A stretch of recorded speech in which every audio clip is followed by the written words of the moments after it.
Citizen TV, the citizen's power.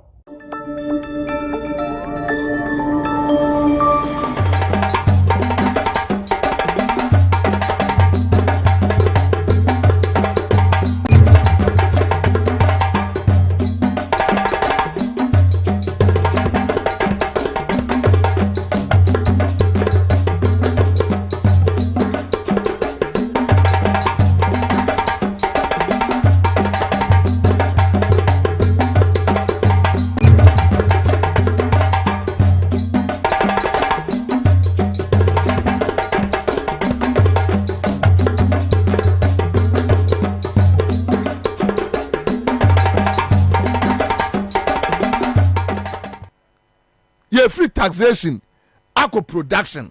So we are banner, yeah, signboard, no yano.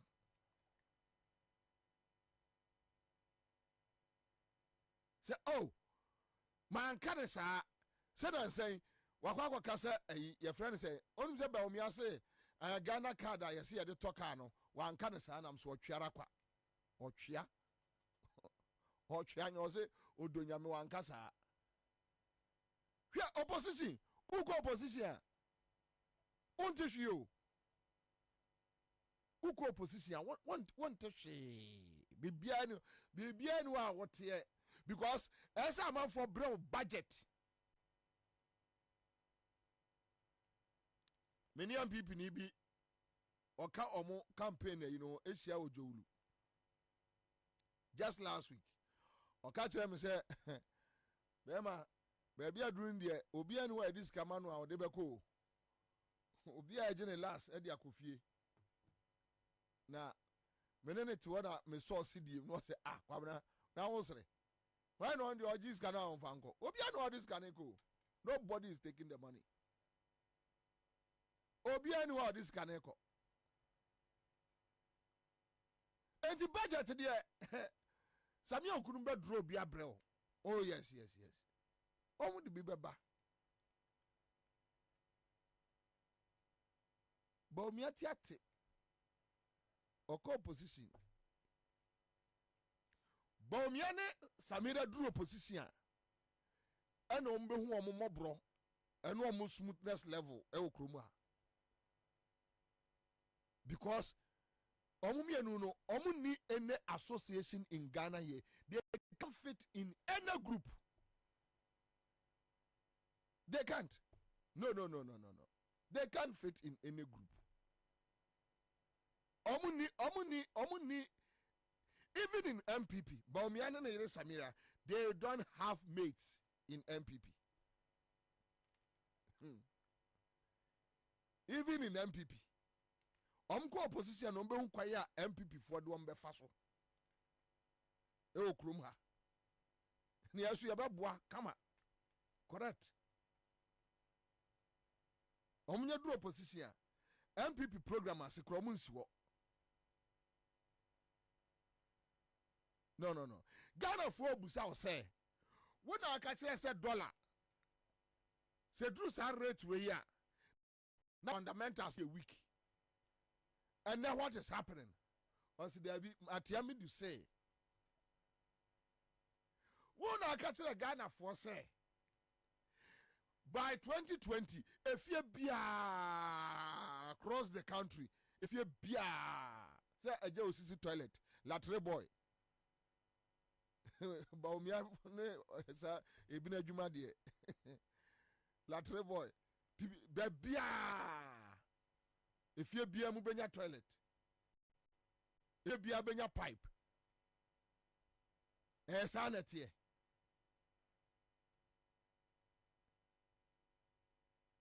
These are the things a man for Ebusa Huasem. But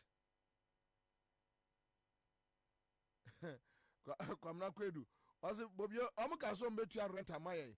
Yarosu na komia say, and your party manifesto. Na omu didi nkomo, and no bekai. Baumiaso can be rent in the Baumiaso can be. Sir, ombe renti ama mabunu youth ombe moms card ya renti no ba omi aso ka bi ohun ya no ma so obi aye e ho flyer den hwa uko position yase uko position so you have the money yes abanu woska o woska and the sonny abanu dealia no say abanu woska star 413 hash and ye che obia 1,000 Ghana cedis star 413 hash ye che obia 1,000 Ghana cedis 10 million utwa the 5 cedis follow procedure no with them Agbaron Kansas say commander BOBIE is the one who started the rent issue yeah follow a procedure no with them CMG scratch there with them bam ube di bronya ama ho atɔ ho asano ho asepɛw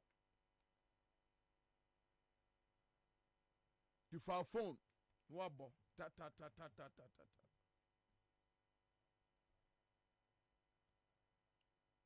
ube di peche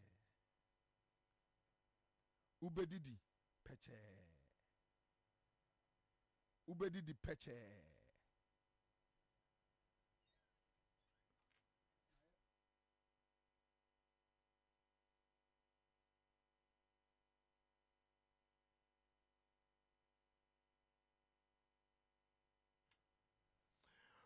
Mame nko aye central region na menye story we quick one. Na yenuanum bi edi arehosem aba. Thanos Sheikh ewo nima. Nima for medamo asepa Thanos nyame nhyiramo. Na ayi ye friend say yenuanum bi di story bi abreye. Ye didi ho nkomo kakra. Omo ye visually impaired students.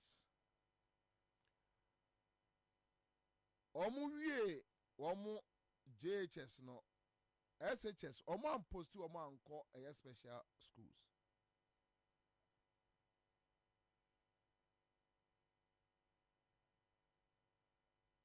Omo kobusa Ghana Education Service no so omo a enye placement, self-placement. Self-placement or my nyina no school bia emfa wom.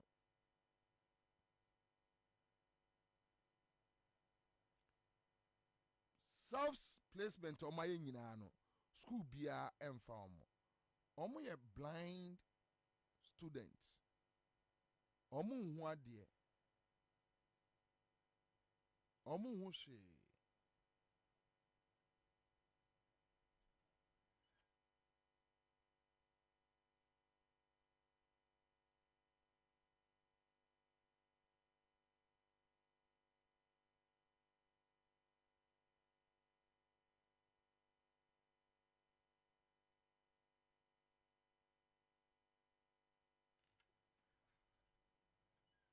Franek Dasa. Franek Akwaba. Yeah. Pacho Odin mi bonye Franek Dasa. Yes, please, sir. Is it Franek or Francis? Sorry, Francis. Francis. Yeah. Okay. Francis all right. Dasa. Okay. Dasa. Yes, sir. DASSAH. Yes, sir. Okay. All right. Okay. All right. Thank you. Francis says ya wa infa. Pacho mi wa fie. Ewa he. Ewa Jama. Jama. Yes, sir. Jama wa infa. Obudam side. North. Oh, okay. Savannah region. Savannah region. Yes, sir. Who we JHS on? What school for the blind? What school for the blind? Yes, sir. I want to we JHS.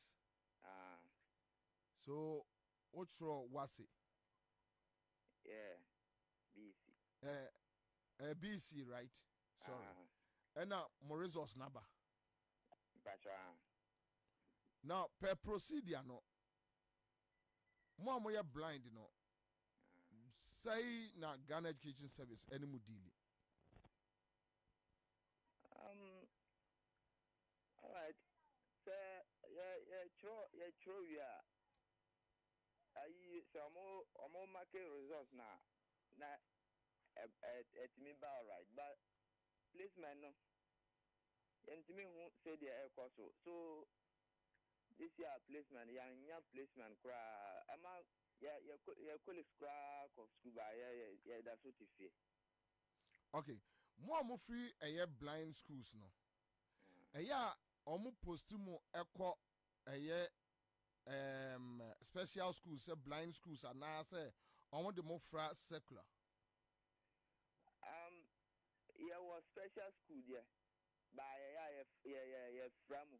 Yani cites from money cites no from so which means that school sir etimi ko enya school bia na ebetimi akọ enya school bia keke na betimi akọ into omo place mo special schools by yani cites no to me mix wo hono.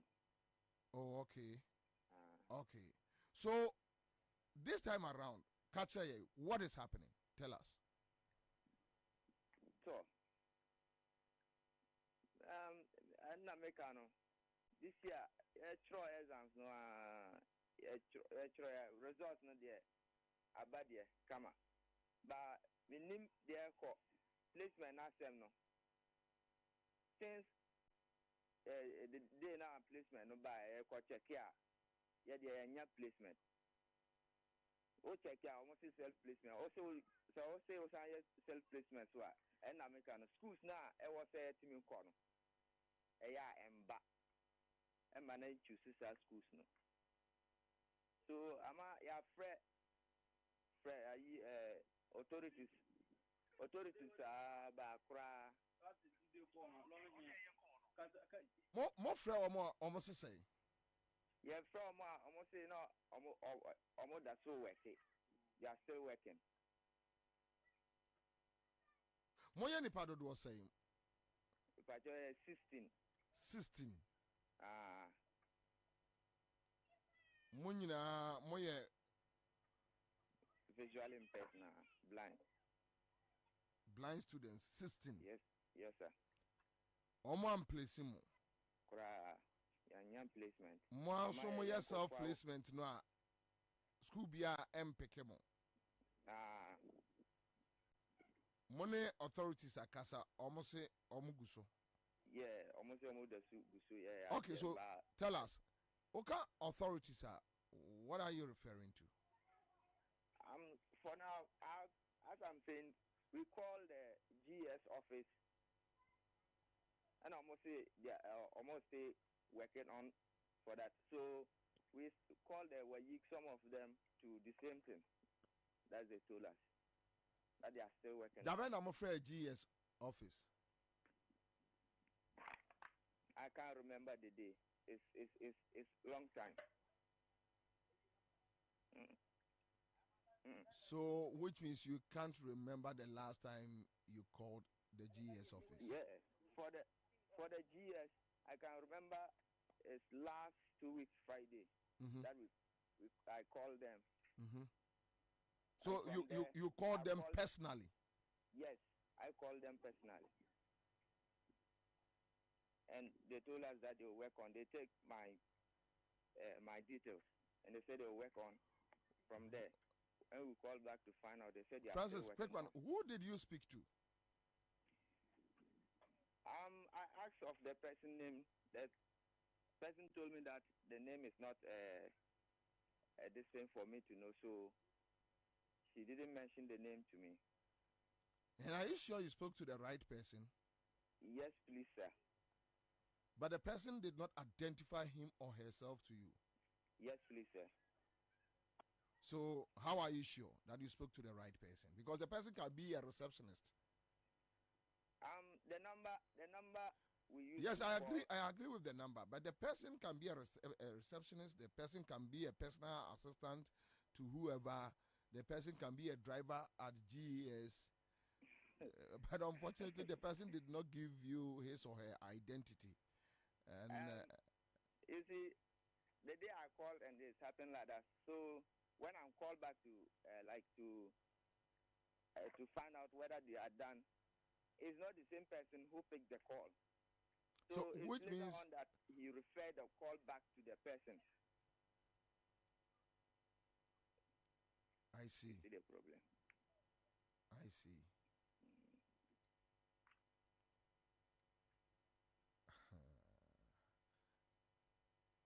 Nti so far mo 16. Yes, sir. 16 ebi wa hinfa. Oh, yeah. Binimu enamikan binimu on ayi Savannah, binimu Upper West, Upper East, Northern, and even South there, Techima side. Wow. Yen baby bako. Obiani baby our. Baby our free bar. Ah. I see.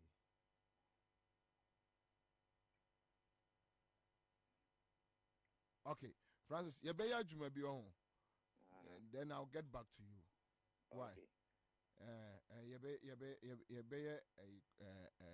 contacts bi ahwe. Then okay. I'll get back to you. Okay. All right. Okay. Me that's me bring me. That's it. Okay. All right. So we just need to cross check from AGS. Now share at the cry koso say ye nuanom no a omo ani afra no kwai bay na omo di omo fa so sesi a nipa no ofie, they don't know their fate and they are there. It's like they are there, nothing could be. All right, so yemfa anento enra IBC mesra mo mama membusa etiefo moa me kakra. I had 2 stories yesterday. Baako enra na me ne owura Kofi Kapito kasa on phone. Ena me tin se oye dede. O se DVL for ena ejina no. Na DVL for se omo inspect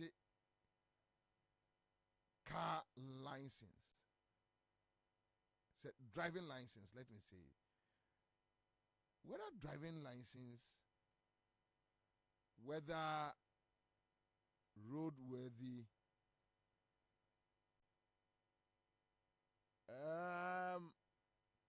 DVL for na minim so be was our experience now because I'm not say Kofi Kapito ni womo hamso.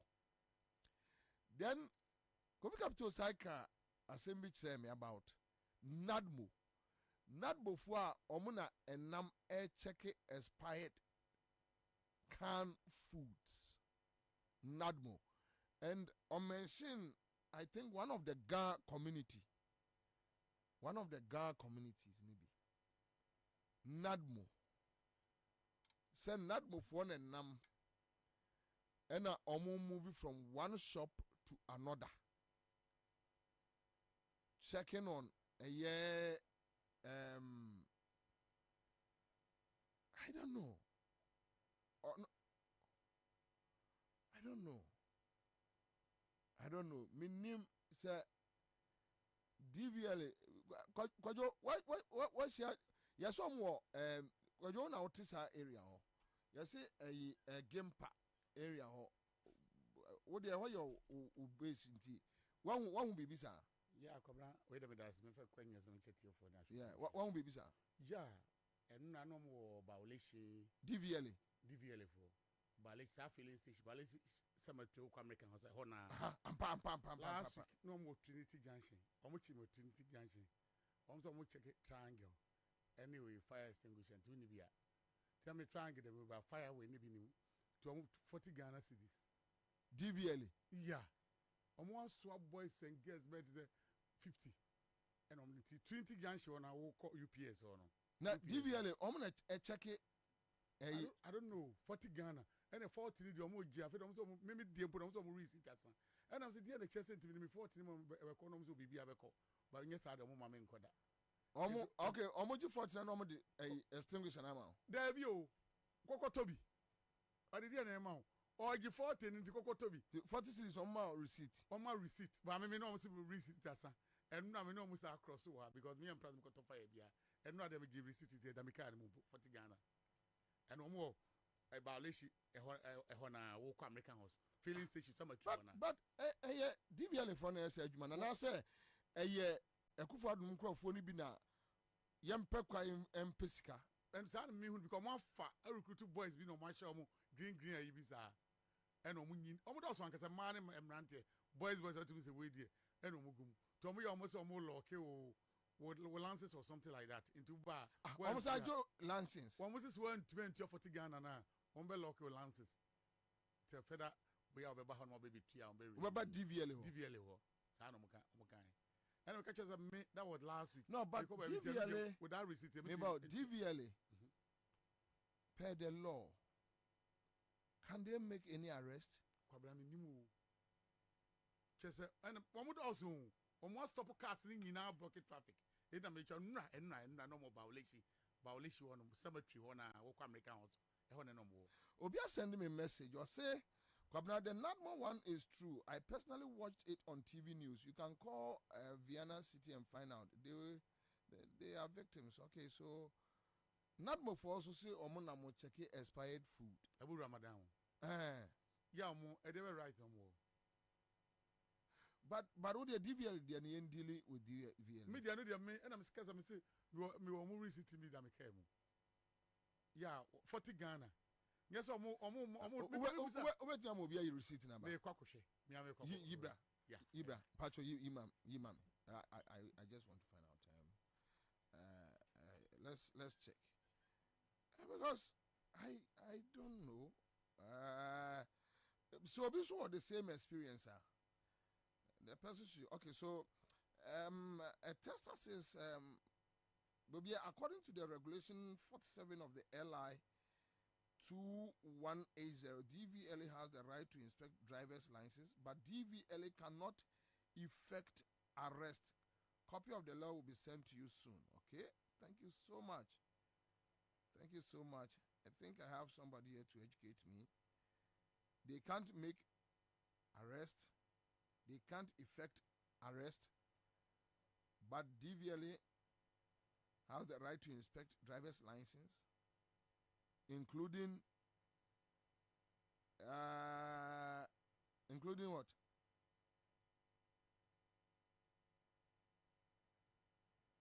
Okay. Akuji, thank you. Just send the just send me a copy. Just send me a copy. Not more for all the also is another issue. And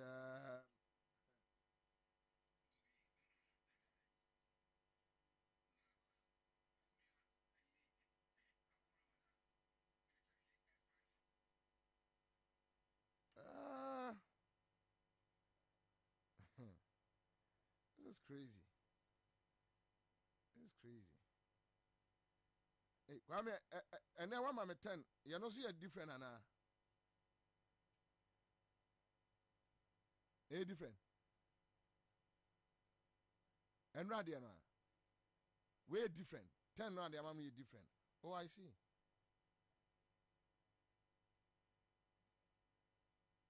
Okay.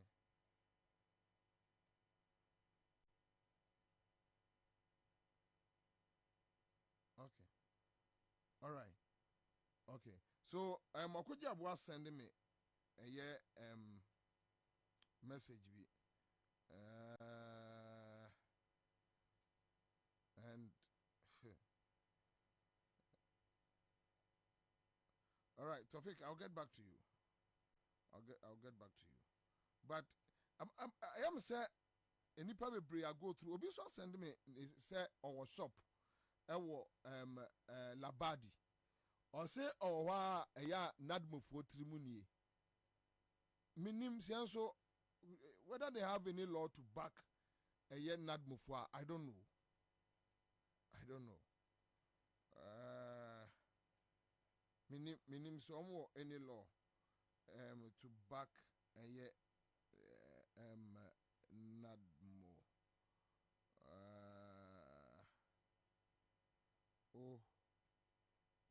So there are major two.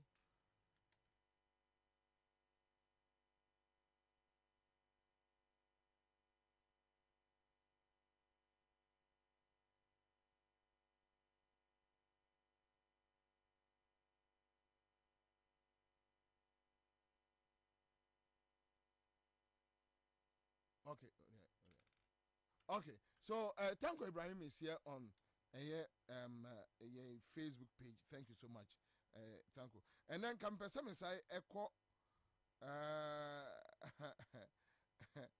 Okay, so and then I Baumia nkwa de no. Baumia twete June 18th. June 16. 23rd June 2016 rather. And Baumia Twete or say the question this morning is how do we deal with this unemployment issue?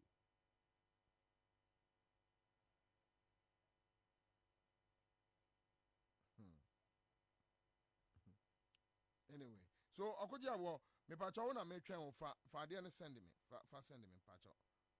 Okodia wo they are sending me. So let me check if oh me pacha me maso tobo.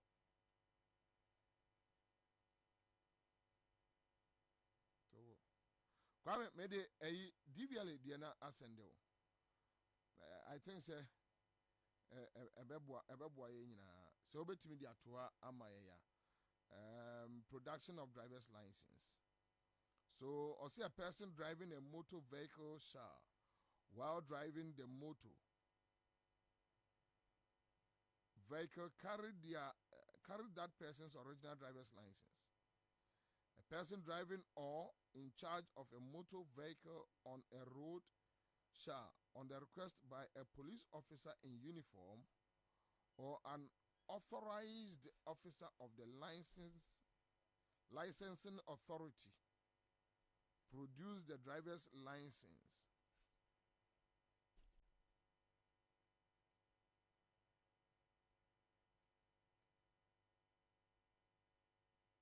That authorizes that person to drive the motor vehicle for inspection. Okay, so despite sub-regulation 2, a police officer in uniform may request a person to produce within 24 hours the driver's license of that person to that officer at a designated police station or to another police officer as may be directed by the officer. Where a person driving a motor vehicle is required to produce a license, a certificate, or a document relevant to driving the motor vehicle, that person shall produce it immediately or within 24 hours, being required to produce the license, certificate, or document. A police officer in uniform and not below the rank of an inspector may, when necessary, retain the driver's license for the period that license is required and shall issue an official receipt for the retention. Okay, so Oracle Capital, a Consumer Protection Agency, CEO Chairman Akwaba. Minia, quick one. So, and I didn't come on you on a year DVL for Juma Omo a year East Legon Bawaleshi or whatever. It means that the name Dini. And your friend said Nadbo. But on the issue about DVLA, Ono Mudim come on almost say, Obia send me a year one of Omo airline, a year said they have the authority to arrest. No, to inspect, but they can't arrest. You're not getting my point. You see, because of Yana, they be no, because of your politicians, how many in a trouble. Who share law no more can I? So, would you not mean kita license? Now, police in the country say with me, Sekano, and your media, never call we are, or busy them. Kaba, I mean, got some intro. DVLA 4. Or make you money say. Or make you money say. I was say. Almost share. Now a car. What about Omo? I'm on my barber inspection. And you're gonna acquire. A resi baby. DVLA 4 Jumano. Almost the other somebody the car now will go to Quansono. Car no. It's almost we are. Almost roadworthy certificate. Then you just almost as a car there and Nam Quansono. A year Juma also to be for Quansoa. Any Quanse into Mantua Biaba. Police if where Juma is there. Almost enforcement of DVA for law. So Benjamin will say, well, car no or share, you know. DVA for ascent to do. I was here at the mountain. Wouldn't be police need to make sure. Say police need age now a car no. You say insurance was swap or say police need to. I don't think my insurance for Encouraging Council, Insurance Commission, Encouraging Council, and Chin for say, and insurance conform class or more insurance. And the police for 8 million at the ever crab back from Meniajo.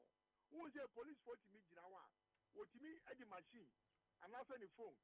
80 bishops, what kind of insurance, you know? A one at a Yeah. Then it's only many now on my DVL for almost Mina, and pay you many Nipana no Jinawa. I can't say I was your Mr. Capito, the all Canadian. I was here any police for them. Me friend almost penny, so also did to Muse, sir, and was here, you know. Okay, so which means I'm bet to be about road no so but there's so many police and neighbor. Say police and also Jinawa. Police need zero because say for roadworthy certificate. And mommy. That's who feel say we will be. Now police in require you near. What me refer my DVL for say Mona modi south to me with that way man. Oh, okay. Oh, okay. Papa and I say papa. Okay. Okay. Okay. Acquire passport.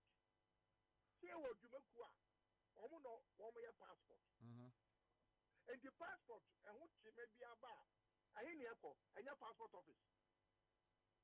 Yes. Also issuing officer be about beginning airport say what's your passport. A immigration for but there's this LI. And I don't know, so bet me I'm a read the portion actually LI 2 LI is it 2180 216 years I know.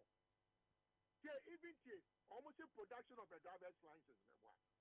Yes, but they mentioned one more bet to me. I come and make a point two now. Say a person driving or in charge of a motor vehicle on a road shall, on the request by a police officer in uniform or an authorized officer of the licensing authority. Are they not referring to DVLA officers? No, but Ghana, when you say soldier need, and I said national security, BNI Crano, what you mean now, every house for driver's license in the war, and the war insurance in the war. Particularly, are you aware of that? No, but I think it's illegal. They are not policemen. No, let me explain. Let me explain. Okay. See, and I said it MPDD from Kwana, Omia Road Way, Omia Road Inspection. Oh, okay. But police in Libya, and not just MPD, any police officer, like the law says. Because police officer, no, they did not continue. But Kofi, national security for only BNI for your police officers. One more security agency. So, but they have specific jobs that they do. How? Under suspicion, yes, under suspicion. It is their mandate. Or chef, not a one year correct. This is where the DVLA comes in. So then he can call DVLA and say, check on this license for me. No. in our laws, no, where is it mentioned that a national security or a BNI can? Ghana Hana, Yaya say MP. Okay, so Ghana Hana any has say. And I make sure I say, I'm running a Ghana. Now I make sure I say, Ghana, yeah, hey, you're parliamentarians. Oh, baby, I was in production of a driver's license. Was he a police officer? Above the rank of an inspector. Where necessary. Okay? Yes. Has the right to retain your driver's license. Yes. Abra, if you don't know what makes it necessary for the police officer to retain your license, now at his own discretion, or retain your license, and to a party say anybody below inspector doesn't have the right to retain a license. Of course. I mean, it's clear here. No, but you see, but it is wrong. Any police officer, so officer with driver's license, and I say will Kofi, as much as it is wrong, that is the law we are operating with.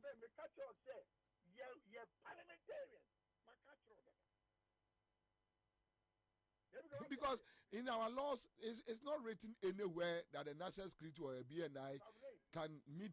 Also authorized. Debio, anyone to one man can't show you or see licensing authority member, Yaman authority, BNI for me, more DVLA. Licensing licensing authority. Yes. Authority. See, let me read it for you again. I'll say. Let me read it for you again. I'll say. A person driving or in charge of a motor vehicle on a road shall, on the request by a police officer in uniform or an authorized officer of the licensing authority. Omumi anu na betimi abusa sa two categories in the betimi abusa or license. National security for nyajuma DVLA. They are an issuing authority. They issue the license. Until according to be issue passport amount. Seven immigration officer. Or no passport office. Or no passport on waiting. And yeah, passport office now. You have verification. Yes. I mean, sometimes because was he a police officer in uniform? That means all police officers in uniform. Yes. But Ghana and your MTT before on your road check.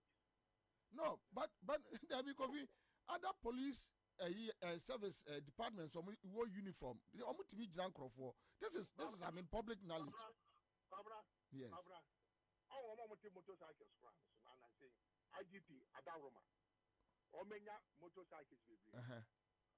Who said they are part of the police traffic unit? Yes. Thank you. And ometimi abusa o license. They are part of the police traffic unit. They are part of the traffic unit.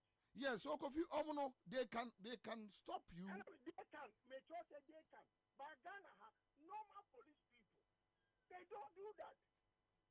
Oh, so if the person maybe so anybody can hear you baby or assignment will baby for near authorizing one because the law is clear. Was it those? Can I tell you what? Don't ever say Uncle baby. Now it's not authorized. The police officer authorization. The moment he puts on the uniform and puts that tap. Yeah, no credit. I don't have any problem because it's clear. Maybe it's clear in the he can exercise his responsibility. Kofi, that is fine. You know, it's even in the airline, so that is not a problem. You mentioned BNI for you mentioned national security. DVL, police department. I mean, we should stick our argument to the law. That should be near per se. You expanded the argument, the law that said fire service for you so Bishop's fire service at Taria. Fair. No, you see, Ghana entering a Niama, a chrono, summer after 66 years. I guess you did not far. Papa. Okay, so who advocate said they should expand the airline? The American say, and even the DVLA, understand. Like I said, when I spoke to them, they can come on the road with police officers. Okay, all right, but it shouldn't be DVLA for Nkwa. No, but your DVLA, no, based on what is he coming on the road. Okay, all right. I get to my point. So the question is, when they are working in conjunction, say, yes, Omaba, now say me so, into arrest the bar, DVLA ni in a better one. Ya no na obi was studio I say no ka kire me say ya so mo yo mo si tua 40 cedis. One tua and I'm not going to go there. That is even my reason. I confronted them. And I'm catching almost said they accepted. So when I called the head office, they even admitted, they said yes, because we should not give room. Say the buyer will be able to take advantage. We will say oh my mama now. Okay, all right. So let's move on now about NADMO. What is happening with NADMO? Because we are sending City City FM. Almost say is it collect clote me boy. Collect clote constituency. And no City Television. Almost show the director of NADMO. Our clote all year inspection of expired goods. Expired goods, and I'm a fair LDA for several times. My minister will meeting to be friend me back. If you never say, NADMO for woman, I'm to me say NADMO for check expired goods, because we consumer you may check. Minimum beyond in the jurisdiction. Now say NADMO and no more emergency response. Apakoye say will be Accra and ANSAH. Now ANSAH is expired. Somebody needs to explain.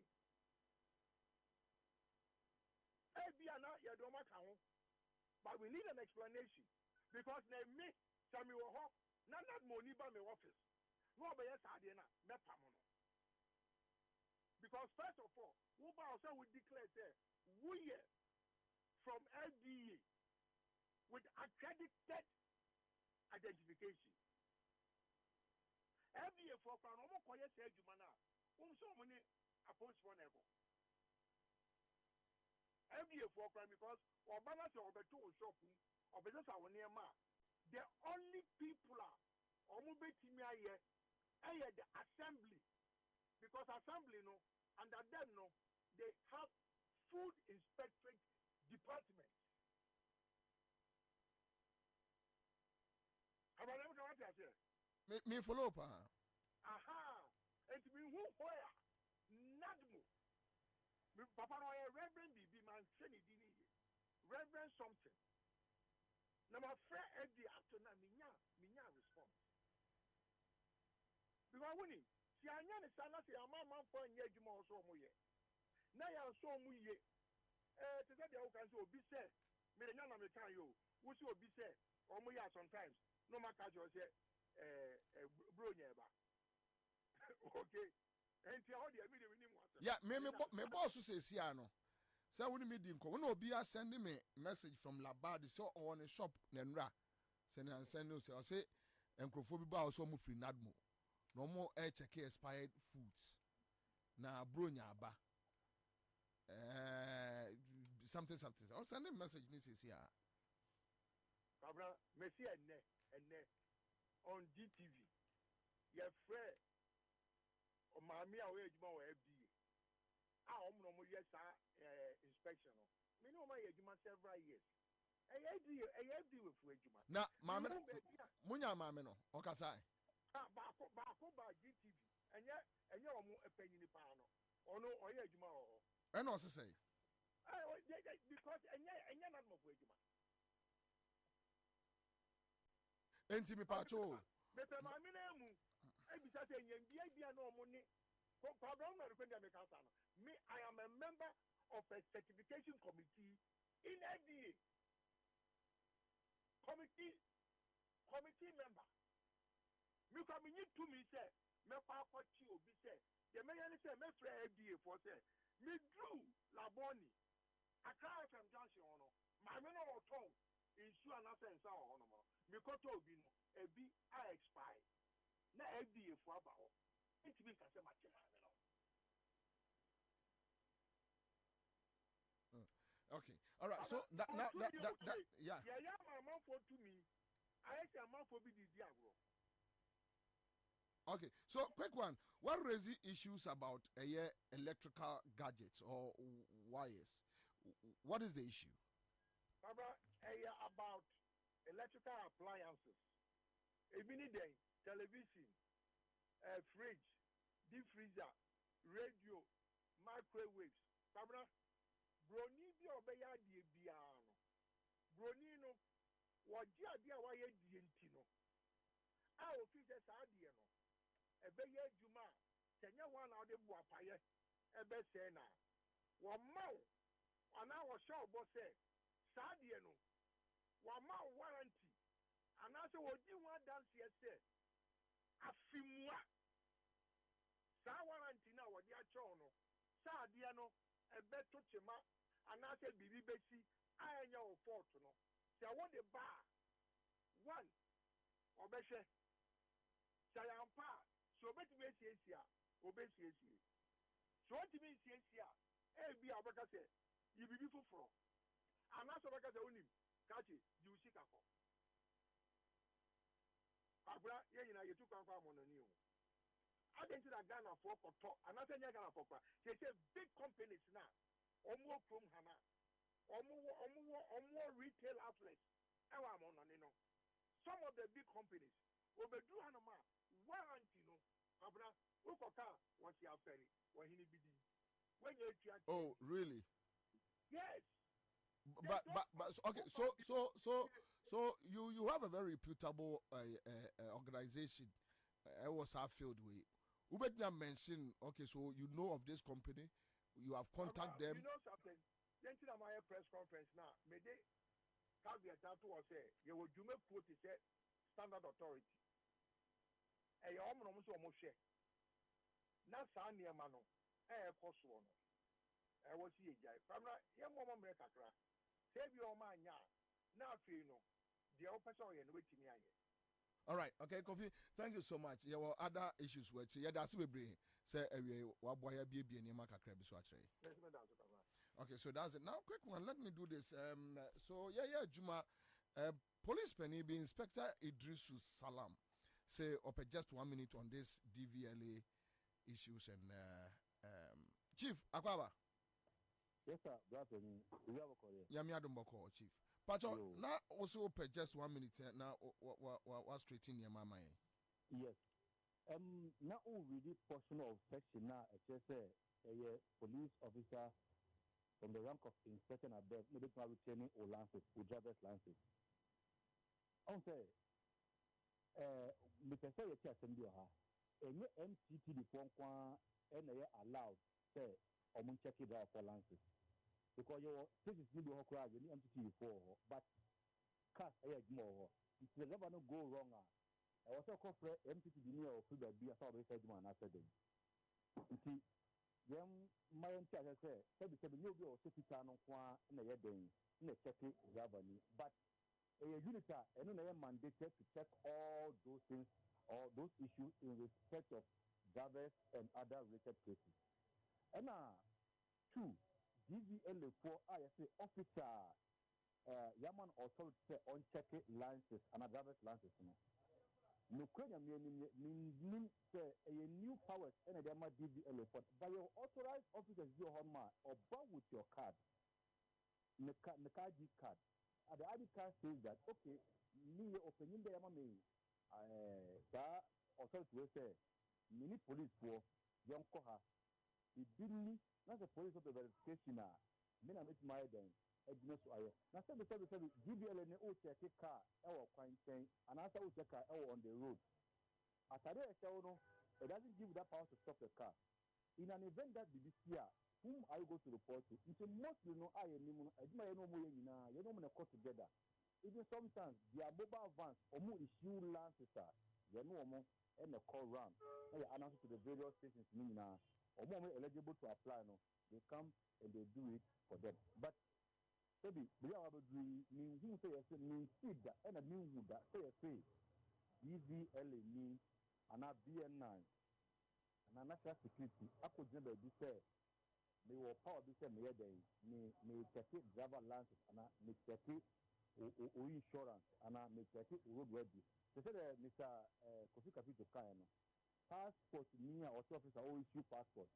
Ultimately airport or check it or passport or airport. But immigration for has been given the power and the platform to check all those things. It's important when the person made the secretly. I don't know if some of the powers of the police have been given to DVLA there. I don't know. But for now, the DVLA you should see a police officer over there. And it should be on the basis of special exercise or money because for all we know, insurance is kind of quarterly and yearly. Maybe a first quarter, second quarter, third quarter, fourth quarter. A year of almost from. But I expect amount to me or money with the help of the police. No what they process them and some even stand on it and then what? Go and renew their insurances. Simply general amount a year. Wonderful, wonderful. Chief, say asem no anu aka no because so read the airline no or yen clear that a year omo authority from licensing authorities so omo na betimi aka police for ene omo aba. So which means say who DVL ni nko so ogina kwan so a illegal. There is question mark on it. Because I see. The woman has power and say omegina kwan and technical. Now said BOBIE said when you feel that the bed and I want to DVL and agent kwan also check vehicles or more Minty bidda.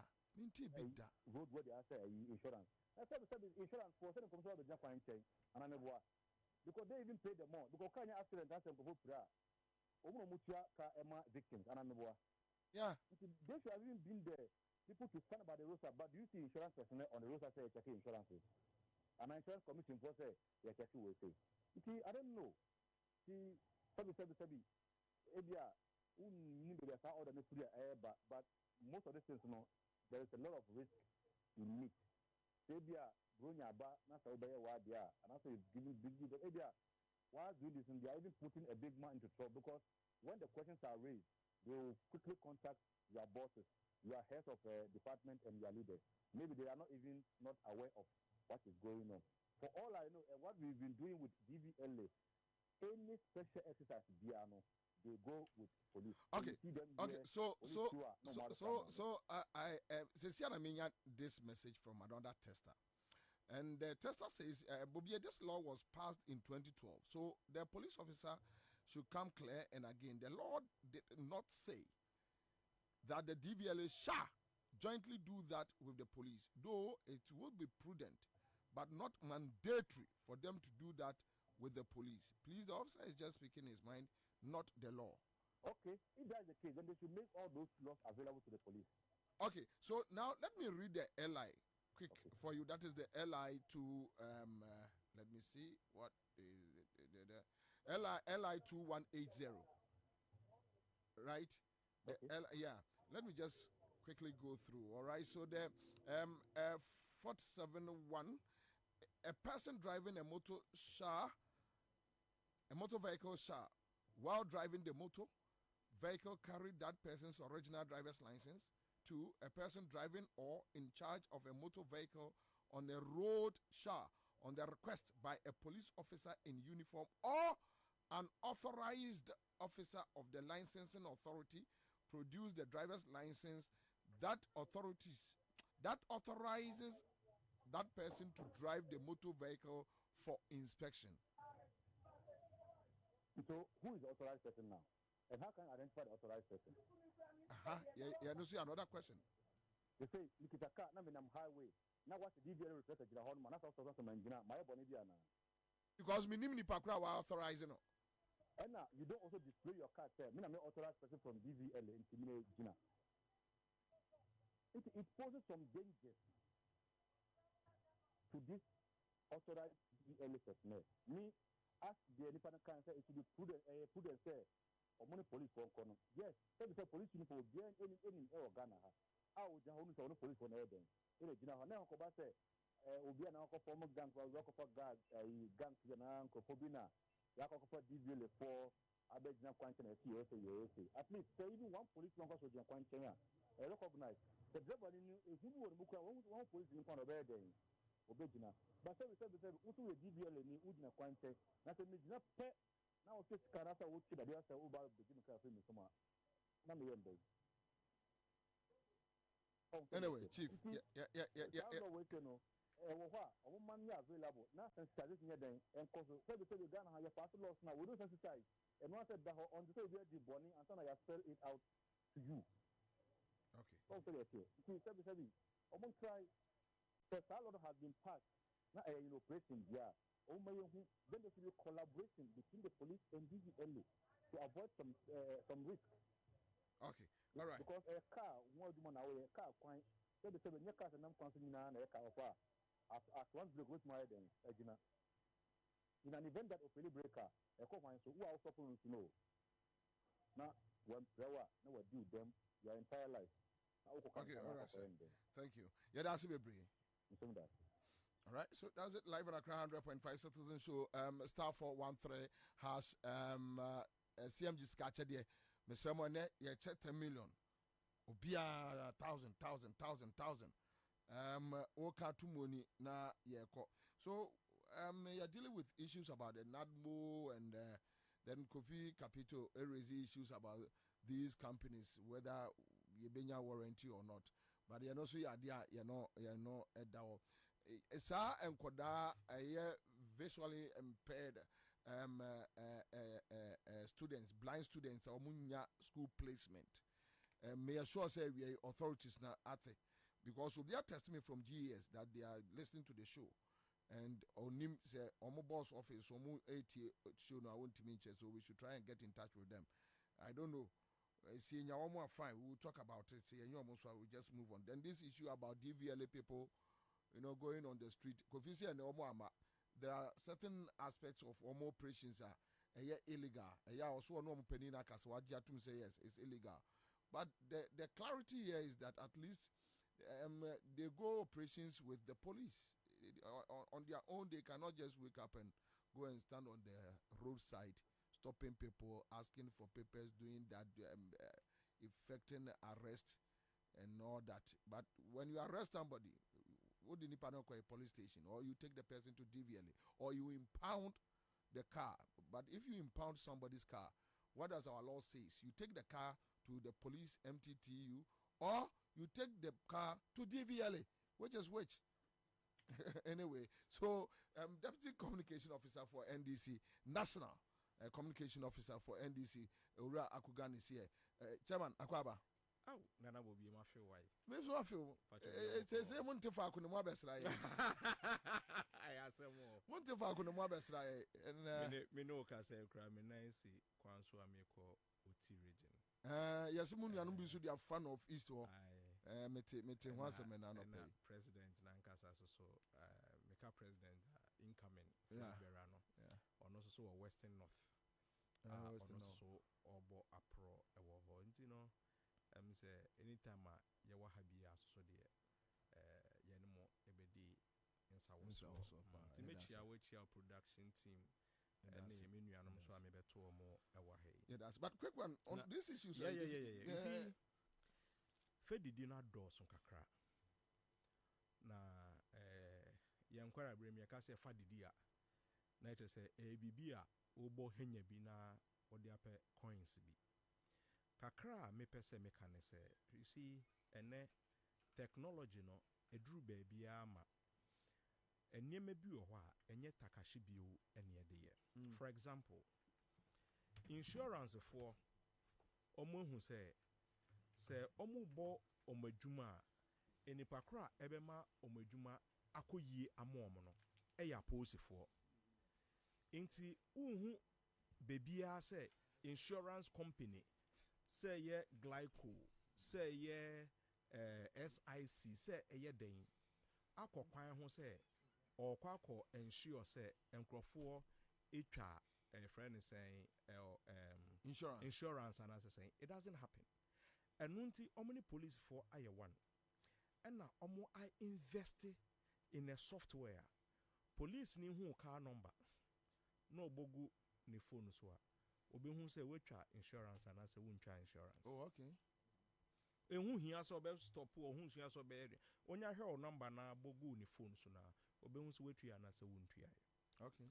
DVLA can partner because with one software make me ahwe say we twa DVLA for social license aka ho ana say untwa. Police for omo kwan ho no so mo benefit was our system no minim. But omo nim say so omo chill. Eye den afa didi kakra bebam so opese oja wa. Ebia 20 and 40 bi de ebeto form. Ono ni interest no as a police officer. But as the insurance company so no NIC for aye build your software. Enunti obi yo ho a ehun. So the issue is from the DVLA. It's not from the police. Police for the because police whether you do your software or software, you build your platform or not. They are on the road arresting. They are on the road arresting. So the police they are all good exactly. to go. Ain't you know because police ni bia onim so kwa ho bia no or software no on the phone so. Ain't se me kwa yes adwumadi we.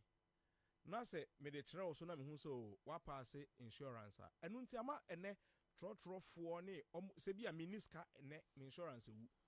And I say me people say wu, I should put it broadly. Me people say wu. I would prefer say me try insurance and ne. Because no dear software never traces see me actually. And if I have to choose between insurance and then roadworthy, my insurance because roadworthy no when biasu ni wa obey to me at the actually. Apart from sticker ebo ni me so sticker any mandatory. Inti pepe bia mo menim na police ni so ahwe no hu say he assumes anyway na be saying. So it is the DVLA who needs to invest because baby abenya revenue a free and no. It invest in that platform and sometimes when it comes to this software, obia build bida, ne practice it becomes cheaper building upon the existing one. Say a fresh system number is more expensive because I am building it for you. But my building bibia made to me alternate kakra to your benefits also. Into DVLA no, they should put money into this thing and get something running for them. But sir blue man semna ukwakoche yes a police officer no kano Inspector Idrisu Sebi ochemia o guard room or DVLA office you don't be police for where na beko and you see Sebi yeah demonstration cry yeah apply for police ye ma yen bi inti anka wo DVLA and say okwakoye operation no apply to the police. Say every day we need 20 police officers to accompany our people to do special assignments for us. You will not be denied. Even if it is for free, abayajuma to abayajuma crowd anka say if dog bite dot blood no they come. Into more accompany munamu koyesa operation na. I don't think say it is wrong, but se muankasa in your own capacity, etc. abonten se mukwa koyesa jumane there. For me, it is criminal. Anyway, it's criminal. Now your friend say, you know, or boya my because the monies they take, we don't know where. Yeah, echo. Quite your person can be. And I make me coffee as a mechanic coffee in the news. You who receive but of fund. No, but you can because baby I watch them in one and knock of capital to do ya. Junction and violation cemetery. Was all coming. But I see no more and no more. And I may but through them in pass them. Kona na mutima mamfa do na minso mbesa ha mene menya me plan se meto we no fire we no menya ntoye ne bo hu akre daka no me wo to fire ombebuso okuma wo to okuma ombebuso asekai cheso bibia ba wo to ba ko ombebuso abako it my plan se me dodge za I places anyway mama chance am yakwa ba chance akwa ba wo de mama chance mama enti me we in from quick one me ba quick one hello minia hello eja your friend say Patrick your friend is Stanza. Your friend Stanza. But how are you for? You walk at off uncle. Castle Fanco. Okay. Which I say? Oh, Mitra 50 cities. 50. Oh, boss, I boss, me the car you do more, me car says so many months in you, into going in India, you, Nami, so my maintenance should be down. Oh, Nami, Napo, What do you say? Say no, what do you say? 1,000 cities. Wow. Oh, Nami, boss. And what the Oka no can you say? Oh, mechanic in Echo, you know, and no matter why I didn't see a big fly away, there's almost better 50,000. Okay, into the way no contest. The way no cost what, and I think I didn't send me 1,000 looking at you do for Christmas. I see. Into what fan of 1,000 Ghana? Oh, boss, my fan of boss, that you made me free. Will you be a Kakum National Park? Or no, your forest and almost to guarantee will What could be? Oh, boss, you send me all man and me flew. And I'm so what could be? Oh, boss, what do I the pictures best and them? Okay, fast send it. Why? Yeah, the best and them. Okay, all right. Good luck. Cause why CMG scratch there? Why? Okay, so you're first winner. 1,000 Ghana cedis. A star 413 hash. Start the procedure and see you best abo next winner within the next 20-30 minutes. Ebia na ewa. Now so far from. Okay, so you're back to the studio. Yeah, just a minute. Yes. Who's the coffee capital come be say? Young net to cry. You can to more at least ukota dia 1 year warrant and I be near the money other day. A say now car. Yeah, they change and I will come out back. Wonder what made an assistant castle be here to cry. Oko US as a light of none and Zeku for the man for maybe all. No, it is a message made a near my plans of the camera. Yeah, be a camera. Every 20 minutes, 5 minutes, who do so. Some machine in Yankupon crowd, a cremwa, a beg them. Sure. You know, you have a warranty, but mount and every day be a baby give you machines and you want to be in Abessa. And the answer and Yaman way smooth to know. Sanyama will light of and Yama wing a year. You have a warrant. Correct 1 year, 2 years. Okay, so the open search and say the issue is not about the equipment. No. The issue is about the system we have here. In this any Panama warrant say 1 year, 2 years there be a 10. Answer Juman Begu. And your mom 1 week. Ghana do doing 1 week, 2 weeks. A shit 3 weeks later. Now I know Yanko Pondia. What must I say? Because of system in your papa. Because now and this also I'm using this example. There's a lot of all power. Rotate a few boat training Medina and every day.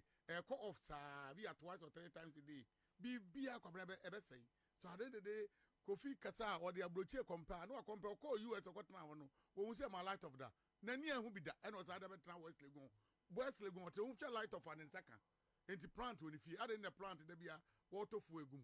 So when you account to my system, yes, sir. I see. Anyway, that's your point. Where there are just social issues are you treaty, and if you don't mind, guys, young zooming straight to our serious matters. And it's Yanko, Yanante. All right. So my match as Akwaba, Chaze Akwaba, me lecture Ghana for say, but there be answer trema deal phone so. There be a. What's it? Oba Mamusa say, Nanyama Muya. And me Musa. Open sorted your own anyway. But I Kofi Capital. In what capacity now granting interview? The capacity of a convener for consumer protection. Now when I will tell Kofi did they were Ghana in opposition. Akufa Dubai to today. What do you think? But say your psycho opposition. No. You see, your psycho opposition. Or no, for me, I think say SSC you hold your home accountable. Yeah, we must begin to hold ourselves accountable.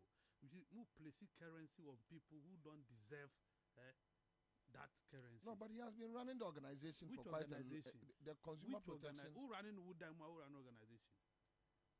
Yantiha consumer near day. Ya increase data and go what to go finger. Ya increase data what to go finger. Networking what to go finger. Oslo usuka say DDT or DTT or D10,000 what to go finger. Me bisao. na never we see time after Kofi Capital man. You see, what the day a man for so be. But at least No. stories of Orezi and Yetimi didn't come out. The issue about this Nadmo people, Omo Concro for shop Musomo Coffee expired canned foods. Then we have this issue about the DVLA on our roads. At least now, settle near 1 or 2 be come on. What's that? A Twitter. That two can cry say they are chiwamo. So 1 man for we, Munro. All right. Thank you. Okay, so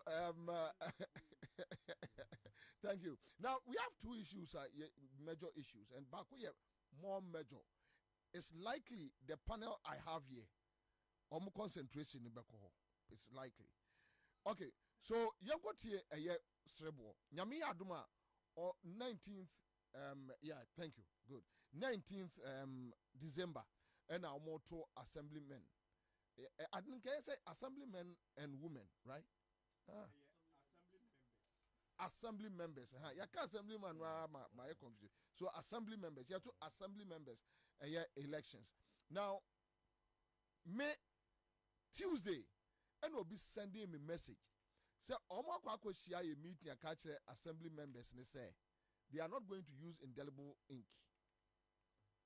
Seriously, I couldn't believe it. Me mention waha, but na me demand you from one menti as say how possible.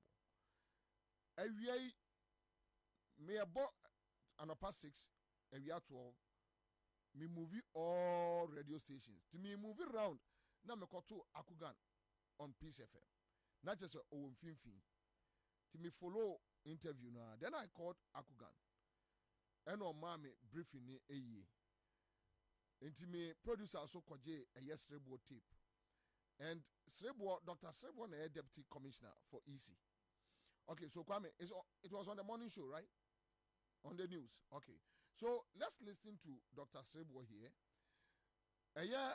Deputy National Communication Officer for NDC Akugan is in the studio. And Watro Odikai article be on this matter. And I think he's here to deal with the matter. So quick one, say Emre, because the other topics, but say even if we will waste time on this, because there is danger looming. You got here Dr. Srebo.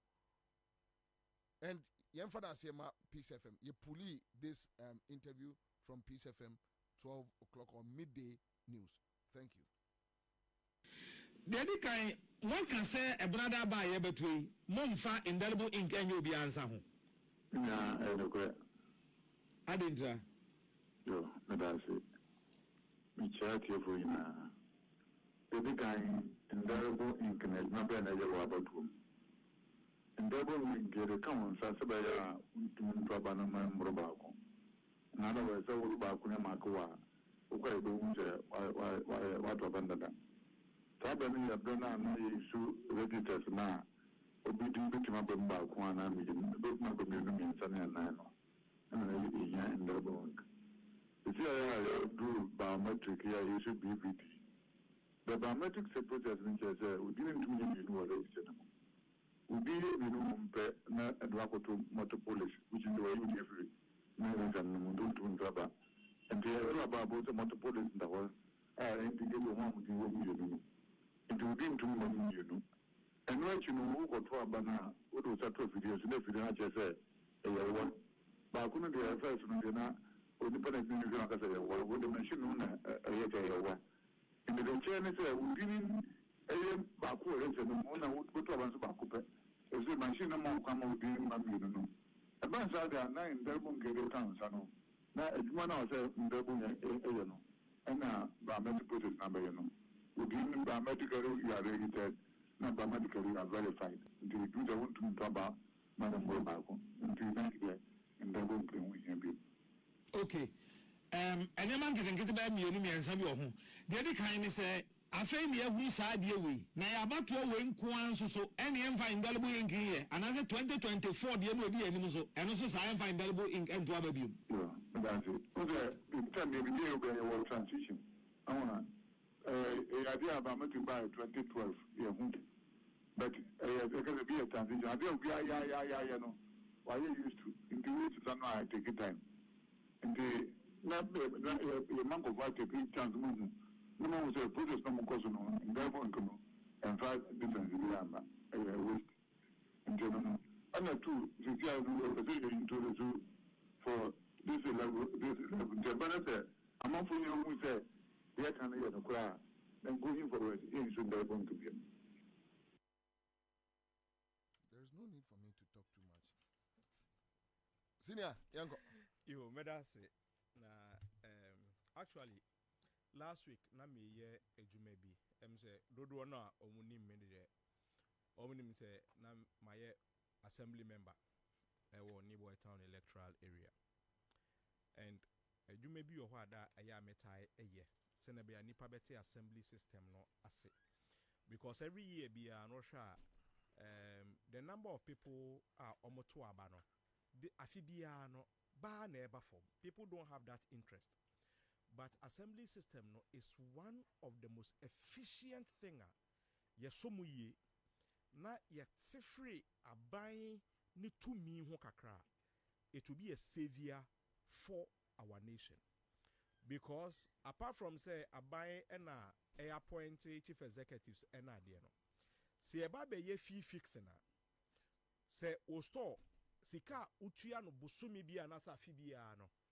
Assembly members and they decide enya aban inti eno so so a anka ono ubetumi aben no aka mo hawa kire ne se bia this year no mamu increase fees and as ka munya ne say no sa aba no so na ye mfa ho no enemi ne wo eka say local government system no it is suffering because common fund kra enko inti sanka yetumi ehye emra bi se bia local government sika no the moment a hit account mono as I say anka omodie ne den eko without friends a common fund administrator directing say 2% enko and say 1% enko na bibia etisa and that is the government that is closest to us ye betumi aye say Ghana betumi SPD up ejina ye local government system ye be mano aye either autonomous or semi autonomous omo funds no enye. So that was the work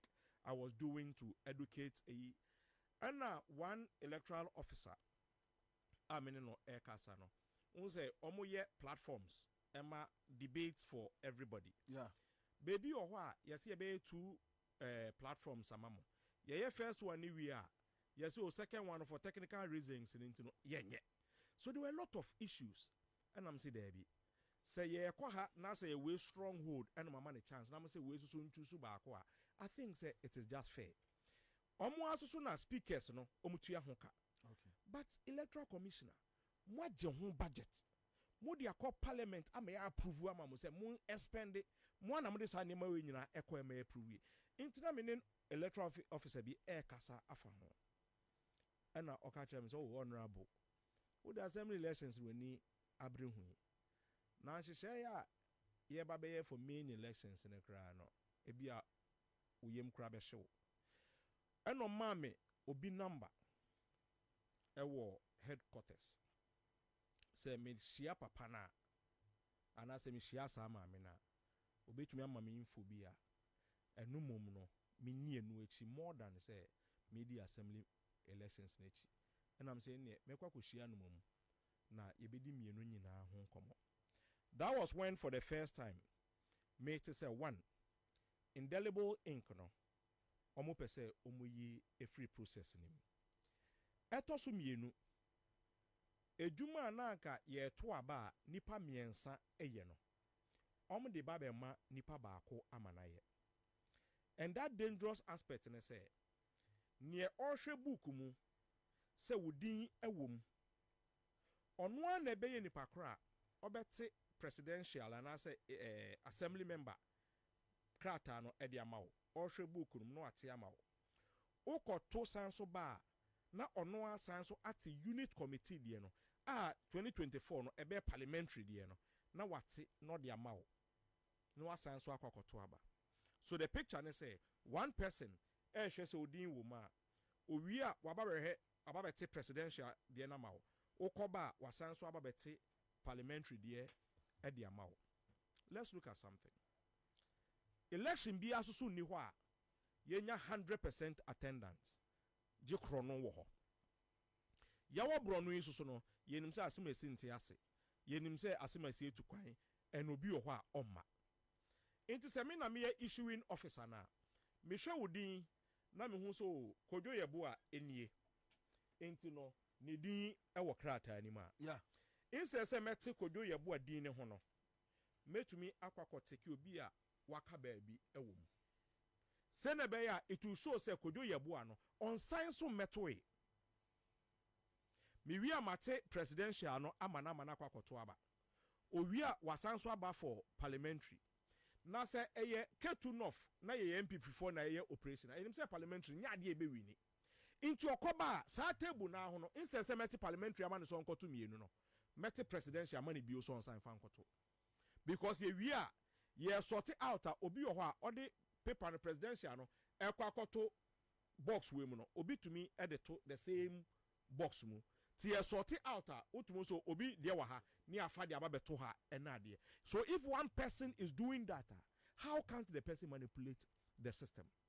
And you see, one thing so eye ayemuhie ne say every time we be no ye improve upon our election system.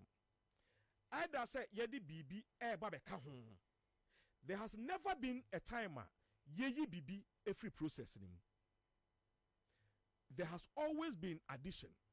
Bibi ebetumi asesa no eye bia how you get your card.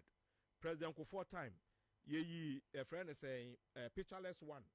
Ekoye picture there. Etosu mienu yesanso koye de eye black and white no.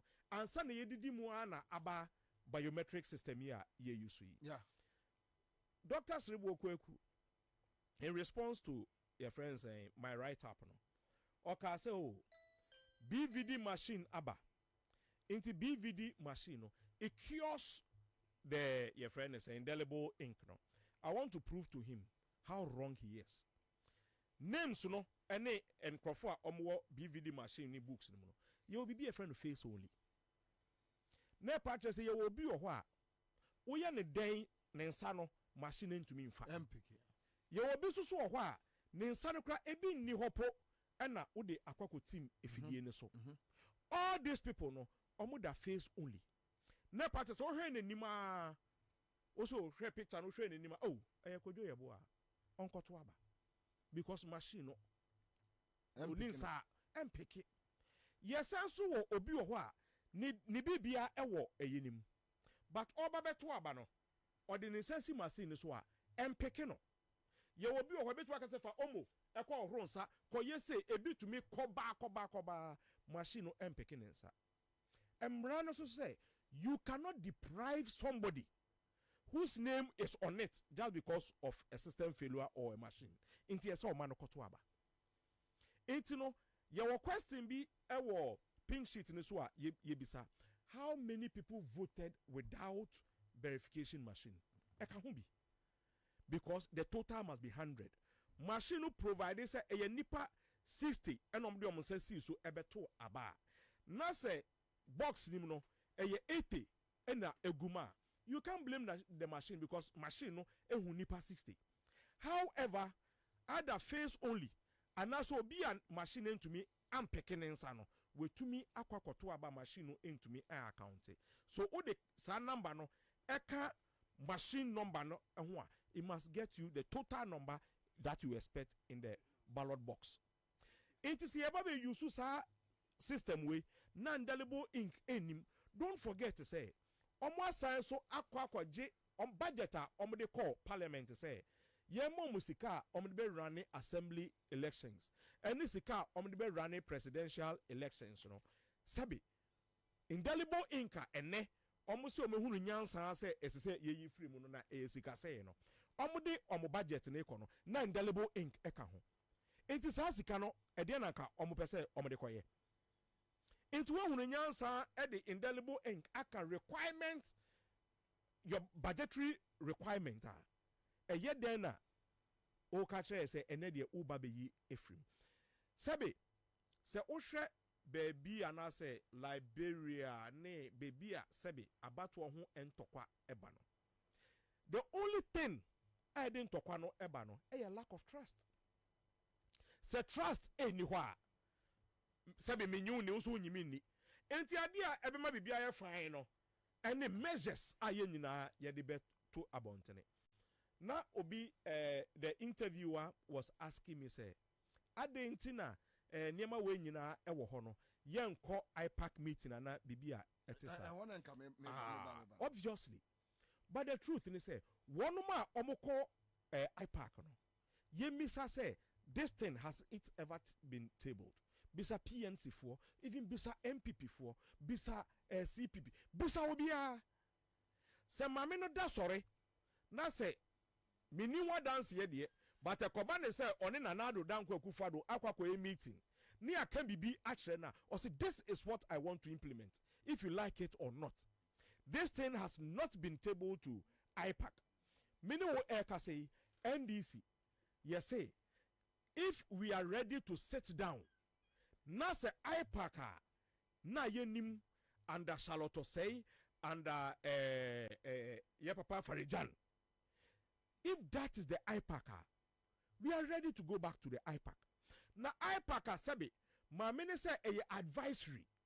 Dia mo beka no mepa na metie mepa mintie a sabi o kohwa ede na akwakoye ade we a omo ebabe implement no on the 19th year ebe enko IPAC but he has decided say so moto or no percent more the concrete information say enko IPAC many PNC for akasa many CPP for akasa omo nyina say it has never come up and in fact the Emma minya assign information we cry and say PRO of Electoral Commission decided say we must not keep anybody in suspense. Senebeya omwa omba beye adwuma na omunya staff of Electoral Commission omo ye volunteers ne omwa ye employ omo temporal workers for their life not to be at risk because se me ba ho na me hu se de mu ye ni a minim de ekoso I may attack any of them. So the PRO decided say me pese me di bibi say eto abonten Senebeya all aspirants will be aware say adia yeba be ni Jane Mensa eka say there be this thing doesn't need any chaos in the media udru ho na say incline ni ho now the process is successful nobody will be angry about it. You see ye won crofo mo ye elections we druma ewo edem and ye wo enkrofo a omo ye field worker omo nim how to manipulate it sabe say me pese me double voting na bibia before me kwakọ indelible ink ne kra abra ye isu indelible ink kra no be di me nsa kowura anka atwede mu ansa na me di aba bewura indelible ink nim people find ways of erasing it to be able to go again indelible ink kra ewo ho kra no hwamania yehu na yesi indelible ink eni ho face only ewum we know we say obi aso envote 100%. So where would the trust going to come from? Indeed for us here I wish say assembly members ni nyina no will pick it up from where we have done the expose. Obi asre bo ne ho ahwa mu nyina obi anka ho asem until I did that write up yesterday. Yes. And pay they were talking everywhere to explain say obi obeka say double ibo inkebe bibi no oboa ene ade. Why didn't you tell the people before the write up? Into no mesra assembly members and say elections are more elections. Yours is even more dangerous because sometimes the total your place is but your more elections all right. Yes. But now Srebo is telling us that it's likely they are going to use the same system for 2024. Exactly. And no nema we know. I'm sad to say we got hint of it a little late because and then 19th no emunchekra.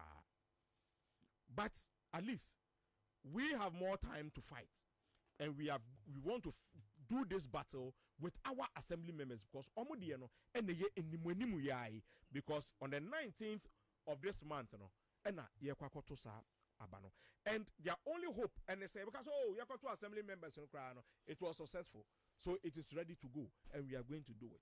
We must fight it now in collaboration with our assembly members and the unit committee. Senebeya will make sure because what budget almost say parliamentary subcommittee indelible ink no matter budget. Budget. It was part of the budget. You call for approval. So platforms they have decided to chop that money. And ready. Why we need to? I see. Why we need to? You understand? And why would we put the lives of people at risk? Say obato indelible ink. Amanipa eyusu na yenya asumdue ewo Ghana. Ene say ubedi sense kano na obi abaso obabetutu na basabasoye abawo elections mu. Last elections for the first time they see that obi anwene ho da so obi kwakoto abobetumi ewu. But at least 8 people died. 8 people died. And then the tension in these elections. Sabi, and then another Danko Akufo-Addo no say he has signaled say some people want to foment trouble in the upcoming elections. The same friend is saying Jane Mensah also repeated same as if say they have the same script writer. Honestly, some people want to foment trouble. It wouldn't say some people want to foment trouble in the next upcoming 2024 elections. And your mom now, your friend is saying, why do you now the trust Abanipemu? Said a baby to know who's will lose and will lose. But this is the time where you feel say, let's take some people off. Your man Crawford, I mean, I made it a ballot paper. Now say, Kojo Yeboah, Abba. Number 3. Edi amakodwe ebo ase kokotoa me asusu na mekura book ya mehwe din me take ni patri din ewom na me mani fa ne sa ensi ba akoso na tu na aka no me nya no face only so oba ye machine na mfa no otokoye.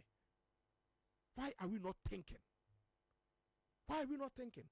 But is this something only will party hierarchy edi ho nkomo na eno de meka say this week no say na meka no obia wo your friend is saying out of different locations. This week, you cried here. Yentumimpo anya fake.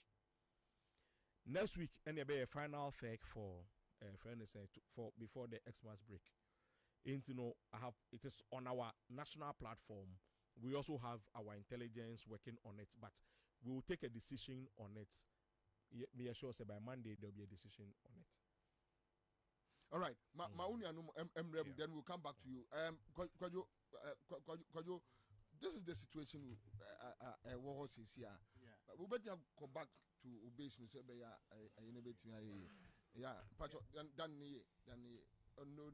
Okay, all right, okay. Kwabra me da se me sanfa kwanyes na me chete for na adwefo. Enemy nuama me ne omo checha asam me ne akogan ene makati. Wonim se sa dia issue abai bibia che se ba bibia election. Edum pempenso se ya we opposition no hu de se we street.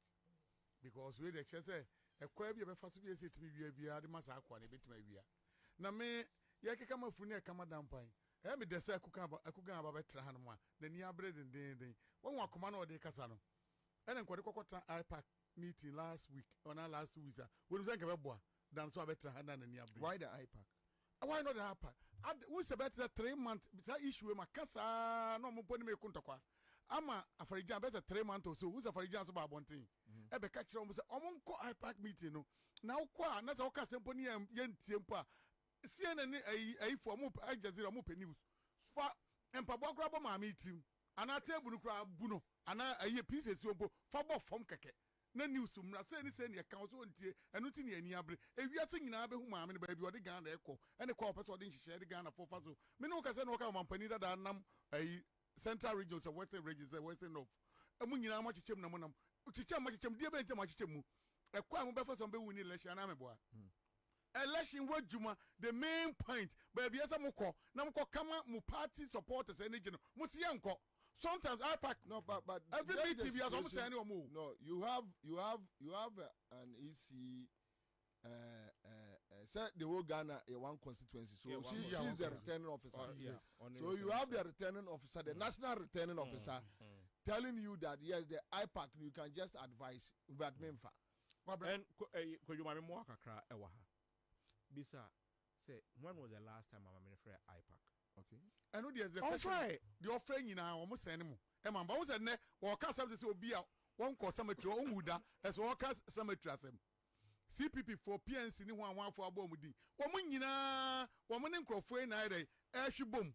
It won't be pon kind of crank so that be a biano or can different thing altogether. But what need some more yenia muko bia namuni eka yanibaji. Most of the last price a Ghana for but munko motomonko for ya beka and bottom say en colana yanimo yamo from no. Then a mum we are papa beka when my current amoka said the bay and bet my lord complain. Sana mutata fear namoko muti. Any 2020 and yamajigu and yaba. Yenko be a 1 year one issue way and took us out koya and kamukoya and kobinti hunchemo. Oh, Nipo Koti, which a workuga with the ababon telling any idea. Young who dear could be any wow post on your mouth train and making news the same on the echo. A quabia becoming about me or Namwa Sabi, what was it is a kutipumponi. Not over to a winning election. There's no way over to a winning election on my way. Not 2024 and now 2028. On my won't be leader. But Quabia and a kufu other person will be a women winning election, women winning. Quabra, Mime, party agent Ayabre, machine on verification machine okay. Uko polling station do na especially omo ye juma omo seven check any ade no verification machine bia no fa ni panensa ese de na menu aneka uko enkrase nyina emfa and once agent for ne ke ho bom NFI form wa be fail bibia ho no na mo aka mo bom no atoto niema na nipa kra ni se bobia ansa to na ba ho han makra fm wa ye ni bobie no ato na ba na okọ ne ba bi ne nsa no tell the some people kra twuma enye dwuma say sabi de omodi ba kwabra me do nyankopon nipa betima to aba bebreu eniema nipa aye ne suma ase no wonti wo kan on radio so ahwe ba be twa kotum entientimi nka wo ka se mre bi mkoka ba ko bi ma nature security bo no mo hwe me e ma me ko din sense me be 3 months or 2 months ba bi wotima se eniema aye no ye ka party ho ya ye ne eniema akoso no ya machine ho no betimi tete ma eniema bebre omodi eye de omodi be ye no na wei inkinka kwabra so simple ene ba umiano de esa and this for we mudi agrobe be di president me ne wo kasa so onim East Legon na mo sanchafo da mo ye dipa bone fo che obia de mo bedi nko na mo dwene ho me ka se mre bi we da me chepu de ahyem kwabra emre bi atwam kofo kokosi ni gate kofo di president so si gate ni security gate so ka se o si amone ne de ntokwa ya mo ni kosi plat kwabra da bia na wo kofo ani bo mo videos kofo be di president wo si we sata mo di mako ntenteme ufi so on minu so on mangoes pa East Legon their hospital mangoes ufi me pass brigade now kwa before mangoes ne ubo say on your right e kwa na ho ye gusu ni na fresh okay uko be say 50 meters that ba umie wakokosi the presidential house na no say we are say ye ohia ha adwene so no say before e be point ba umia no ayi we na nkomo fa no former sports minister Rashid Bawa on akufo adum fa no wie kra fa na no so onyene ntu ene age ba umia Rashid Bawa fie ba umia koto fie no abubu fie no na fie no do na fie wasi a ayi ne kwa wo na so che e watch sa wo wi press fo nyina akọ obia ntimi fa ma pepesim saba umia dia baba ni e kwa wo nyina because of wo kwakọtra on wo so baba di president akufo ado di ni dia oba ani ma e prepare no won so baba si die fully and we say East Legon na mete what you say and what baby see what that area yeah enkrofo akọ ma kọhwe me mani sem kra ententro formation base of 4 obia ni won pa omo pepese omo timi da ba mu obia am including Makati esa me de ka ho bi omo nyina anim na hwe ba umia dan oba be siesi wo yeah so ba bia me kire wo no what you say yeah what see oba be siesi na wo hwe dan kase ni ade ade me si fa bra pepese kuna ade mesi winning the cause what ma say ati mun nyina maka maton ko foji ye gate keke what ma say enti na de Ghana na iko no se NDC for di agro na so mo de niam di agro a ye ba wiem on ba wiem pepepe atoto niam pepepe ama ya pon ye be pon pepepe ama su ye be sensu you look at the other election of course 2020 election ye wiase de nyina kwabra ba bi ade ko ye wodi ye nam hwihwi the whole Ghana ye wie ye ba ye declare me no mienu nyina na ntimi nkofie what you say? No more we are so a beer for Sumasi Crampo. I transfer vote to the account for the ye no good Dubai. Ningina training in Abo. Election where said Rubium. Am I in Sabamua? And this for the election in Diago Fana de Uko consuency behind this performance. Don't running nice Abba form as a shimpon form. Ghana fire said who call crook and this be winning. It is even on branch meetings and who can company. Me see even assembly election ekosi buaku Ghana tuwe wa munko for performance down e dia motivation be na mo de ma munko for no wa mu yi nkrofo so asabia mu sabia nya do me dey was will make example kwabna say nkrofo bi o mo yi o mo East Legon lecture area remember examples And na me hu baako was a committee one from them unit committee wa bruce so to be yan agrofo kura ni mu eso ni wo poster so munja ati munyi credible people wo ba kwa campaign agrofo kura ni mu say hey now tani gwase be na wo di ba say dia na mu yi and this from one arrange mu say there's more in the political way simple mu yi nipa munyi nipa arrange che woni mu support some the support some support mu bi bia e kwa down they do leadership and man people for not take over adentia baby agana dui baby aniema ekosi akwa ewusuru tise kutipomponi mu betra me yabedi eso ewiase kwabram se bedwuma me ntiase o wonse o mampani John Mahama wono so no se eso kokopa assemblies of God eda na eso ya eso kokoye na ogya ne politics no wonam quiet sa adrun time eso okasa sa de we wote ne nura ene nansa ene ka eso ayi press conference se won tiase but I think according to the deputy national yeah say I didn't pay time I didn't pay time omo nyina split.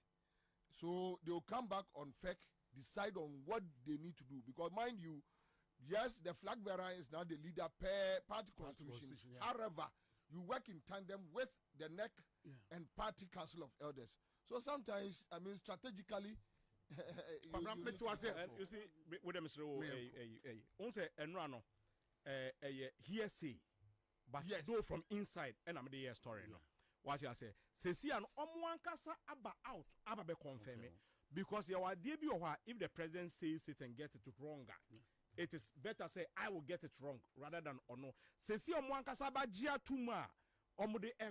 This is the time that this is the first time we are straight on Peace FM. Said this is what they are doing. But quick one, my boss is here. Yakubu Faha Rudin, your Deputy General Secretary, ma PNC. Onia Akwaba. Bobie, mejusu. Boko Deminia. Nyamia do me hoye na onso e. Boko. Okay, so quick one.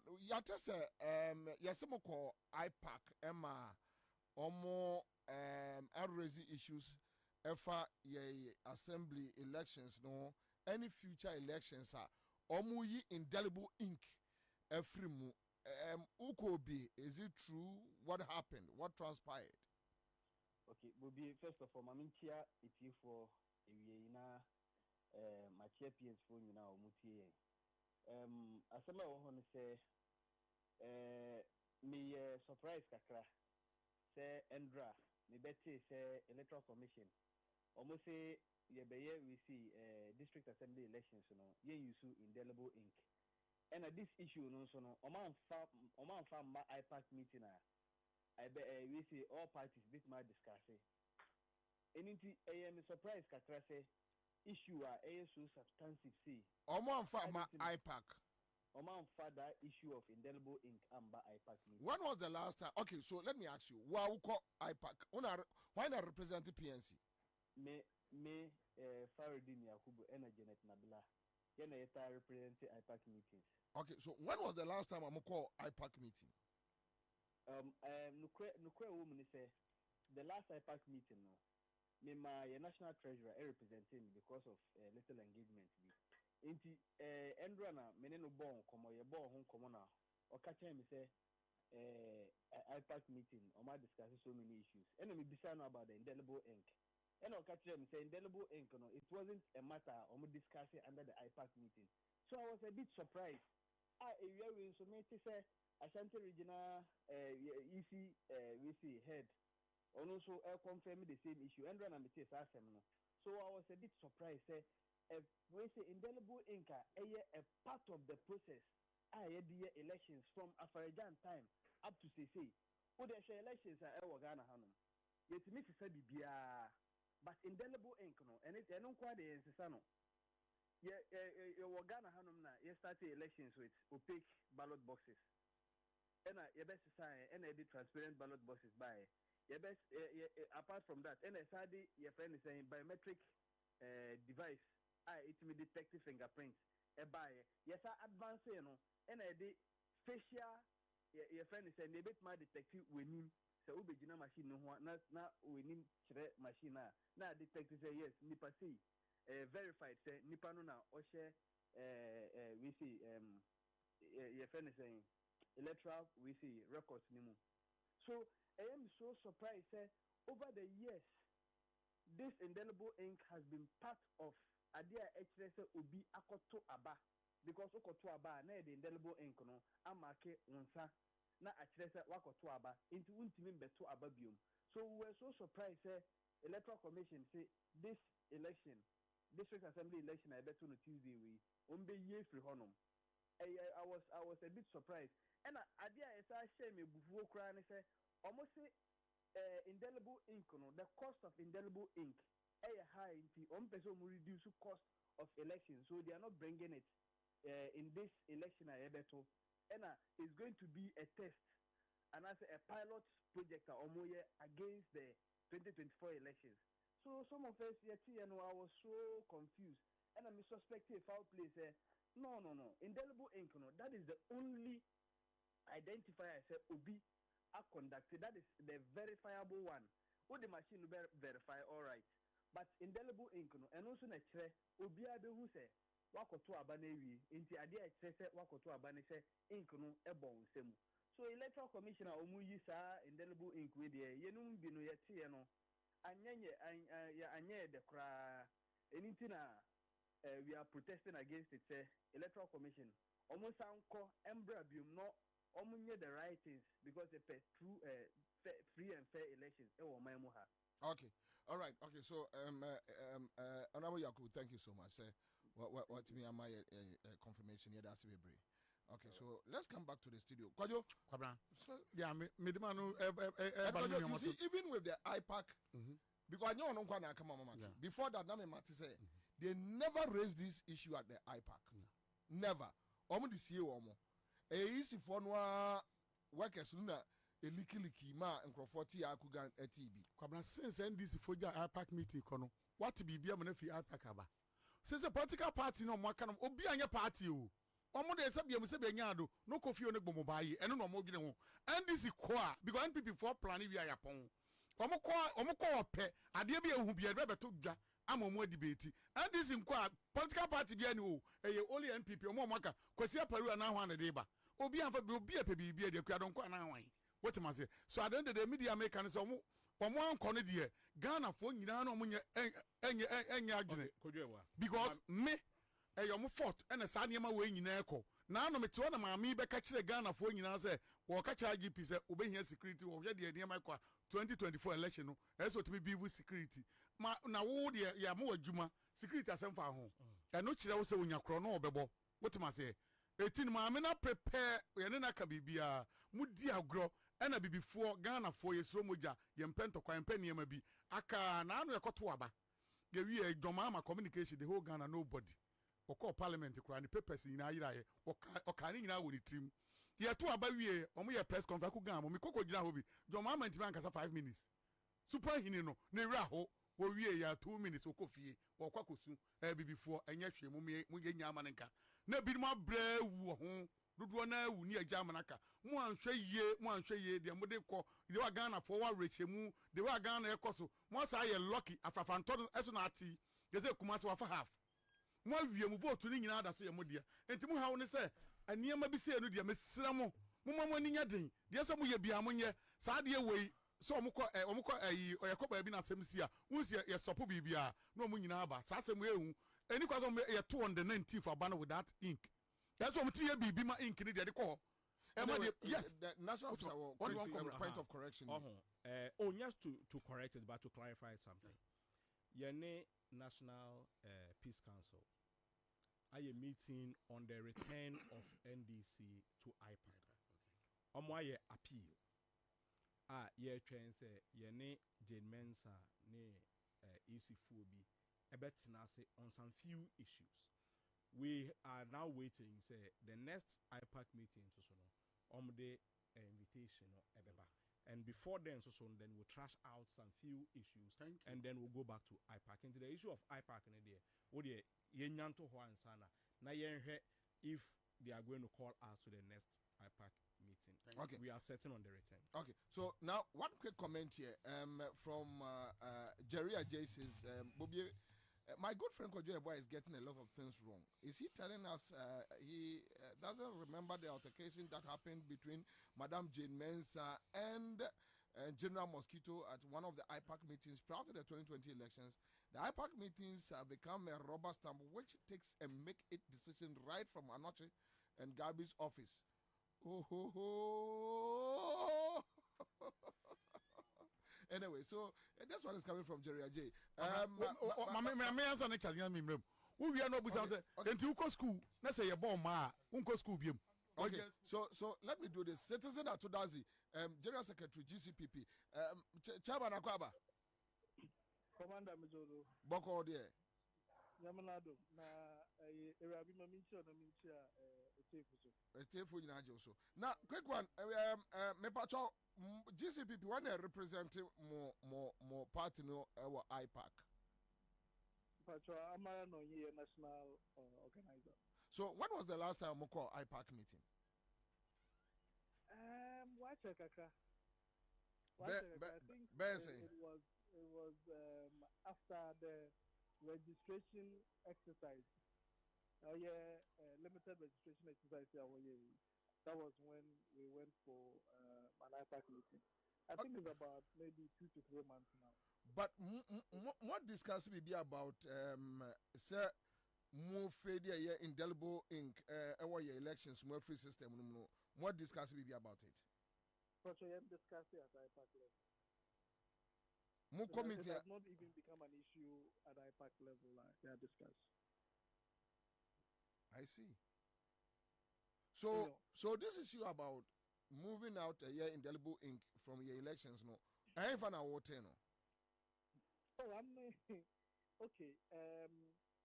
There was one time after IPAC meeting, it was a passing comment.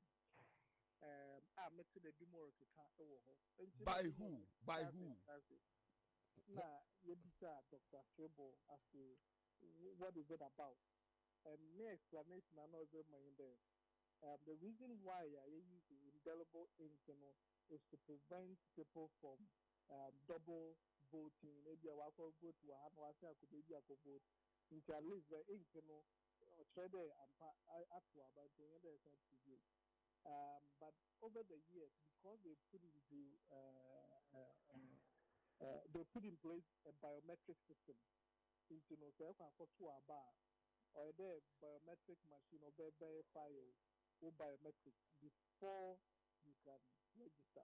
It is or verify also. It is on the machine. Into it could be what it will reject you, and that is why then there will be no need for the ink. But the questions we raise is that even then sometimes the verification machine does not work. I mean, countless times, even the 2020 election, I mean, we saw what happened there. Most of the biometric area did not work until they had to resort to facial identification. And so many things can happen. And how do we trust the person or your facial identification? I mean, we know these things. It is not enough.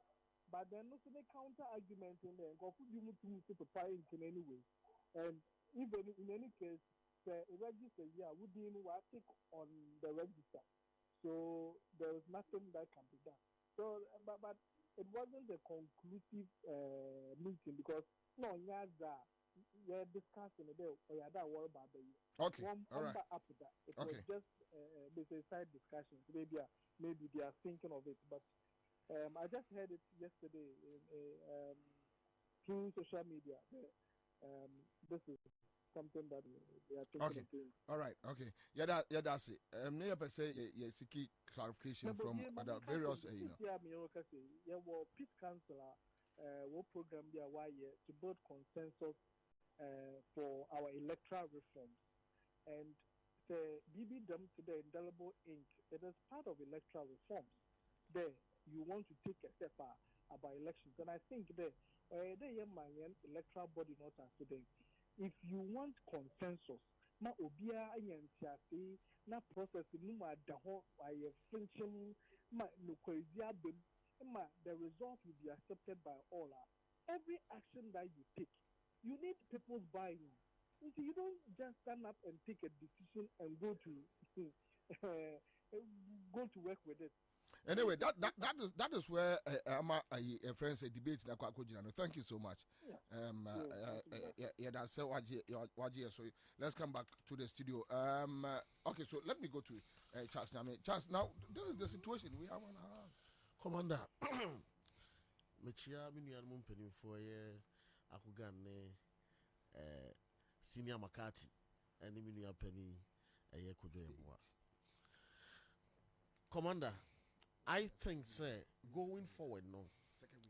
This is the time.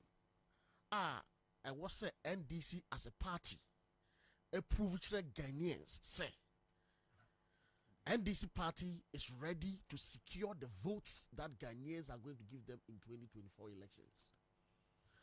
There has been incessant questions, say. Namukra yetu abanama muwia, namama conflict in chimunsa ajiambano. Indeed, there is some mistrust. Ghana for any NDC for. There's some perception say Ghana for who NDC for say NDC a weak or the NDC party is becoming a weak party. They are not in the position to protect the votes of Ghanaians at the moment. 2020 a typical example. And what we are, say they are going to take different approach in winning the elections. Almost for 2020 elections approach ni biom. Say Yawagana ubedru elections day. Ubeko police station bino na machines aba ho nyina enye adwuma. I was say polling agents the party officials are ewo ho no. Is ni from no build the consensus say it was here to abano. Tia kwan be so nyemfa so nto. Ni na ya jatum so okay. Ye nyina wa ha ye be monitor. Say obi anyo overvoting. And it no ye do without the verification machines no na ye nya no manual ne yento. Na se eba ne sa na se ye ne manual ma beto kohwe nka mensa. Ade eba be sa party in power no yen nanim say current EC NPP extension of NPP party and a managing your electoral process under the guy under the leadership of Jane your friends Jane Mensa under the leadership of Jane Mensa. You know what I'm saying? It's just an extension of NPP as a party and on managing your electoral process. On one number recruiting conform by then on betzna Adano I supervise you over the elections. Since you say Bian say mini Africa say nipa baako for na obehwe say within wo kra time no. On one bet both presidential and parliamentary ballot paper no amount. And you know entering into a deal with such a one person and a big deal cry. And yet they cry. And it's yaba verification machine na say. And you know you turn the manual. Wabetu ne anopa oko anopa tutu wabetoko enu enyumra beka be 30 minutes 15 minutes no my identify who say nipa wenu no ahwa omo ma meto yeah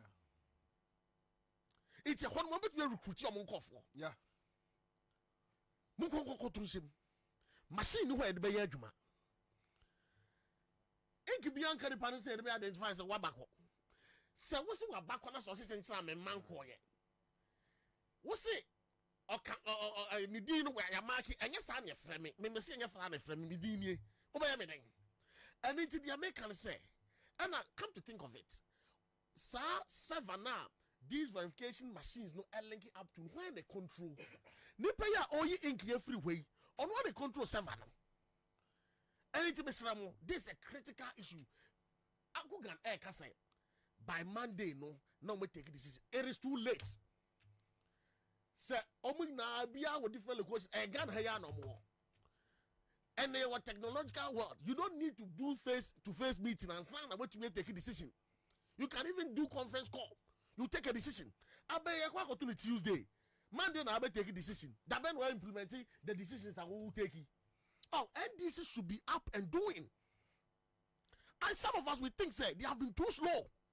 And we are siding with some Ghanaians say, Abano cry the more woman to me, Mohoban. And it's somebody to me about Hobayam. Sansam na Ghana for Kankano, Munira Wales, Kasa, take action, let's see. Say, right from Sampempe's way, more secure votes are Ghana for your majesty on the Bemamu. Because Ghana for to go to Abamamo, now go for a mamma, now the end of the day, no, Yasaba Betrasa, a bipoto, we are saying.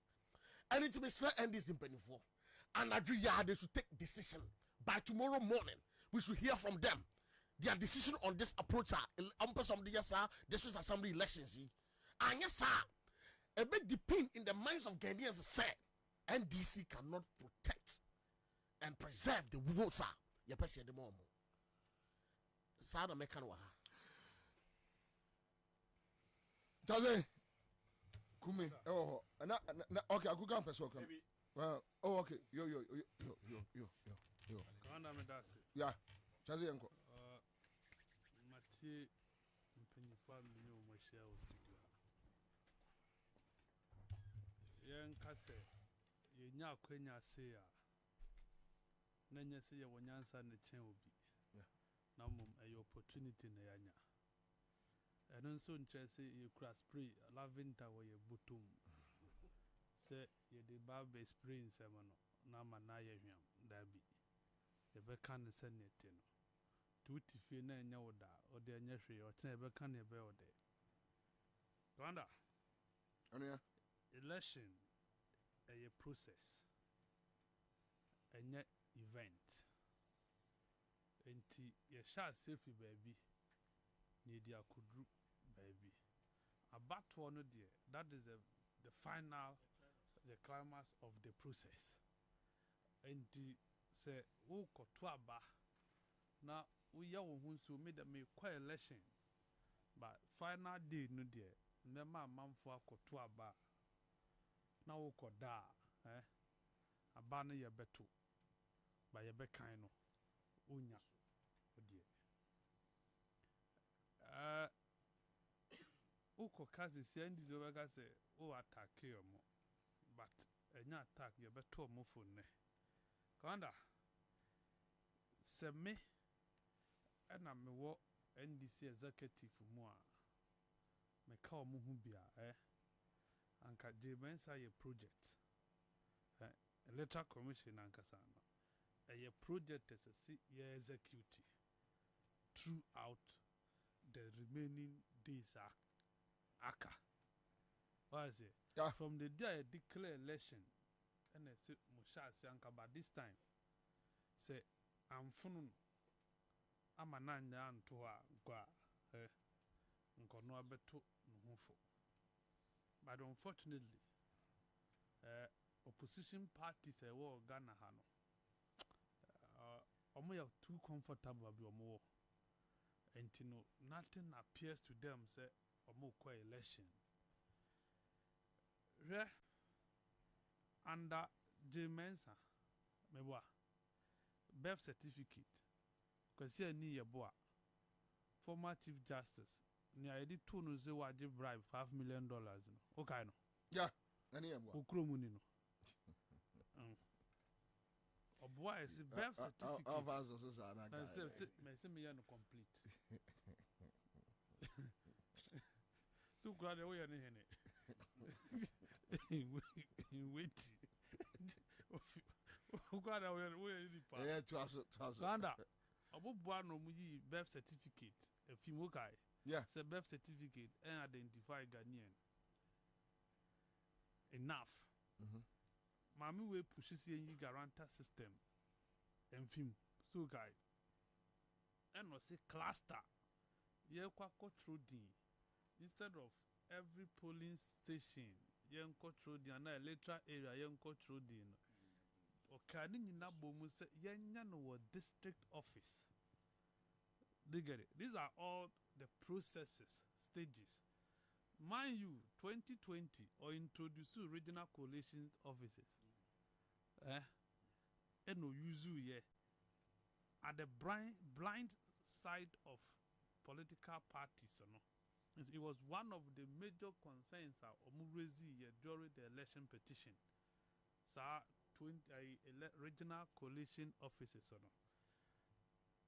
your court 20 aya okay kwan ye fa so the deprive SAR for yes sir it was on the 6th of December 2020 ye koto aba on the 7th and issue letter press statement and signature point any so any they are defranchising a whole constituency, a group of people. Till today, the voice that is supposed to be for the voiceless, so our voice now is supposed to represent the voiceless, that voice appears to be fainter than those in the voiceless group. We are in fear. Nanado Danko Kufado. I think MPP started saying they will break the 8 right after the declaration of election results. Yeah. A movie Supreme Court and no more this break the 8. Everybody is singing break the 8. Commander. Nanado Danko Kufado has repeatedly assured the party say Obehani over power to them. National Chairman Stephen Ayesu team Ekabi, General Secretary Justin from Ponkudia Ekabi, who is not saying it. You see, ni friend is your bebo boa, no betu boa. Na when we say Nenaya day, esi bibiso. One, the court is not with you. Yeah. The military is not with you. The clergy has been bought. The media is gone. You have nobody. And tonight I thought that NDC would take solace in the words of our national chairman.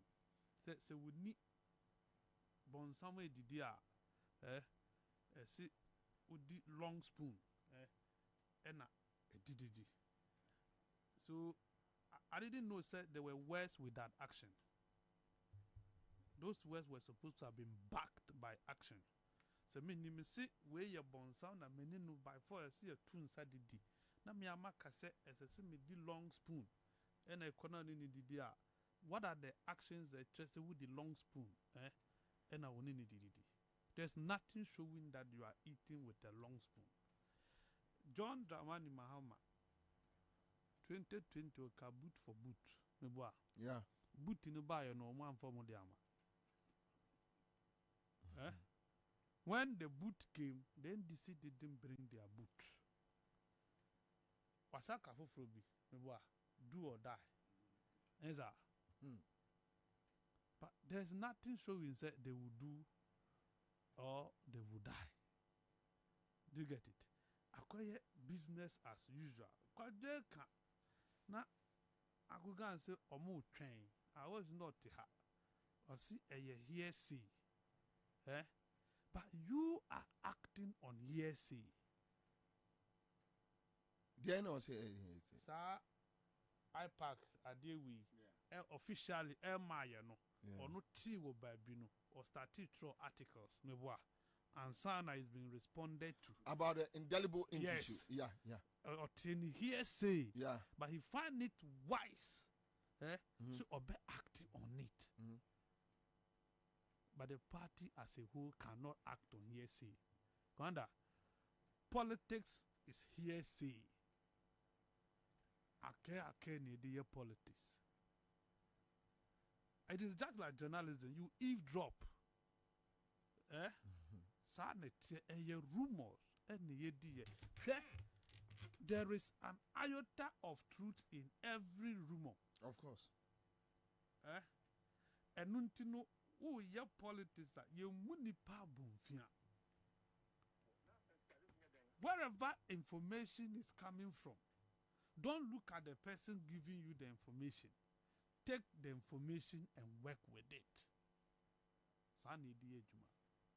But more train official statement one sad one time a buyer no a buy you may not caught upon. Untimi nkɔ court. Untimi nyahwe. Do you get it? That is what they will do to you if you are in opposition and you want to sleep. And this for the APAC argument, let's deep it, let's dead it. Article 46 has given the Electoral Commission too much powers. And borrowing the words of K.T. Hammond, if you unya young woman in the age of your friend there, James na owo coconut head, no coconut head, she will act according to the letter of Article 46 of the 1992 Constitution. And exactly what she is doing. What does it say? I'm coming. If I think I should have it. That may be because I was there. Do you get it? Commander, James Shasia Oboye Koko or Katremo say IPAC a advisory body about decisions are not binding. She was emphatic when she made that declaration. No, James Sabu IPAC, Commander, and Kaonkoti eminent committee. Okay. Yeah. What eminent committee advise the Electoral Commission? And or the chief imam no more. Duncan Williams no more. One and Kahu. Cathedral so for Nina. No omo hobby. Just to weaken IPAC. The fact of the matter is that one of the parties no who can political parties in this country MPP and NDC apologies to Nyaka, they don't qualify to be called political parties. What I say? But omo ye a man for bidding. Okay? They do the bidding of these two major political parties. So, if you don't mind, a quick one, I can give you the names of the composition of wine. The eminent yes. So, you have Mrs. Giftia Fenyidazi as the deputy chairperson. So, the committee has a former president of the Ghana Journalists Association, GGA, Mrs. Giftia Fenyidazi, as the deputy chairperson. And he's a well-known MPP card-bearing member. Yes. Okay. No, not first to say omone ya glue. Glue. Yeah. Nanya complete. We see me kind of see. Okay. All right. So and now I think she's an ambassador or something. Yeah. Yeah, Wanya Juma. Yeah, Wanya Juma under this government. Okay. So the other members are Reverend Professor Emmanuel Asante, Chairman of the National Peace Council. On the near Pia Stadium, Ekokonye. Yeah. Ewa Park Suno. Ayonwa. Okay. So we have Sheikh Osman Nuhu Sharabatu, National Chief Imam, who the MPP and the NDC are trying to lobby. So sometimes, or not there, as and when, pay as you go, as and when. Then you have Movi Muhammad bin Salih, and Amir of the Ahmadiyya Muslim community. We have Reverend Paul KWABENA Buafo, presiding bishop of the Methodist Church. Ghana, Nana Atudazi, former chief of staff, and Archbishop Nicholas Duncan Williams. So Nana Atudazi is a well-known NDC member. The Bakwa from Amau. Duncan Williams, and also MTN, Pay As You Go, and president of the National Charismatic Christian Churches. So the others are Reverend Dr. Seroji K. Fayose, General Secretary of the Christian Council of Ghana. We know where his allegiance is. Mr. Tony Forson, president of the Ghana Bar Association. Then, now they have changed him. Reverend Dr. Paul Manson, and also another Ukranika Shedibutum. On a Kobompire Galamsey site. Okay, so Reverend Dr.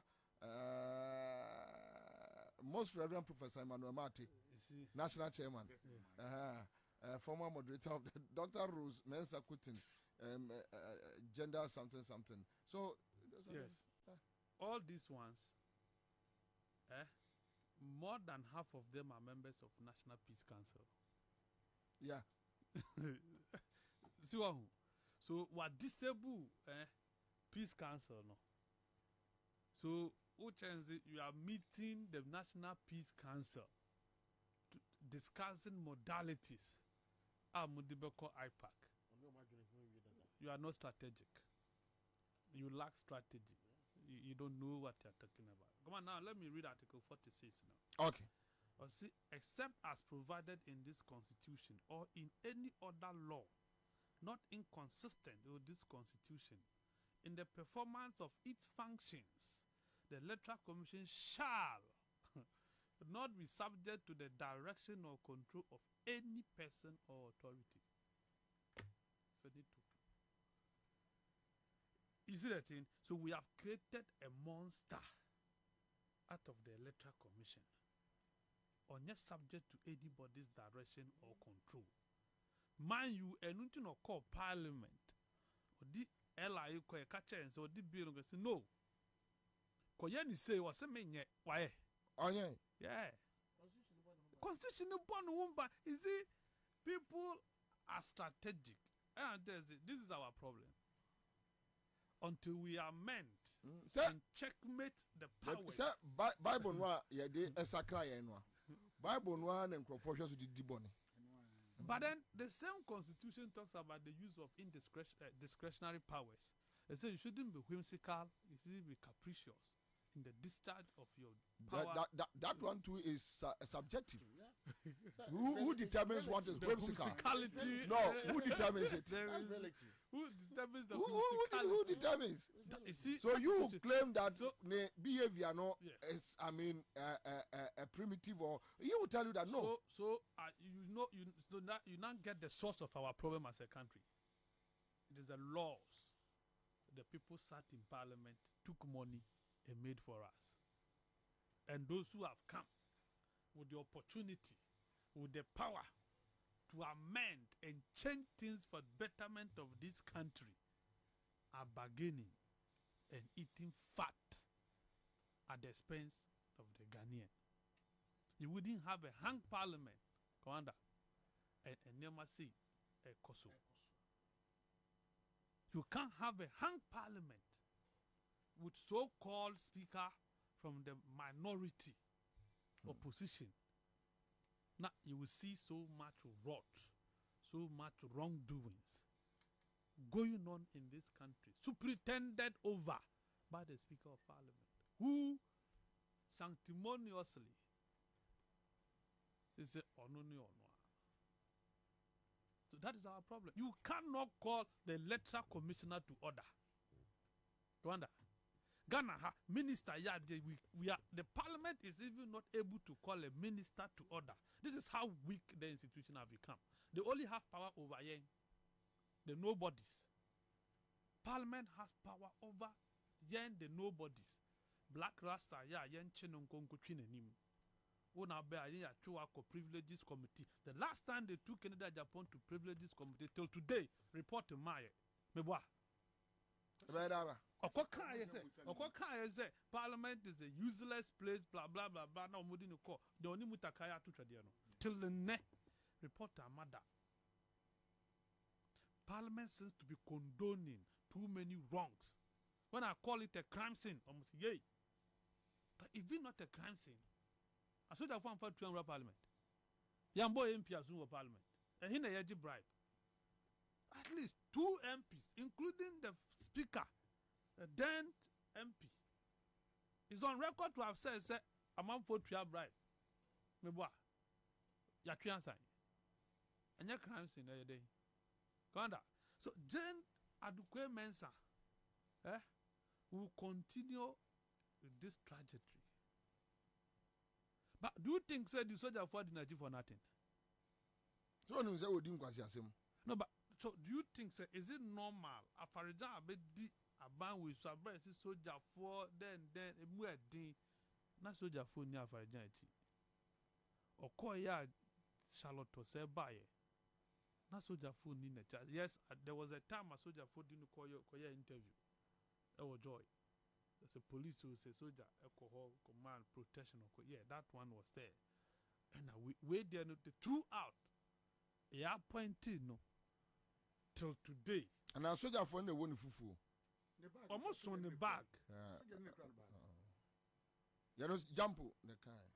No, but you are not wait. You mustn't wait for Jampo to tell you. Yeah. Because it is. Yeah, no. So far. Once a one bedroom. So Jampo for University of Ghana be catrewa. No, that's not fair. Yeah. You should be telling Jampo say, "Me nene ne tewa me neighbor." Oh yeah. Oh I say, and police if one turn no mutual loto. No muji guess numbers. Then no, yeah, mamma no quite man no muti on a cast. Yeah, dedicated. A buying security cars. Meanwhile, Boku, ye nya bin dia ye enkwanta ye nya bin dia akosovo. Ye dia ma Jane Manson alone. So she would do whatever she wants to do. Catch him moha. Say this woman was acting according to script. Okay. Yeah. Can't you say that be you can't say that. Before penance is an dream. Before penance tia futu. Inti se uti Ghana, now you really we a political party, you really want to make impact in election. Now you have electoral commissioner TCC. Then this intimenya skaya parties are kese Ghana muntimenya skan fa mami we nkwa ECOWAS court. If you don't trust our court, can't you go to ECOWAS court? Somebody answer when I'm radio so now 2020 I was on record to have said the Ghanaians will vote for NDC, but they can't protect it. I've said it. It came to pass. We send you a send you a man for a boy attire. Attire ni catfish executives. Thank you. Mami, come and say thank you. Maybe time over time say. Oh, what you crowd 20%? Attire any catfish executive. Yeah, to move na muzi munti. Na mo pen one ye. Muntra musa. Yeah, you can pay for your for your heart tomorrow. Binia. Hello. Aja. Papa. Kai, yes, what fan form? Say 10 million. 10 million. Hey, you're paying I'm quaka ya when you do me call to you. With slow, but can you pull her or papa won't know the you pull slow. Hey, who can say? Catch me. I'm 30 Ghana, 40 Ghana, and Abu Mamma. Na next week is any Christmas we okwa jim kuko bi no abehye wo me to ade na ye di 20% atum it so sakofa bi kra. Shut up. Ade na di 20%. Shut up. Yeah. Wow, bodo. Anyway, all right. So tell me, winning 10 million out of CMG Sketchy, how do you feel? Oh, good. Me a yen first time. So if you are and we can't say 2,000 I mean more them say them yeah, that's it. Yeah, that's it. Congrats. Because any entranitwa CMG Sketchy there. Okay, so I start 413 hash and then me 10 million. Me 10 million and then na say unya enyo ya na wodo nsako ho if say mebobo me last me che nipa be 5 6 7 10 million and then I start for 13 hash, but my memory back to me panel kwayo Mammy Biamu and Famamo, we no be ballers, Namakwaba Babefa calls. As we speak, being said, topics be bring or then keep a sedim come on after Frantoria, the American say we and your topic will be go free. However, you beam. So if you have any other issues, you know, remember be 5, 6, 7 minutes. Remember other issues, 7 yeah. Because obviously, no more other issues you want to touch on it. So let me give you that chance now, young Comra. Biam, Cobra me that say. Unim program I don't know and it's a me ba topics and go for example topics some ba wo me new kneeling is serious because panel members be constant they be omo ha good omo attack a certain personality too much wogine ho awon tia se me kwabna me de se otie wo ya santimi me fi asokoro fi mampon ye nyina fa the same kwaso na wo kwabna bobi ansa wo first ukro mo santimi mampon na ka anko wo ko a na je wa krafie mampon ku hona ne da wotuma se me ka we me ka simia me nua kuma ai same won to so ene day bi obeba bia kofo na kofo de na waye se president bi abedi o man isu no ko president fon president janja president wanya ade a enka kwa ba akro di 90 plus 221 ye hu ne so mfa so bia na wotuma se o man pani kofo babedi president obedi president ena ma ho kwa ye ho kwa na kwa nko ene other road no ai pando kwa can't be nko na ba wotuma se o man pani kofo ne ba ye no ma oyi abri kwa me ma examples ni bi o man pani kofo Cape Coast kwa na te se ai bomu kwa wo kwa brabo bi ansa okro mu asante mampon mu kwai eku ne entimi nko ye badwa ho no fia sokore ne banko ba ye timi ma ho ne esuro because eso krafie kofo ne ba ne wayi niema ne nyina ma mampon kwai Rollins na ye tue ma meka kwa mo dia ne ni kofo so ba no ba be hold asante mampon kwai Rollins na ye what am I say no jitum my you fa what no say asante mampon kwai me ba asante mampon kwai de ehyaase efri mamponten ba aguna nyina jamase Rollins chamu adwira sechaduma se sataso afram so ewura mu konkranza nyina yeah we dey ho na magya ho na mama da bia panel member beba bia kofo no odi na tem mampani mo ade na wo ye yakofo ye no but the point is the president but the point is can't he criticize hold on obetimi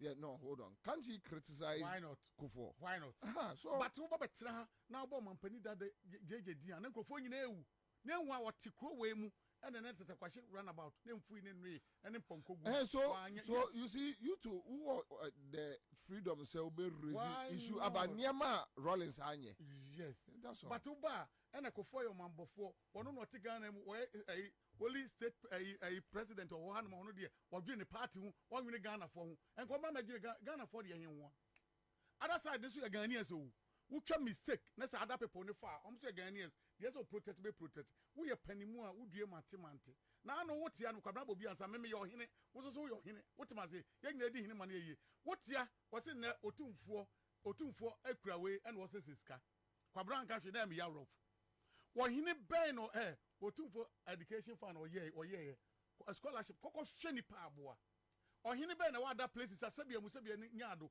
wada dwirimpo se memi kuro mu mpo say class unit block rampo no fort aba ho tibi gigi scan me da kwakoye ni ye yentua tax ma otumfo yentua hwe ma otumfo at least papa no wani so ade hu ototo ne niam yie ene wo so oba bia aduru no miam hwe ag hospital wo niam e wo mu nye enko yie so it's better say me ametima ide apa bibi na me dia ye bibi eno mistake be na waye onye mistake ya ese ni patena hanum say ne monya ohina o stress ade ahemfo dodo kwabna kire ma ahemfo dodo be na adwen sabia mu adwen papa mpo omkro wodi ade mpa ko no ma sa adi wodi ade ko no adi wotima se so at the end of the day saban na amwa na se honum se ukogia na se ukokwalebu na akoso mo the hospital wo wure be ho wotima se wo wure kra be ho eniema nkoyie nti papa ne to na se wo hu se ni nkoyie so at the end of the day me man for momwa me ye tikure mu na momwa ye ni ntimi nya ni se ya ye wi a sky bag no ya fa ko mo tumfu ba government coffers mu nti bone be no waye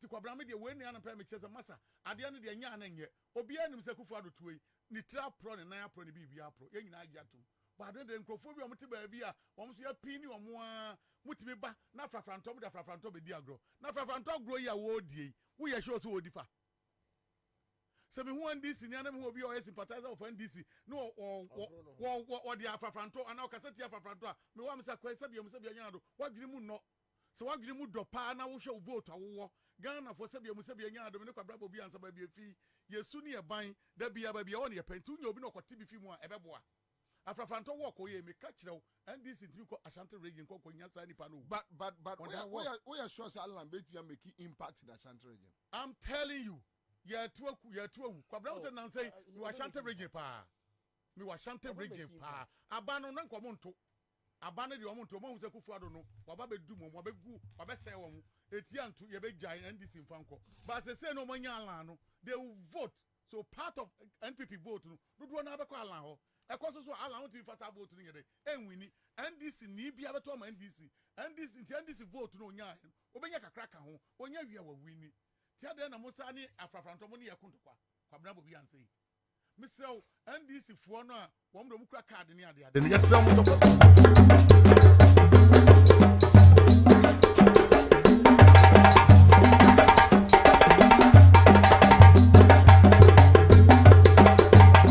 to destroy the country, using national security to destroy the country. What they say or minor, the party boys are questioning. We meet them every day. They are on the streets. Some of them I know plenty. Ebi wo ba omi awa mi ni mo mo nkola mi ni mo mo na omo te menchen wa achimota. I know them. Wodi ni din kura to wa ontimi ntwro onima de kro o twro ni din ma no o de be ko pharmacy shop say aduro be ni. We are using national security to destroy a whole country, a beautiful country like Ghana.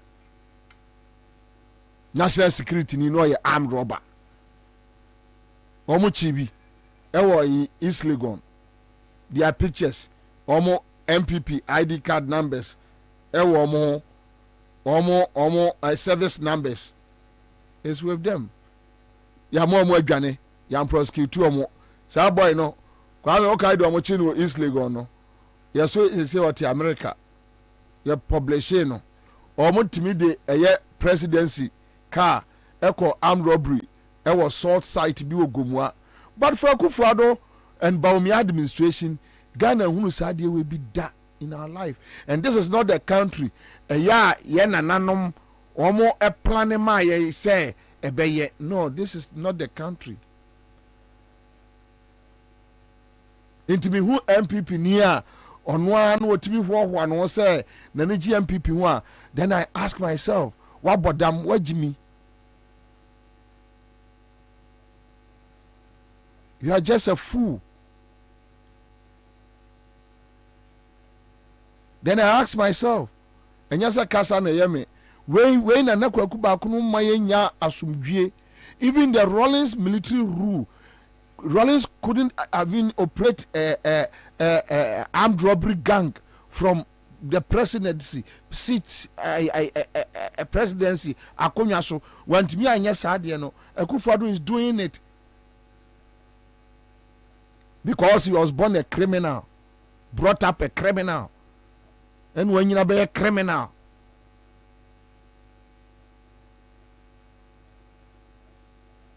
running a whole president, running armed robbery gang of a kind of party, national security minister, Obenyina retire Kofie, Omumbe kwa power, a opposition, Obe Kofie, Ushia noa, no I am mobo, Oyani Shie. Abra bet me show you an animal catcher as a bema. Ye more minds are. Ye mbu minds are. Ye do my bonnets are. How can you use state security institution to run armed robbery? How?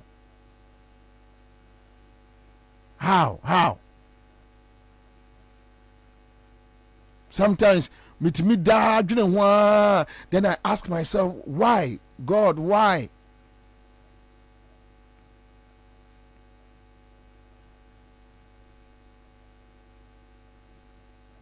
Me who be MPP ade sem ne kai mo metimi hwe ne sa, then I understand why things are ACC or Mali, any those areas in the ACC, because it doesn't make sense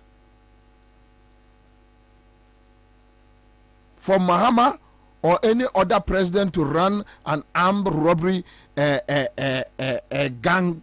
Me ferry crowd to associate myself with you, me ferry. They don't care. Say they don't care. Chasing people. Jim Crawford Sasse, they don't care. The consequences, they don't care.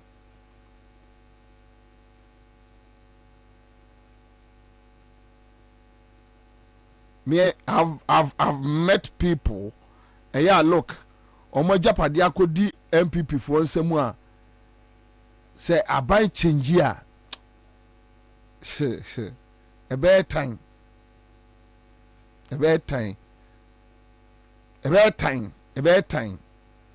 I wish they should do everything, but a day babu papa ya MPP lose no. Ebeyire papa. Because I met one guy osina sase wo Santo area yes say ono omo friend no Santo na say omo friend say omo mandi bi say is Legon Heights you say there omo Hills okay also was aso omo use national security for langas agi asasina sidan na ono no wape grader esiwa on kwame o guys here two about 2016 we MPP for no be at the grader kobubu guy be dying and this ni be dying yeah omo had the police enye omo had the grader kobu ne dying na na yire ne mada say eye MPP ni asase ekoya man for do on be fa so no wo do on be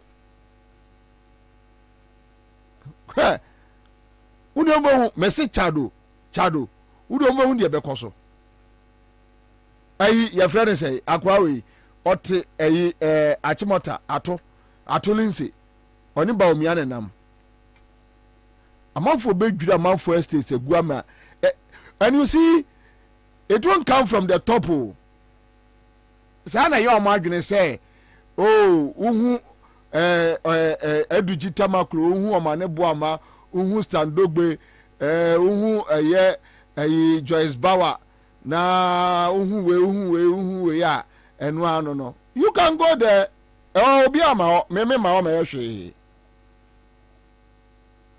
the thing will come from the grounds who control the baby in control because omo di bone ye kase nipa de political power di bone a omo di bone a odwire ho anyansa nim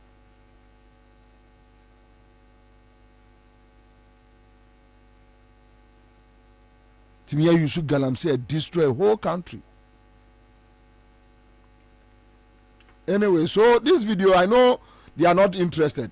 Omunfi omunyahwe yet akwa wusi ejina aye afidie so trem se gabi wo kire da ko na etu galamsey obi amfi obi anya ne hwe no ne na mo no ahye shoe na ene gabi we anya sika ato shoe gabi ba sempa fm na ne ho tantan ne na tare mu kankan ubusa ayi derekaje ya obeka kire gabi no oba ayi asempa fm ekosi say obi akra invite no o wa bo wan so apie no baba betena ho bitimi hwe omo sa in those days sekojo preko kaso ko gabi wa mebusa no what are you going to do o kwa head we num ye nipa and now so otimi to suit eto shoe eto ka edem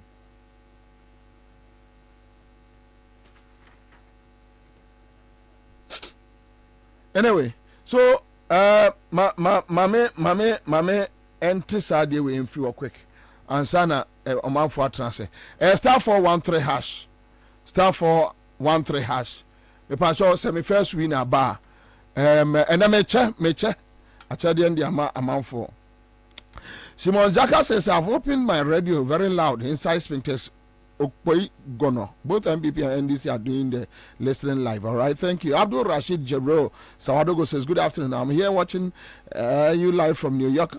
Good job, guys. Okay, also a channel, Commander More Fire. RKC do the typical MPP party members think. Okay, so let me move on. Muhammad Ibrahim says, good afternoon, Accra FM. Good afternoon, bro. We are here, and this is the Citizen Show. Now, I will say, Nameka Assembly. But before that, quick one. Me pacho voice swap neka bako. Are you ready?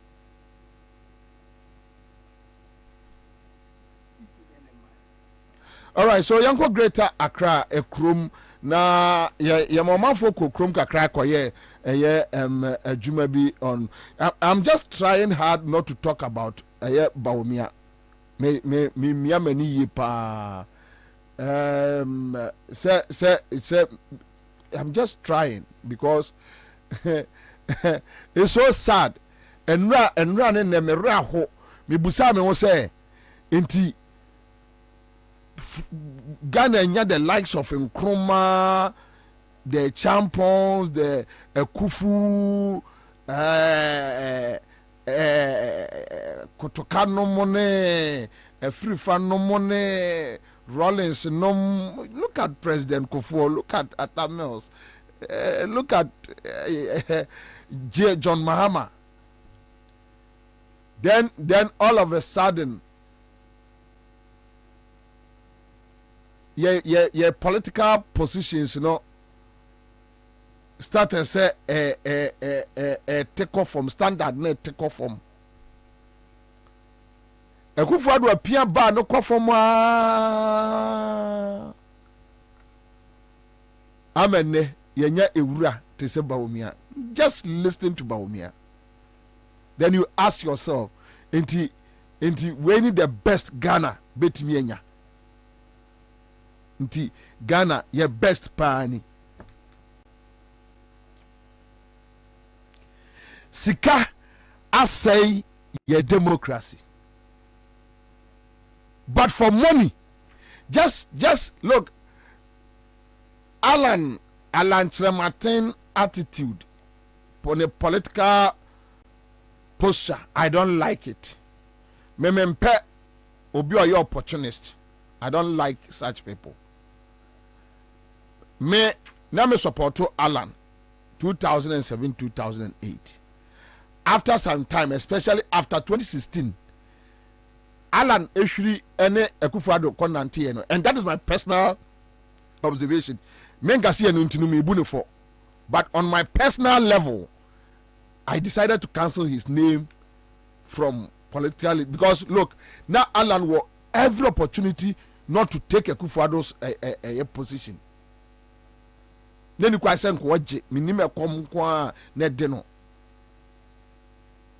I've been telling people minibi bebre, but a radiada romanti, a radia mamen crofwa.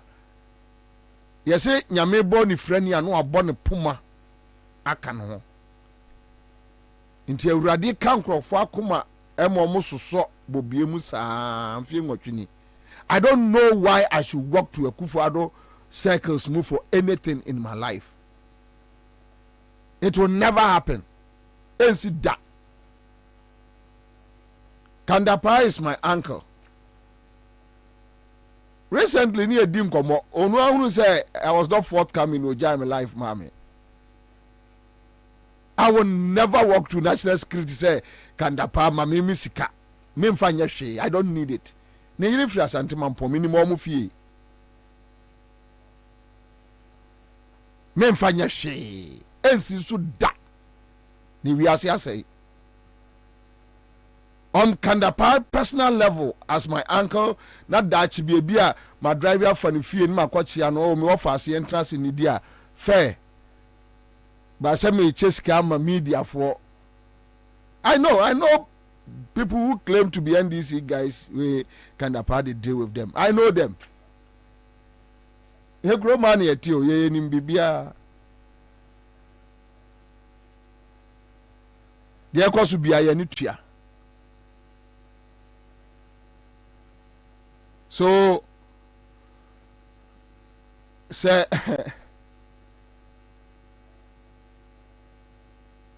oh, okay, so come by be asma, maybe standard no, ever too low. It's sad. Just look at Bawumia anymore, and I'm going to say Oninyansa Chenye. And a member office, na me tie different stations news. Could you believe that? The information minister, Kojo Nkrumah, is defending the finance ministry on electricity, a VAT on electricity. No, o defend government no at the same time no saa deɛ no ara na Bawumia so obetwam no or say defend ye no why Bawumia so obetwam. Then I'm like wodi akira obeka kira wo asa abodamfo otro asa abodamfo asa abodamfo asa nipa bi omo abodam na omo sha ase abobo omo ano na omo no abaji MPP no na omo at presidency asa abodamfo from Akufo-Addo to asa abodamfo wotie omo you don't get it. Yeah, one information minister now he is torn between the executive and the vice president or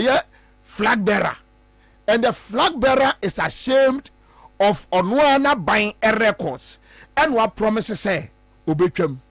Na information minister no was on City FM defending Kenoforiata and the executive on a VAT on electricity no, defend it. Then I'm like,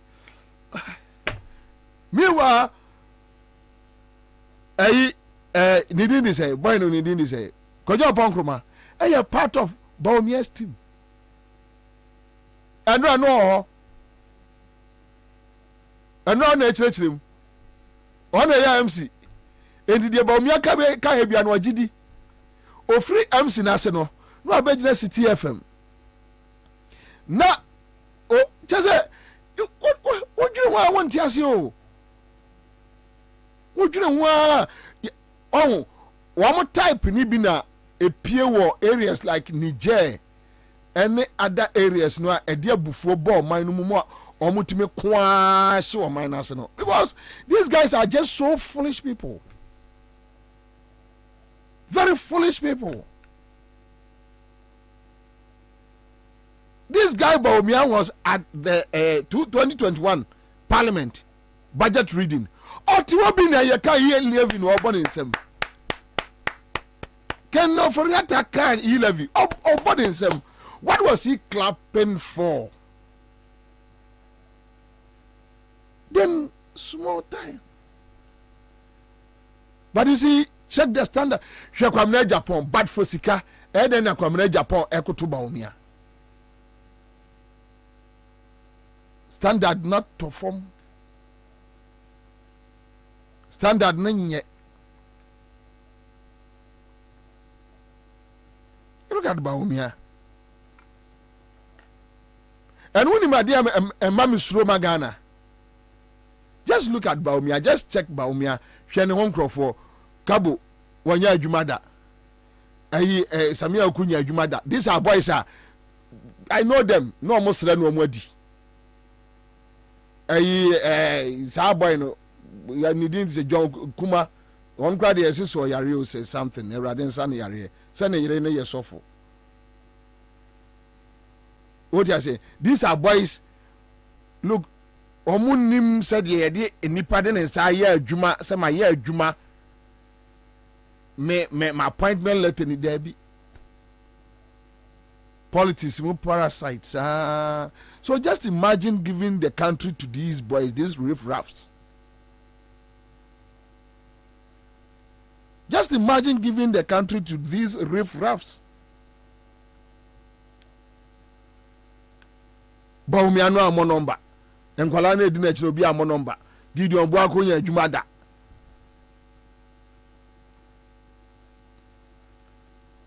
Tie Bawumia national service, me twa national service mu. Oga ka say obey no, say voluntary, say obey no dey. Obey dey voluntary. Na nya no ano no. National service. The core mandate, the intention, and the institute national say nanom de national service no MI no. Now say we also be change that core mandate. Na omo jimia say review kra no review tio obi say review muti ase say a cancellation. Obi so be abolish the current national service system now say no nye cancellation. Abolish as you say. Abolition as you say. in the big catch yourself, I will abolish the current national service system. No, any job na wucham. Or say review to cancellation, but abolish the cancellation. Because so much oh, Tina Canada Japan catch some say Nipa MPP what Jimmy sa. Nipa MPP ni Jimmy sa. Dr. Vomia Kasa, share with the show. Tie. NDC catch them say, 11 no anye. Tio, what's the be?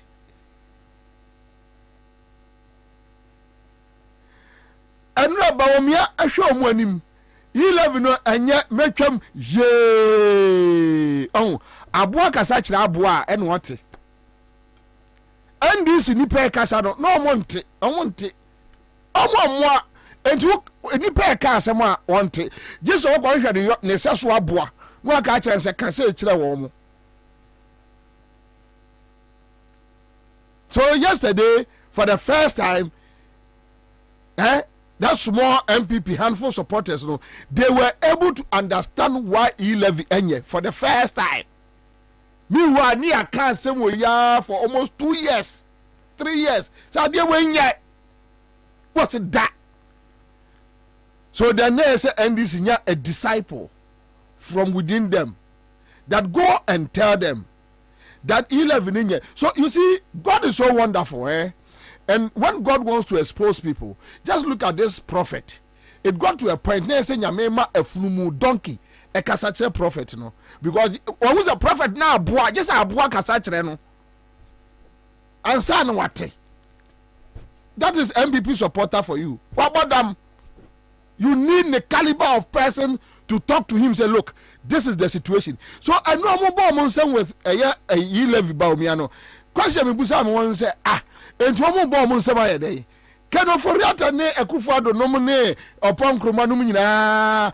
Ye statements, Mamu bomb some say, 11 India and this name, I'm for. Now 11 a year. Then this in person on my way be a year. Then all of a sudden, as someone this sick, I was on Tiasiano.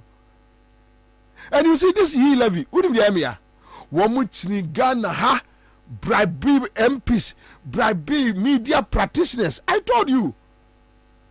I was in Jowulu and we are friends in Bakubai. Oh, Kabra, as we see, no abon this ni radio station we nipa we no abon di akere me we age me gina no afre ba ko edna to loudspeaker. Owie ye kwamna de ne de e yo man sika ye dwudwam je.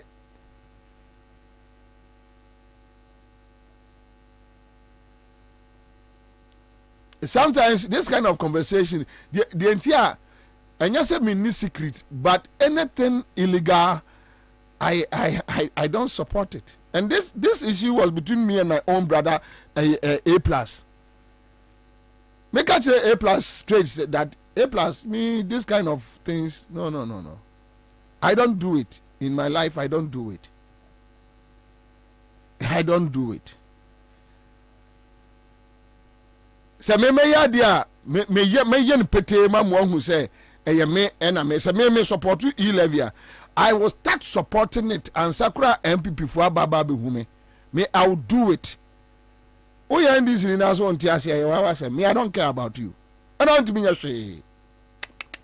Untimi nya hwe. Me untimi nya me hwe nothing. Absolutely nothing. So when I do things here na me pese me amede madwene eye ade me pese bibi be influence madwene me pese me amede madwene ye so that when it comes to taking responsibility for my actions me will say yes ade me na me ye e ho consequences ni tuatua ho sika man krofo enti mu wie we nyina no.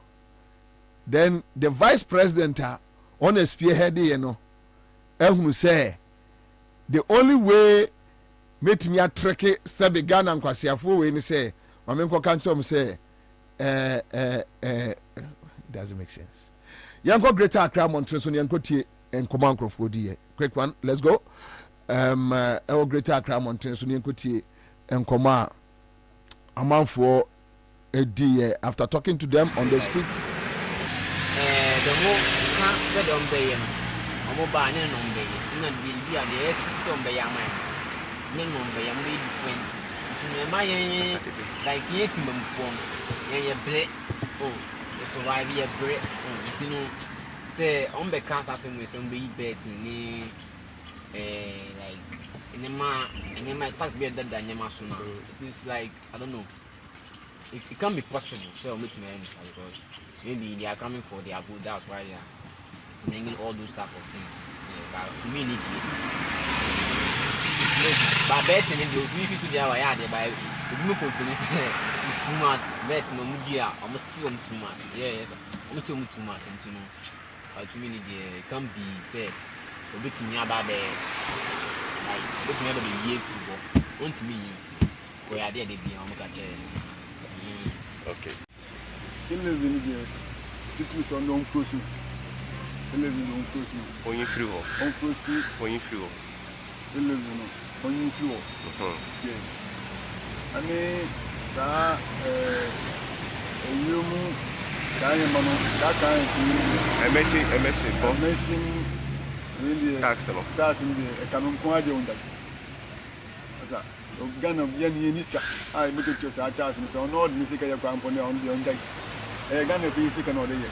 Or say a Trabamana, or we say a money flow. Oh, Asa, the Trabamana, the Trabamana, no papa, and offer by a good for Robert Sisu. Sa, remember that the economy, net is a comedian. Then, the Trabaman, it's Ghana, Massa. A canoe, Kwamadu, Ghana had ya.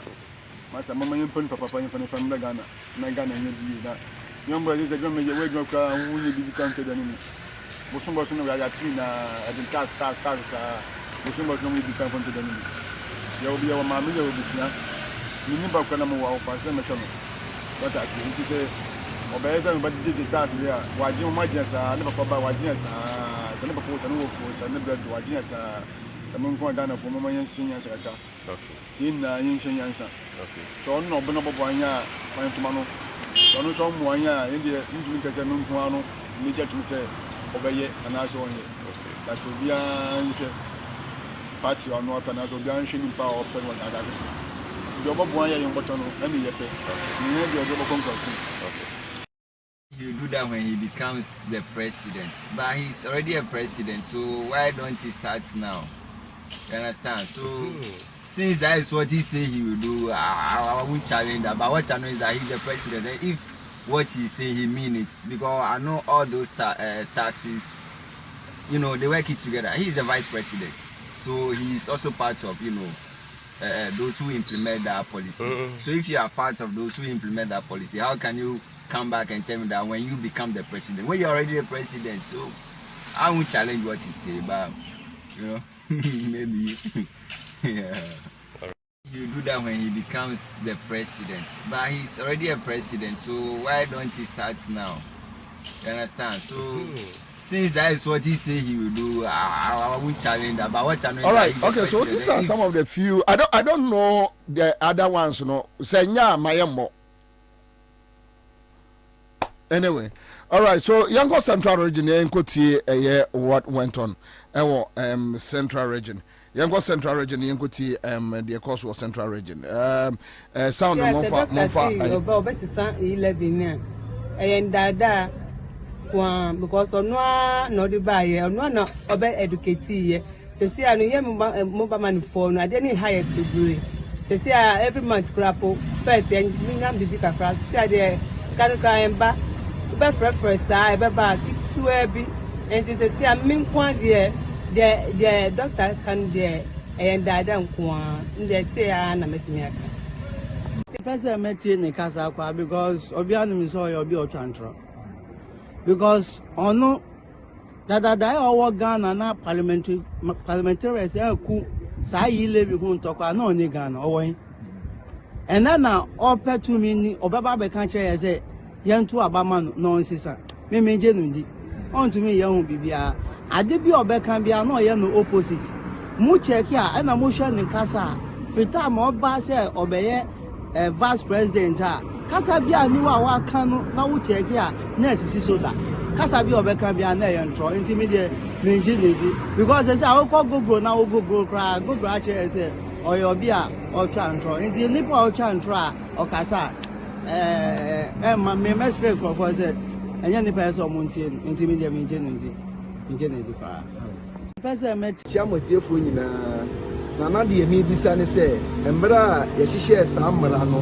e wo parliament no sebi previous na ba omia na oni Ghana ana sata na ye nwo no ana eye Ghana foforo e na omo ka sa endo obeka sa ade wi na menyi ni se papa no betimi aboa Ghana o because the oil na say obi a sebi monopause we ye papa pos as obi a sebi papa pos bi enya no oka ade we na ochina no wasesa no Ghana ya nhwe ni yi a enye yi na de oka no me nyindi se on betimi aboa Ghana because mo na modi yi 11 kra baaye mo wan kasa na wo be educate yen me kra na menti ase wo na wo be educate yen wo TV so na yan kasa ye gitu mu ene wan kasa wasan ba se wo be ye president a wo be ye furu papa sorry to say that time a wo ba no na wada na said ye Ghana for monti mani o na de e koso no ano odin chiamotiefo nyina na de emi bisa ne se embra ye hihye samra no e wo parliament no sebi previous na ba o. All right, so this is Central Region on Ashanti Region, Yanko Ashanti Region, Kumasi, right? Kumasi, Yanko Kumasi. Na yanko nkotie nkoma omo edi ewo street mu ewo Kumasi na wani enfisi wa bla motiso na wo tena mama wo ya to aba na mo ye dus ene ne nya adi nto be ya wonyi ni preku enfisi ne wo se wa yi awayi na ye ready we afa nso se wo se dia dia me ne wa mo nya adi ko mo yi fi na wani enfisi wa bla motiso na wo tena mama wo ya to aba na mo ye dus ene ne nya adi nto be ya wonyi ni preku enfisi ne wo se wa yi awayi na ye ready we afa nso se wo se dia dia me ne wa mo nya adi ko mo yi fi ka e baba fo no mo nya mo ka ni yi ro mo di wo se ni fi ya na sampla wo se ya bukura fo da enti sa sa papa bi na wo ka nche ko ye kra na wo yi lady a mo de ba ye wo MPP for mo na mo de ba ye e di enti na me ye fi so that is amamo na mo buo no mo hunu so ntinya dia we de wo ka no kra ye kra me kra mko fu apa kra de wo ye tini tubi apa no me tubi m chese dia mo ye no mo kra mo nim ne mo ye mo ti akonya so mo ahyemla sab yi bubu yes afa de wo abedi akire ye to aba ma asabla ba president ya wo so be yi le bi atade be de be every so wo be yi de be ties be every so that just am anka sama mo no mutimi ni to mo free so na from la ya wo to ye ni ne kum ni wo sa na ni kum ni wo se ba o mi na ni kum na wo na ni so enti won pension wo na ni na ni so tete na do ya ni ne nya se aba ni ya ntu aba ni bi ya ntu ma ni people so ya ntu enti amu nya wa ni on pension no function no fa wo hulu ni na ni so tete na gine na mle fi me ka cha ba o nyo da wa tu edu ama mo koton 2.8 ni yiska so bo me miska letters ni musima kwa hospital health insurance o enkoba edu no no na me nya meka Enye jese ile juma no ande ba yo dada me ato bama no ande ba enye odada ya ama ya to bana ma you know said that wo sa nya no pra wo ba ka bi anwa be ye ji onu odada en wo ya pa ka de ni aye Adena kure.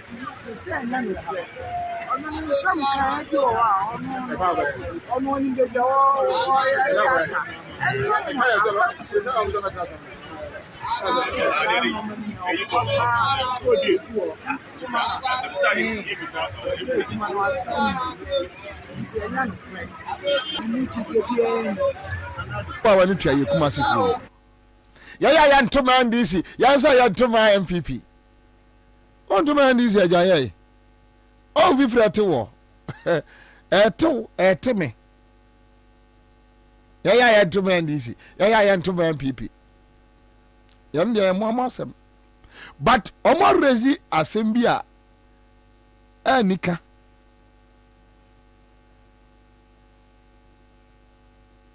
sɛ wonim afutu a and metie Kofi Bentel ma ho sɛ Kofi Bentel ɛse ɔse deɛ wɔse Bawumia entimi resign even though n'ani ngye policies bi ho. Can you imagine where in our constitution any actually say oh, you're vice president you can't resign? Where? I think Aka and Rollins issue no now they were in government, right? Now Aka vice president Mebwa and he resigned and now Rollins the unity he resigned and now Rollins the unity. Check it for me. Say we are vice president won't me resign. Robo do ma jimi o.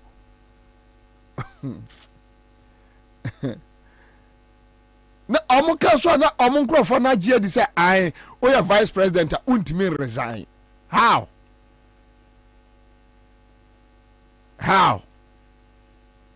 So you're vice president won't me resign. Now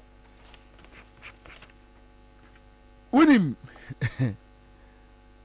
MPP omo press conference na omo here on 11 no. You have it. MPP. What's it there?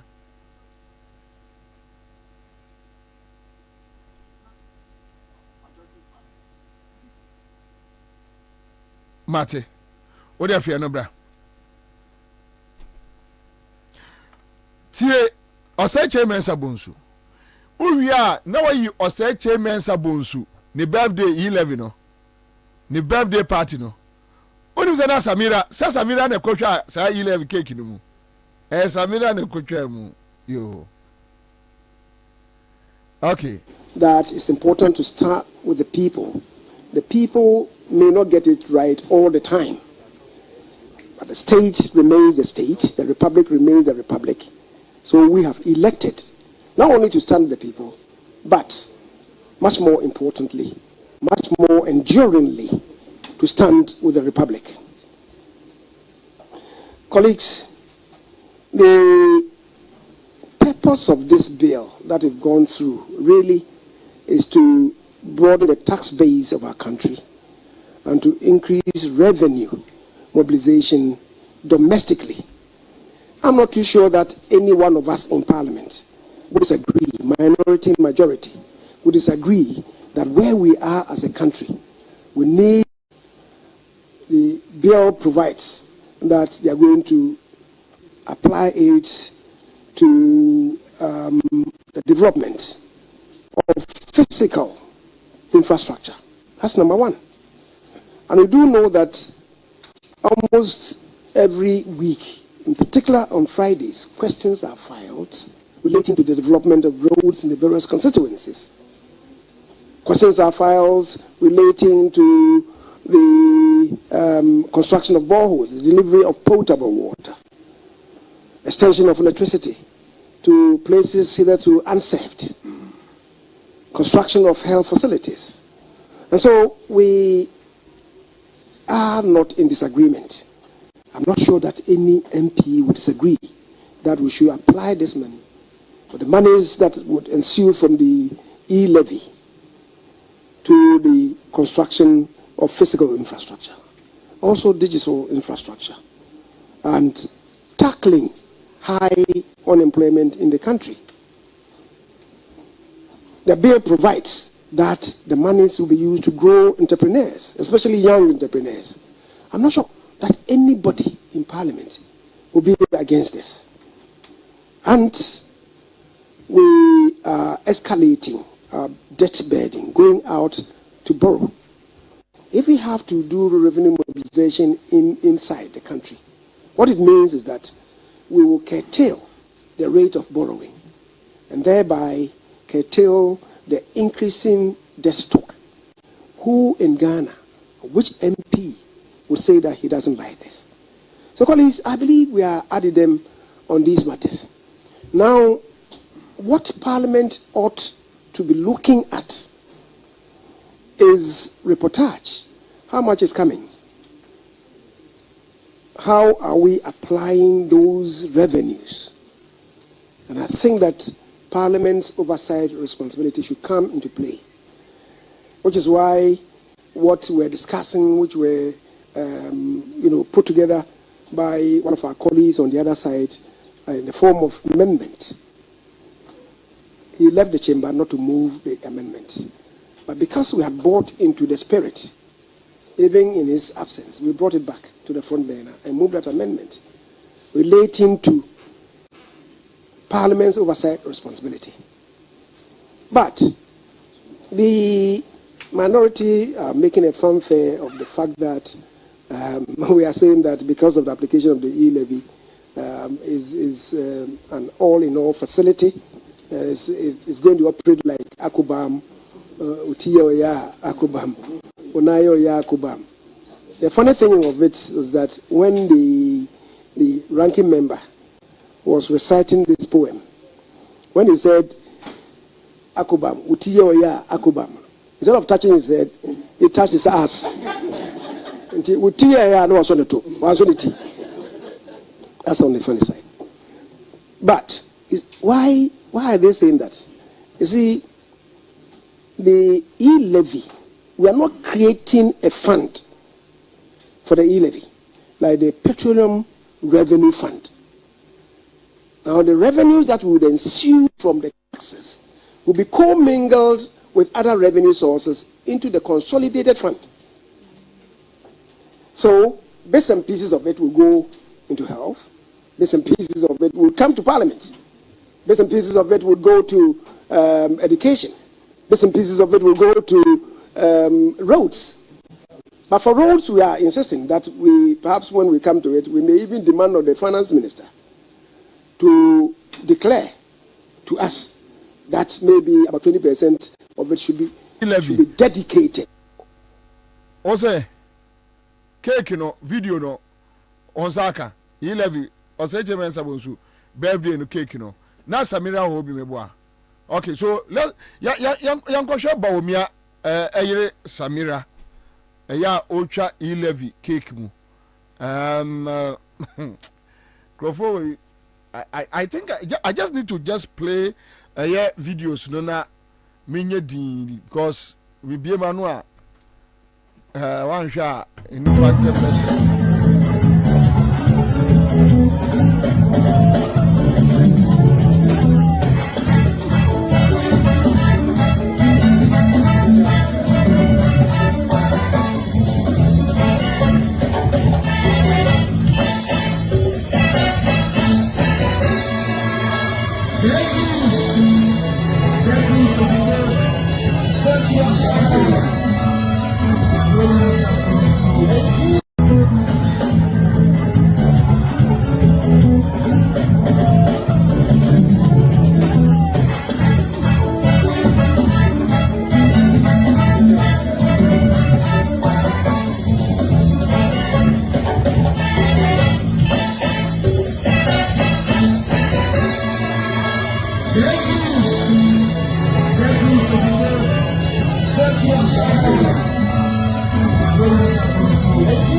Dwan on tiasie in 2 years support and I said ne se baumia we dane no be ka kire wo say 11 no so which means na omunim exactly say enye but womun be wia oman no e dia gi wo mu ani at that particular moment no it was okay for them hwe de am hwe 11 ska hwe de om de ye hwe de om de 11 ska look at this. You don't need 11 sky. Fasamira atoso. Fasista atoso mame. Would you when you video no free so? Never Samira to so. Yi levy. Chesika, nem kwada ay textbooks, nkola nya textbooks. Near the sika eye levy cake. Mwabo badam, mwabo ba timia done a whole presidency, a psychiatric center. Naga so modamo ubetimi do man sika ayes ade we na wase adane ho abeka kire manfo ne se me ba metwam ba omia ka se e your man bia so a tinka sa auditorium ho no nka onko befa no easy anya ba omia ni anya no yiri ni anya E11 party no omkoye no anya oseche mensa bonsu ni ba kokura de na Samira no mu twa cake no mu check mame Chaki mame. Ba ku no mu twa cake no mu. Samira ba omia nie. Ba omia ko E11 party ni bi. O se che me se bonsu na te wono. Sa fucking mine no. Foolish man no we akwa we. Ni wonni mfaso ma bibia wo wiase. Kwase ase. This is Samira. Yeah. Enye omunie. Enye E11 ni. Enye omunie. Enye omwa. Enye ni. Enye cake ni esu no. Enye omuna enye omwa.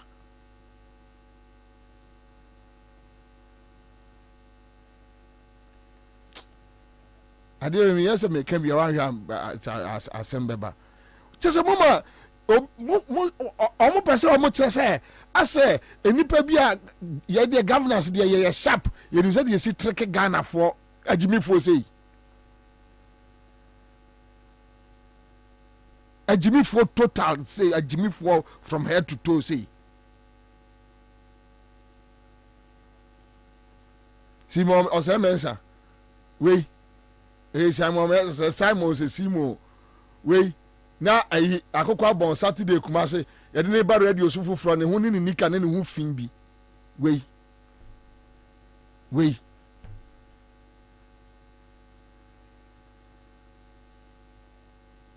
ade no mo ye no mo nim se ade ne nya anya Samira na gina ho no me pa mo cho Ghana for hwa ade we anya Samira ne anya E11 cake ni ni anya Samira na ebe twa cake ni no anya Samira na gina ho no anya Samira ni anya ono a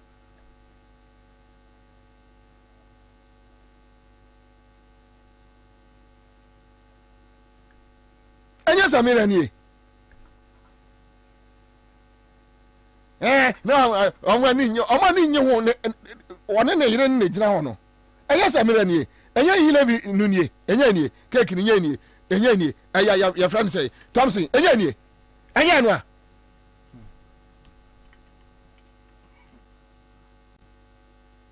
kwasi afo se ya no mo ha nipa adwene wo Ghana kwasi afo se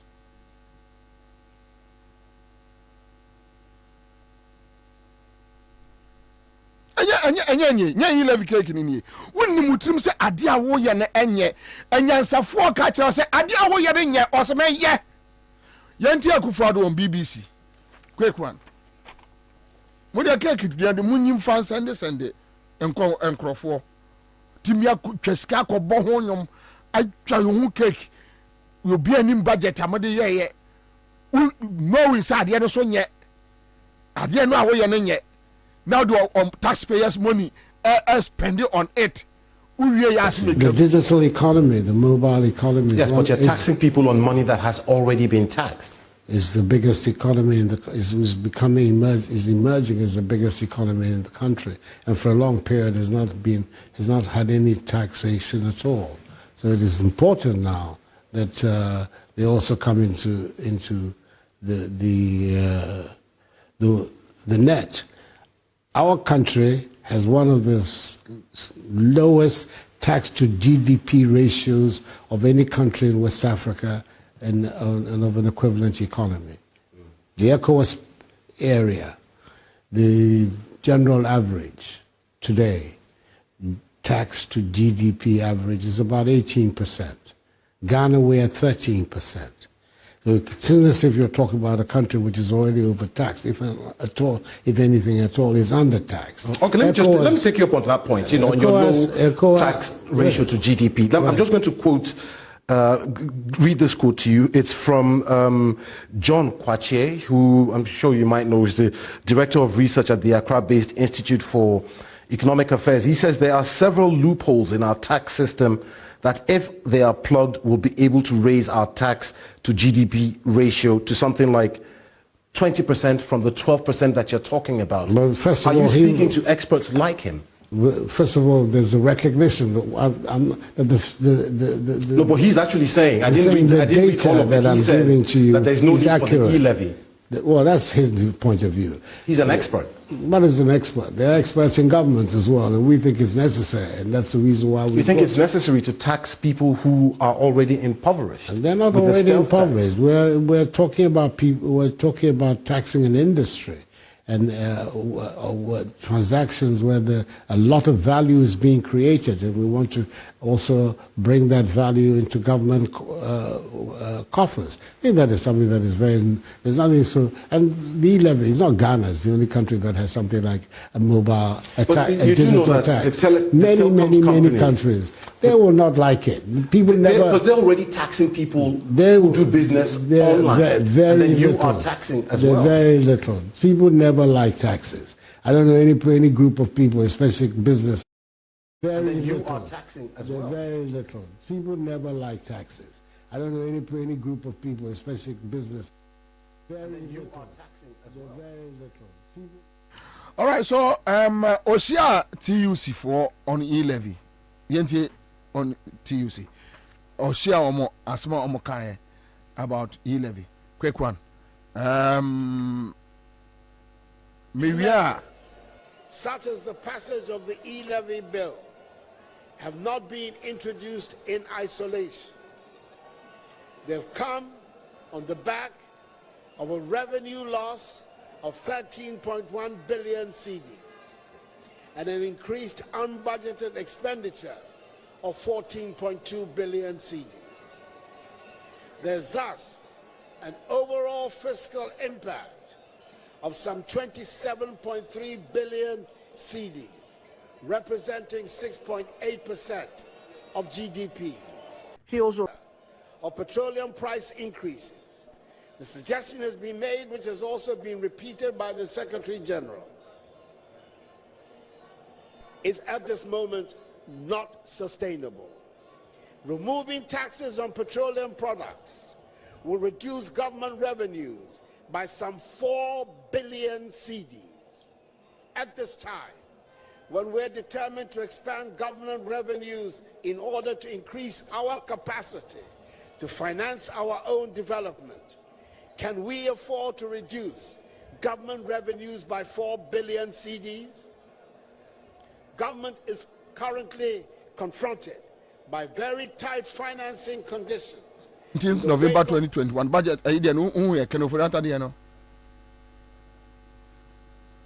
but we discussed it in production. And so why don't you inform me? Anyway, all right. So you got your Mwakwata. Quick one.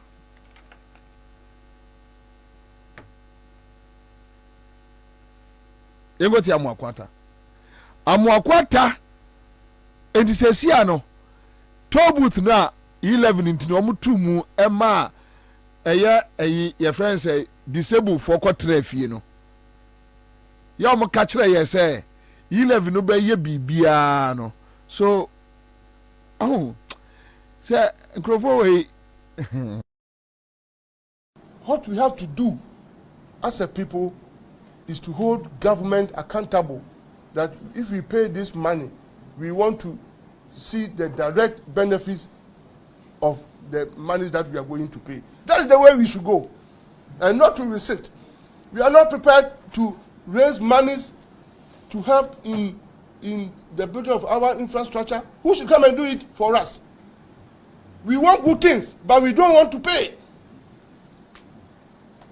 And because of politics, And because of love for power, people are saying all kinds of things.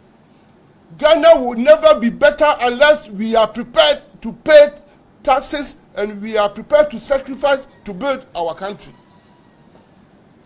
Otherwise, you will continue at ABC. So, I expect that contractors, government is doing everything possible to pay you, but you continue to work. So, the more government tries to pay, the more you also work, and the debt is always there. If e-levy comes, we get our fair share into the road sector. Within a very short time, all outstanding contractors' debts will be paid, and you can work more for this country. You can work more for this country, and we expect you to speak. You are going to be the direct beneficiaries, and every serious government will not joke with contractors. Because the construction industry is where, from the unskilled to the skilled, people are employed. If you want money to circulate very well in your country, pay contractors. Pay contractors. The cement seller or the cement dealer, what we have to do as a people is to hold government. What we have to do. Enti amwakwata ya mini wi school kwasi ada wia ono jimi wei etimi hwe ya anim ekyere Ghana fo de enti esi etua e-levy o say e-levy no NDC fo aka ho asem no eya political talk just to win power. In the say Baumia say a political talk just to win power. Say a political talk just to win power. Now guys on your bodeminia obi can smash law say adie we yenye was this a yonko bodemini be catch them say nye and san Matias say enye Tobe me nkwachiri mami miemu ma ko Yo commander medasi ma bencha wotie fo na do ena wie winner kamna oni se enra bete se Dr. Baumia be kasa no me ankasa me tutu me nan ko bi because now what hin na kufa do tin ono amu kufa do na mu adwane wansi wo entina mu se kufa na emu wanwa ne yire nso ama ne kufa do yire wo ho sa president Kufo de odane mamboyefo en woto yeso ono ebegu egu a enya hwe ekroba boni bia wadi biasi eti mekwa because other sometimes uti afidie no ho na uti a sometimes na odwen say nipa na ekase ya na say sebi nipa okase sebi adwene ni okay sometimes na metiredo na metie Dr. Baumia na me say bia machine no am the editing bia film na sabi wan kasa e bi so TV no ho a e bia wo say TV no na play tricks on you intendo na mpese me amede maniko e ko hwe se Baumia and the back can answer no back because that me had a fair idea of what Baumia was coming to say already, you know. Intija me do ho na ja solonko fo mo hwe mani no me se me hwe mani na me say an yina ye wo habi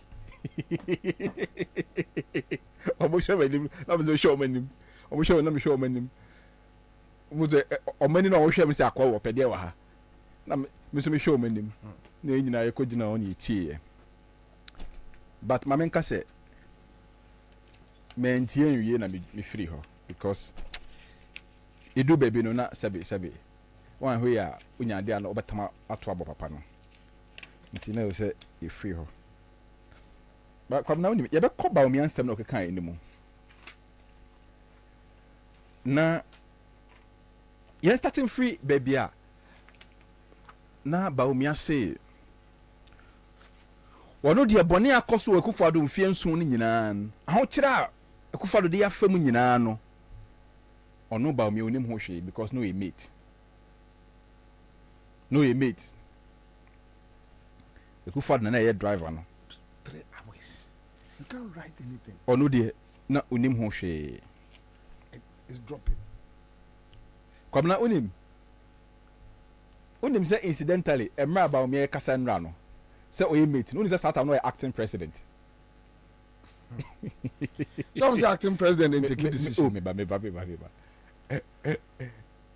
Akufo-Addo ye president na ba me no ye president o time o kasa nra no because Akufo-Addo ni ha Akufo-Addo to kwan in time about me o ka kire yen say onye president da ono no ye mate no Satan no enra no ye acting president and I said no can sense him no come na de to so mienu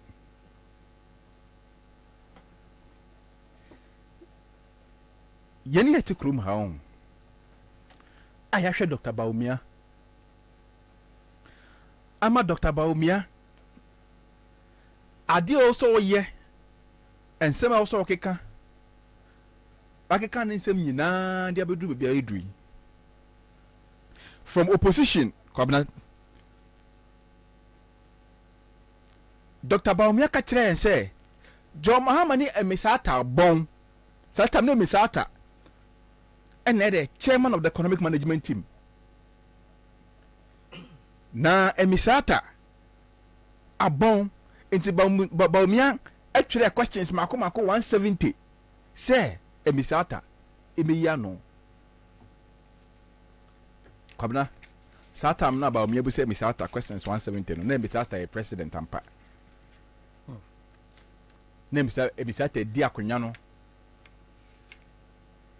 sata na emisata on the commander in chief no take decision ye sata samre no na vice president wo power aso mabu badam sata no na vice president e kasa na e final enti Akufo-Addo nko a breso na vice president useless pe Kofi Bentil nyansa Akufo-Addo nko a breso vice president useless yate ya da no ase kwabna apart from sa no ma we nyina no entro about me betwa ye no ano entro no se me ka se me bobo so ade be chie yi di kan o say ye to abama na ono Bawumia in Sawam Accra Sawam railway line no obeye na kwabna onim say time mo ba power in 2017 na sa railway line ye adwuma sese ye gu so o ma na begu no ai erade Yakopo ekuro mo we nya botra omo ba power 2017 na sa railway line ye adwuma hwe to me de nti a wo ka se we nya botra hwe se onipa wono wa be fa talk tax e de ko 9% na o sesu no sa de ba 6 na ne nkrofo atie sikrom ye adaya na na te talk tax so ba 6% when de ko 9% na so wasi ate so emo ase kwabna esem ni bo che se o eno comedies na ba me be yie no nto so be railway line no amba 2017 na ye adwuma isi omo abegu no ono ye to ye nsan to abama ye to abama na obeye yate Bawumia ye be to abama afi so o say ECD unim ECD kabna unim ECD o say omo pilot to ECD e was serious ECD CD esika CD just ECD of electronic CD omo ya ni pilot unim be omo pilot no serious this is serious for no dini say oh masa serious me pesa be mani abrepa erade enti ECD no dini say kwabna ye fe Bawumia ni emisa no kwabna me se Bawumia on se we nya ne ho abotra wo se omo pilot to ECD no e was serious but bia kwabna or elaborate kwabna ECD kwabna Sa e-currency, how complex e-currency is, And no system the plugins or Bank of Ghana.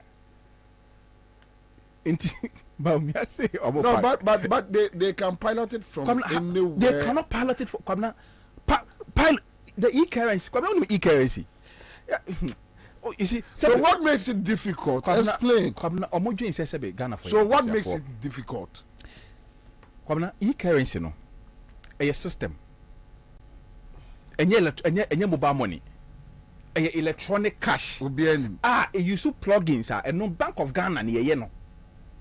No, but a bank and you say a idea. You know, I think say at this level, Bank of Ghana operate. But they can operate for people in the country anyway. Come now, how? So you also come now how? Now Bank of Ghana into me Bank of Ghana office was say we also. Bank of Ghana office is say we also. Sebia say you also krono nkwa no mo pilot amam say ebia say you also for no nkwa timi use electronic currency use the same. Sebia we twam ko sampa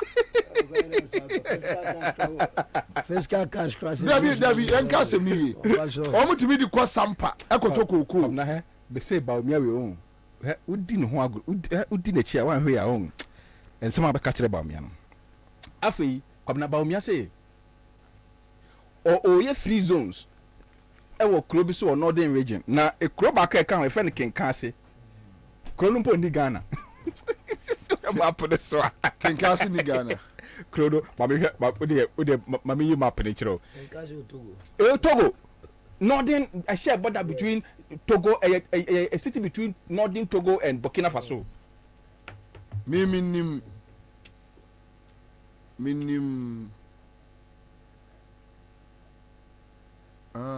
it is outside the territory of Ghana. Minim Sankase. There's who say a krobi wo ufa boko. Yes, a Sankase me makoda near kwachim confirm. Oh yeah, makoda. Yeah. My ufa boko. Then who you su on say how Yakubu free boko. But omo village no e wona ufa to Sankase. Timini say Sankase no all kan kwabna me say or say so Sankase Sankase dia Sankase is in Ghana. No, it's not Sankase.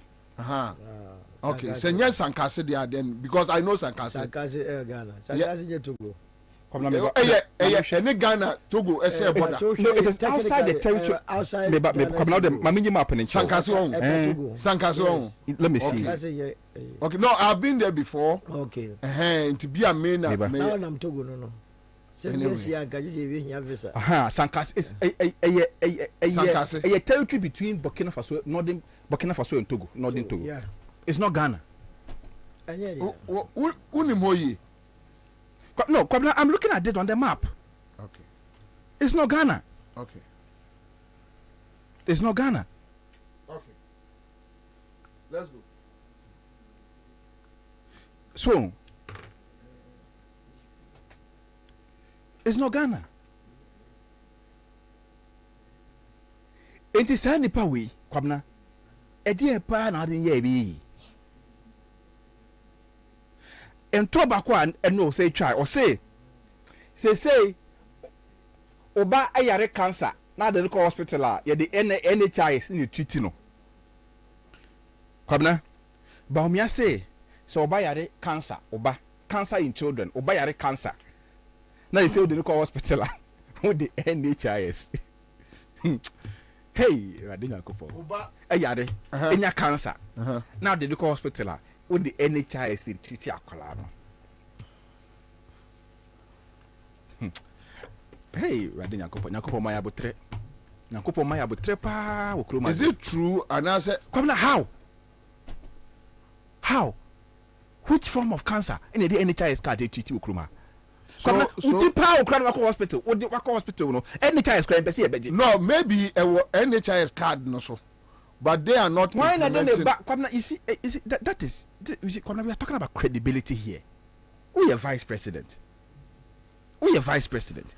Before I making any statement of claim, no, you must have a medium of verification. na Mahama call parliament state of the nation address or evidence based no e didn't know evidence based kwabna e didn't na Mahama no call parliament or can dia na we twa ho photo or say evidence dey based etiba omia before obegina maame for mo manya cancer egu kolebu asebe mu nyesika ebebreti TV so estre sika dia hwe omoma no before obetina TV so aka kire yen say san enkwala no ye the NHI ze hwe obu free no e de na wo hunu ye wo te de verification be na wo ye kobna ye hunu say maame for eti TV so e do mo ma estre sika de bia entinka NHI se hwe enkwala omanya cancer e ko be kokuru de badia ade sabi nipa enfade ade obe kokuru ne badia ko si TV so asere ska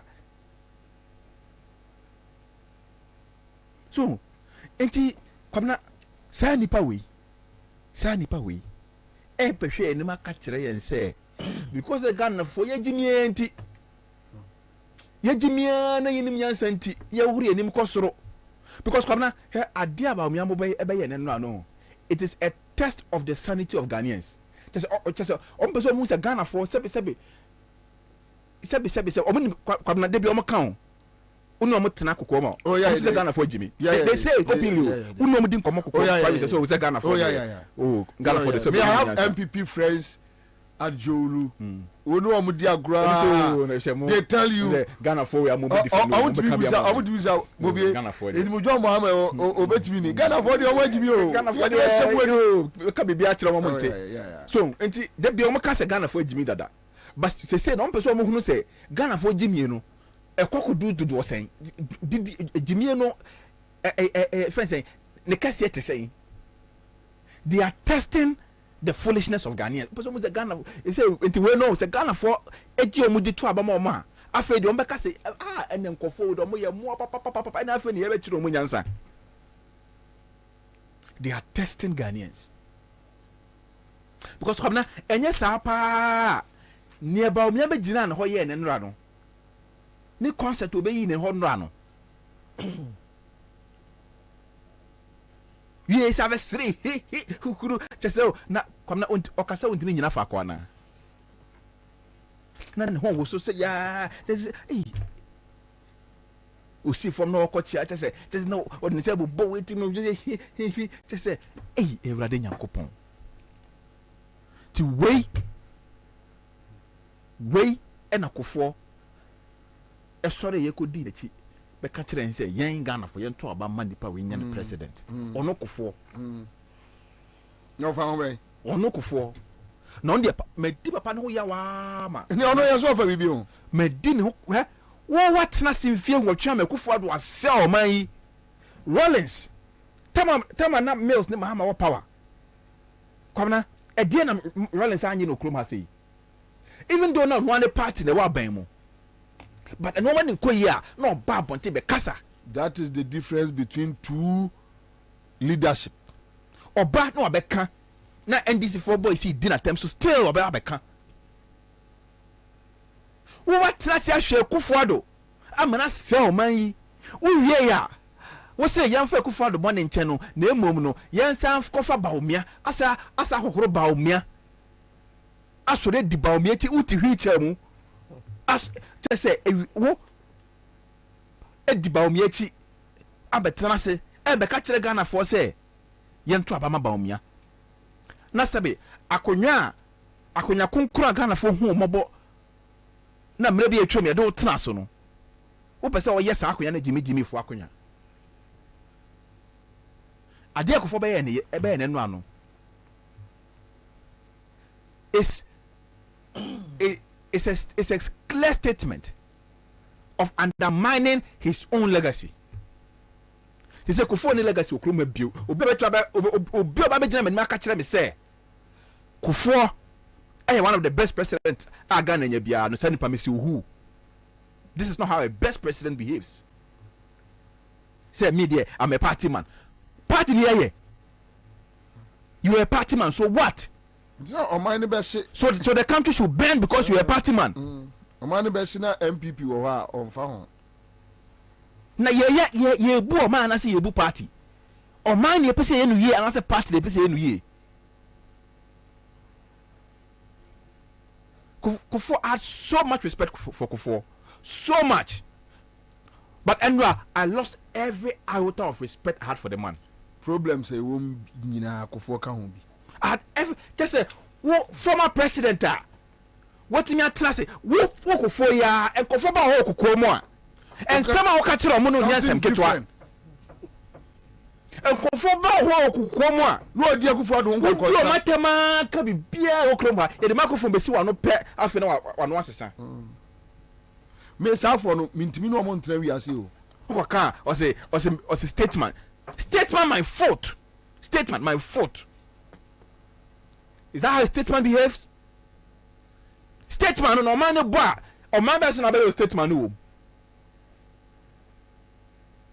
Say state barrier and now so be wu Akufo do and state barrier la and na dey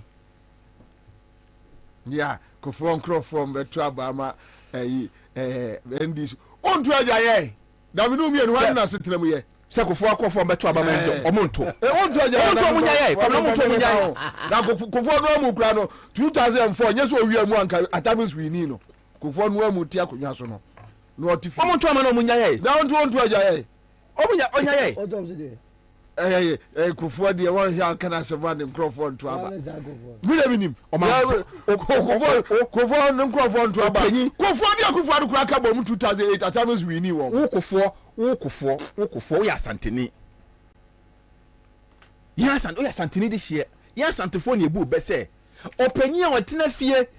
Emma Mofari and Kano. You put for one can be. Was it so a bro won't Tiasi? On Tisaka. One can be. Tinasi ahye Makufado e de aho kire oyene kasia bra man for amagana for brese hu Ghana for mobo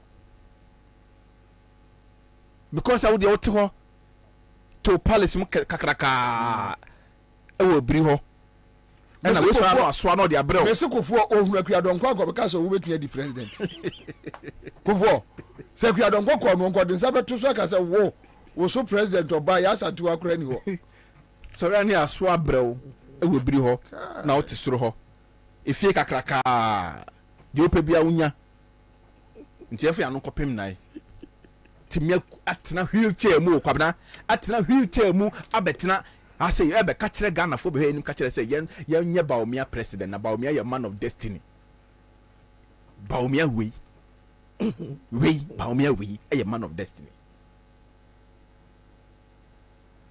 Destiny Bay.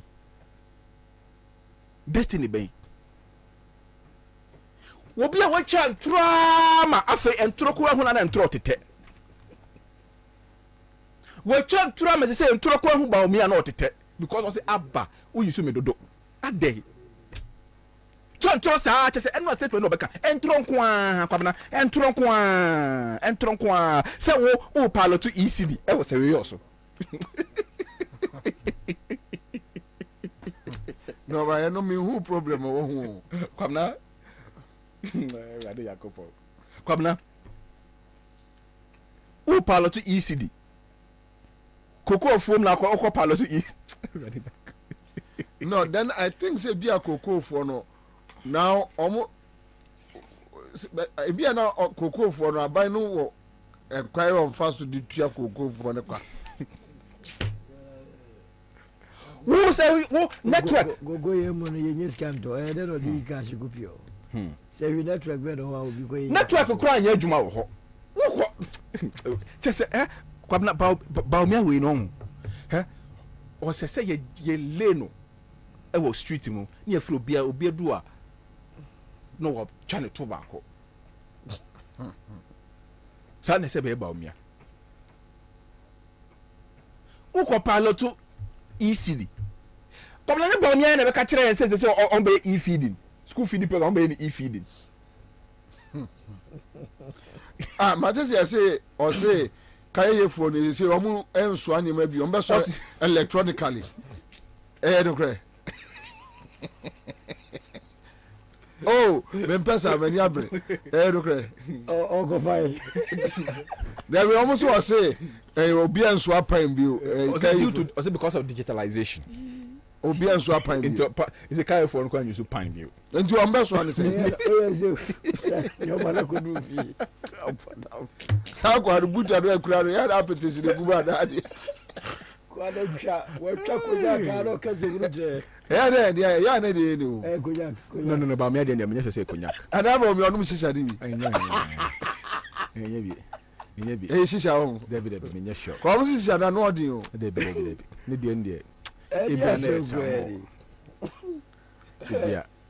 the closest one there to Amona. Anyway, you know. Kwabena, this is the integrity of the person we are talking about. This is the integrity of the person we are talking about. Kwabena,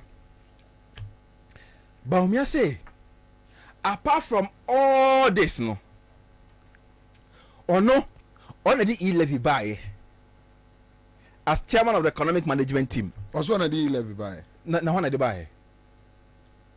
No, but say e-levy your so become. Kwabena, or say yan to about man.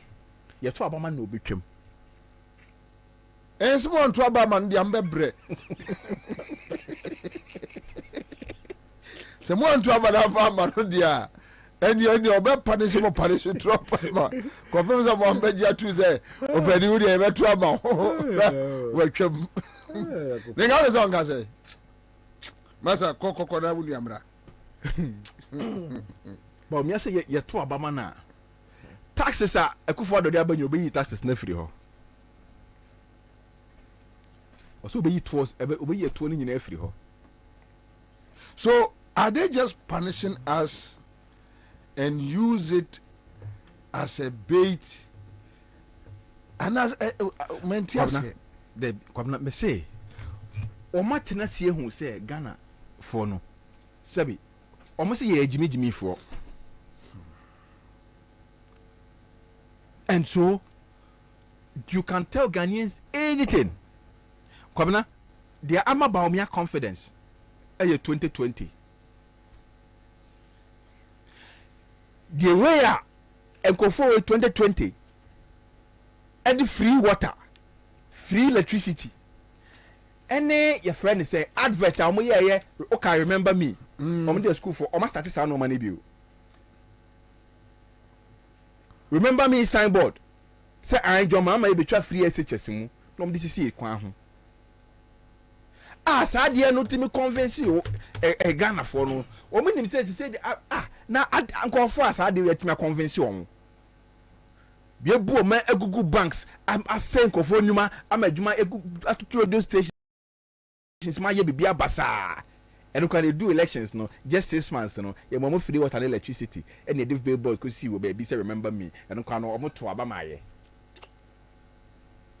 Inti enkofo metimi ahwe sa na mawe so ato abamaye no sa nkofo no e de ne katero mo omonti ase omto abamaye inti say no de eye bibia yenkoka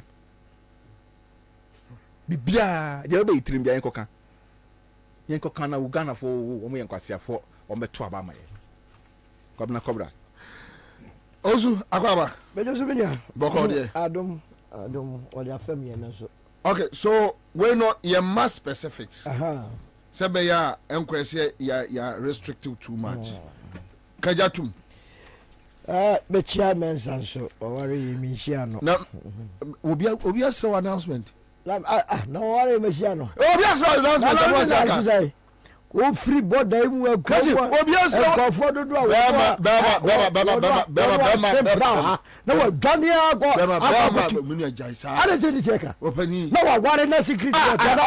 Ma you no. Onia business.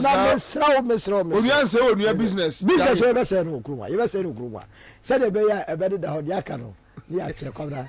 Ni enche di aka no. But ni delivery ya. Ye mfa. Really uji. Customer crew. Na say me boss. Ai. Na me ne no asem perfect no. On say first one ya kwa wu okwo. Go.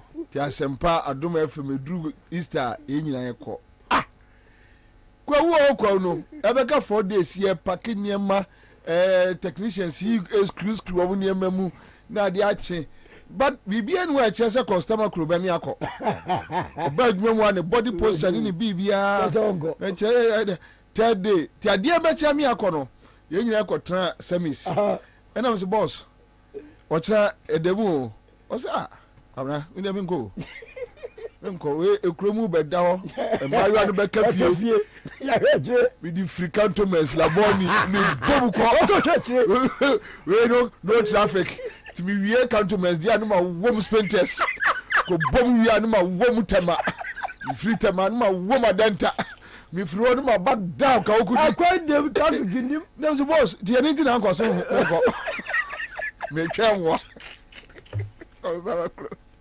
boss, we have a chair.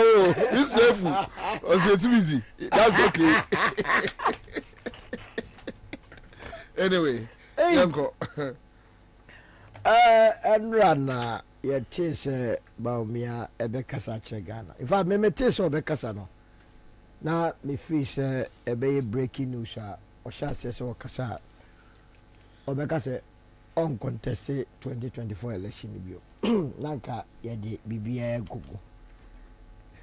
Dan so orano enya kokodro because when ya advices bia womo eni adin a ombese omkire se yajimi okromwa na election 2024 no ene be kire papa ni nyansa se Ghana fo no se na omadwere mu dawo. Enra ne dwumadi odi or title so say the next chapter selfless leadership and bold solutions for the future. That is opening e won say yedru ba bia Ghana no yehia solutions a ano ahye emu eduro enyomanye so no ba over the so ne ekufo do de omo ye first half de ne mu nyedu agro no mbedi ye ti afra wakoda adwene ho so say ode de ano adin eba na yetumi solve Ghana problems. And unti or try NPP strategy on the coalition 2024 nyina say ye be whitewash ora baumia. Ye be kaso no de no ye angel ana ye di bone no and share no. To be kaya women organizer kejemfo a okotena peace FM. On the try how a cabinet function. Na menim say women organizer kura eco cabinet. As a cabinet try for ama or no team be no take a decision. Was he a take cabinet as some when I said ben kada. That's make kad yon pebi omo fanyame. Na ye kas ye di 11 by 11 go rabaumia ene esla ene kas o mompeneso.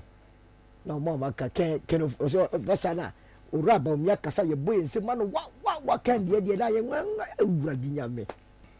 Amemo na times na chese ayefu. Onu free wona na uti free attach and to say o ka check your for that say on resign ni nyina na ye process ni bia ebemba uraba omi ho afi say on carbon no ho ejanro onu age mic no ano no anso be hye mu kena say oyi no ho afi boni esi e wo sa memoyi mu no a kire say oye onu a ode no ho na oba Ghana for ye mistake de manual oba be ye bibia edimo na o se udi ntra edin pa o en into speech ndi otro man no oye ne bone papa kro no ni timo dene nipa ni nipa o ma ne gu ne ho ani ma se poto a se bia na eminu aka me fere ama no akonta bu Ramadan we menu so be fere pa but enya hwe e be share obese Edinka ora ba mi ase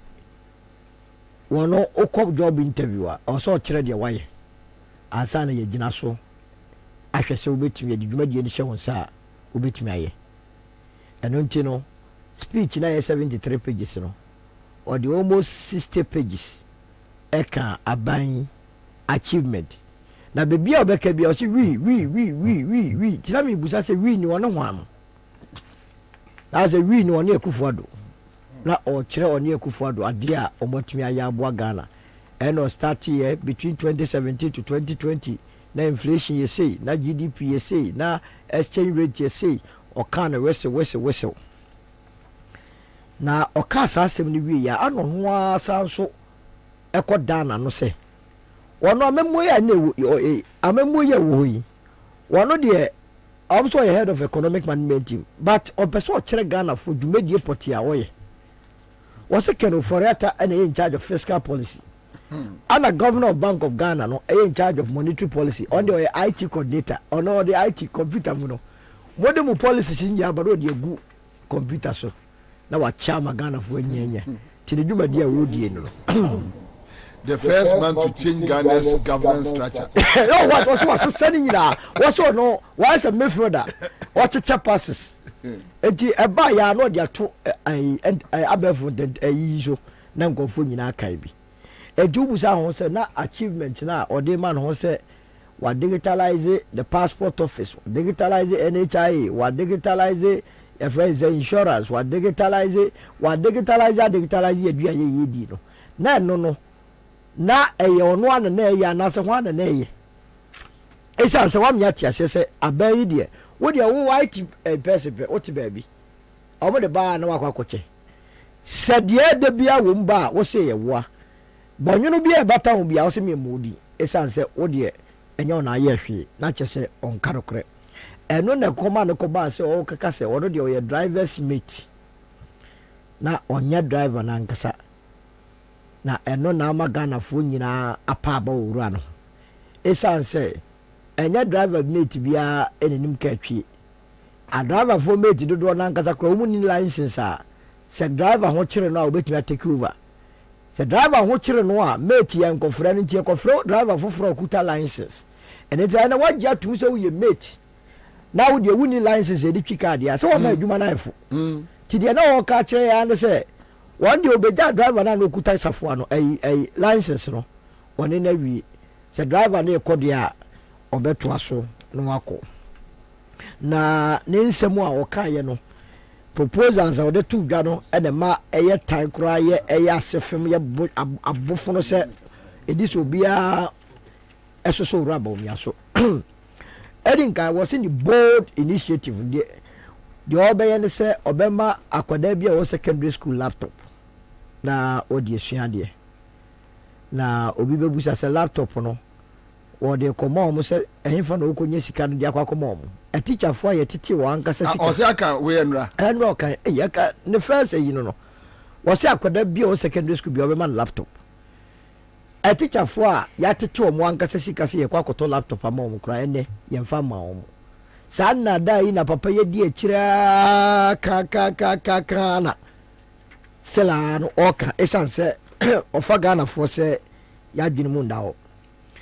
atoso bienu wose obeyi national service na ede efiro na meba na metiwo esanse enwuma ne bua ntia na enwuma omo fa enwuma no enkwada ne wie school a no omo pentem se gombe form adwuma ezo esanse national service wo ho ni ntino ya na omo ntime form na ba omi akasa se we na national service for ne tie no dia do mu no se nanka kakra bi aka wo mu a ombeto aba ama no enra na omu nyina pa aba enkwadai esene dwuma eni hunti national service and abaye nkofo bi eni chese omo last hope se wo chese ne nkofo nkwadai si bi bread during national service eno kwa yetwa mo se ya dem se yetwa mo ka $700 asese wodi ni nyina be faka ba bi ase dabi o se dabi 7 kwa onya bi straight unemployment aso wi ya telefi na we wakose dem anu akoye advertise oba be kansa mu oduro na obeka sankwase asem we sabi o timi na ne yire ko daddy wona wose ensem a metro nya agro na oba ye no wa shatade na wo ne ho process wo chese wo come to Sintojan Jira Park so na die wutumi ko tworo ye nyira le se ubeyi national service na we national service di free wa e dey problem ban na solve mi ba cho wanka I will abolish national service adi a wo kan abolish na abolish as you say odun kwale bro for so no ko tena o so be ene me ya na me say Baumia to cancel national scheme. Oh na akwa bi wo president no aba o ma me baby what na ka na kwa so pen we cancel we na bujo radio so kwasi afo ni bia Uma me bra bi sa no kan. Na so nyesa no kan o ka say. Timi ba na wo ka say bi. Akwa na tumi aya ba o mi tumi aya ma. Se o ka zemu na wonya nkofo bo mu se ma mu. Na. Hwe na ndo ka say mi ho na mu se Ghana no. Or say come back to the constitutional provision e ka say electoral commission also register nkofo ma dwene mu da o bebre adwene mu na ho. Wo education minister wo na o hwe ye nwumesua so. Ba o mi e ka cho say afi ne ye ba be implement ye friend say curriculum a ebema enkwada adwene mu atua da wo science education no bo ni say wa nti to se ade na wo ye wo twa ma ba o mi aba say wo hunyanza na bio say no operani mate nti om de te om de ma no om de te endo asu bi say na post te ba bi na we te ye entakonko no muko entakonko a avedi esi jonkuma yare wo say na pa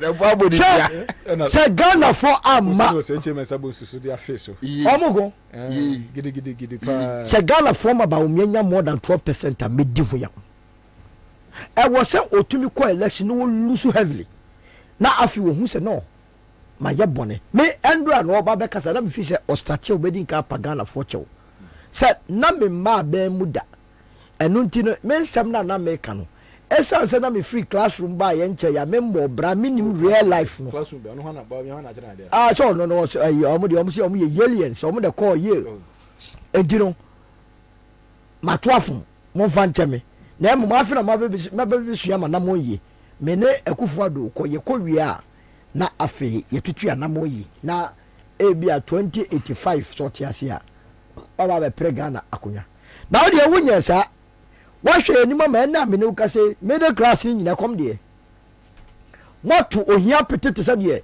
ye spray engukọ ana nkofo ekomodi wo mo wunya nka ho asem nwe wo se wo sa the new vision a ebe bo ma komade mo na kobna yete woni ye hwe na no pei enne also ko kasa asem ye ne ko demonstration woni fie kani so tumi pie fie no be kirem de nti a wo de Ghana fo adwene eye de edi agro what was next ayine say ye bete interest rate so obusa say interest rate ya etwamini obe kwan be na be fa so ate so say ye bete so o kan de o say ye bete so say from taxation to production back to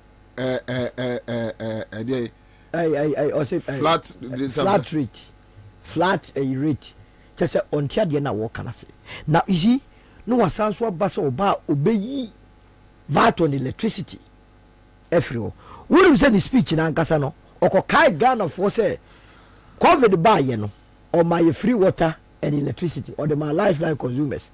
E ho na metia say the ntia 15% VAT na omode ma lifeline consumers no eba esa say na dwene no wa chemu wa o chemu nsuo any electricity 2019 it was all that 15% no ebeji sa nyomo no de che ni nyina na bukura mo sa be de ka wo na we ye kasa sem we a we ye Ghana ni na to ho na wo mfa wa dwene mfa ho a na chese wo nso no ye de ye wa ye nyaawo ene bra ye wo mu e bra ye bra nyina no owura bawumia ene kenofuriata ene governor Addison na me de so bo nyina be bawumia because IMF eba krum ha omuni ebedi nkomo no nipa wodi sa nkomo nanim edi nkomo na ewura bawumia etomu wie ya omu ba be the staff level agreement no wo mu tro wo mu krata page 2 of the executive summary no omu kire nkofo mu no mu hia se bawumia you have a copy. Oh, I have a copy. I can send it to you. No. Mami send him out. Mami send him out this year. Yan showcase mama. Mami send him out this year. Omo kire wo mu a edi san komo nanim. In fact, I am a crowd. There's somebody dangerous. They say, "Woman for policy ni mre wo." Omo aka kire so wo ba be gi ebesia 3 billion. Kire kwan a obefa so obetua seska no. E ho no ru aba omia e kaka kire omo so. Oh, now we problem. Yeah, the 15% VAT bet to electricity so. Ama Ghana for ne tua ye calculation no. Ghana for ni nyina tua 15% no. Near sound the emission levy ka hu musie e ko wiem e ka ho a ye betua ba betua.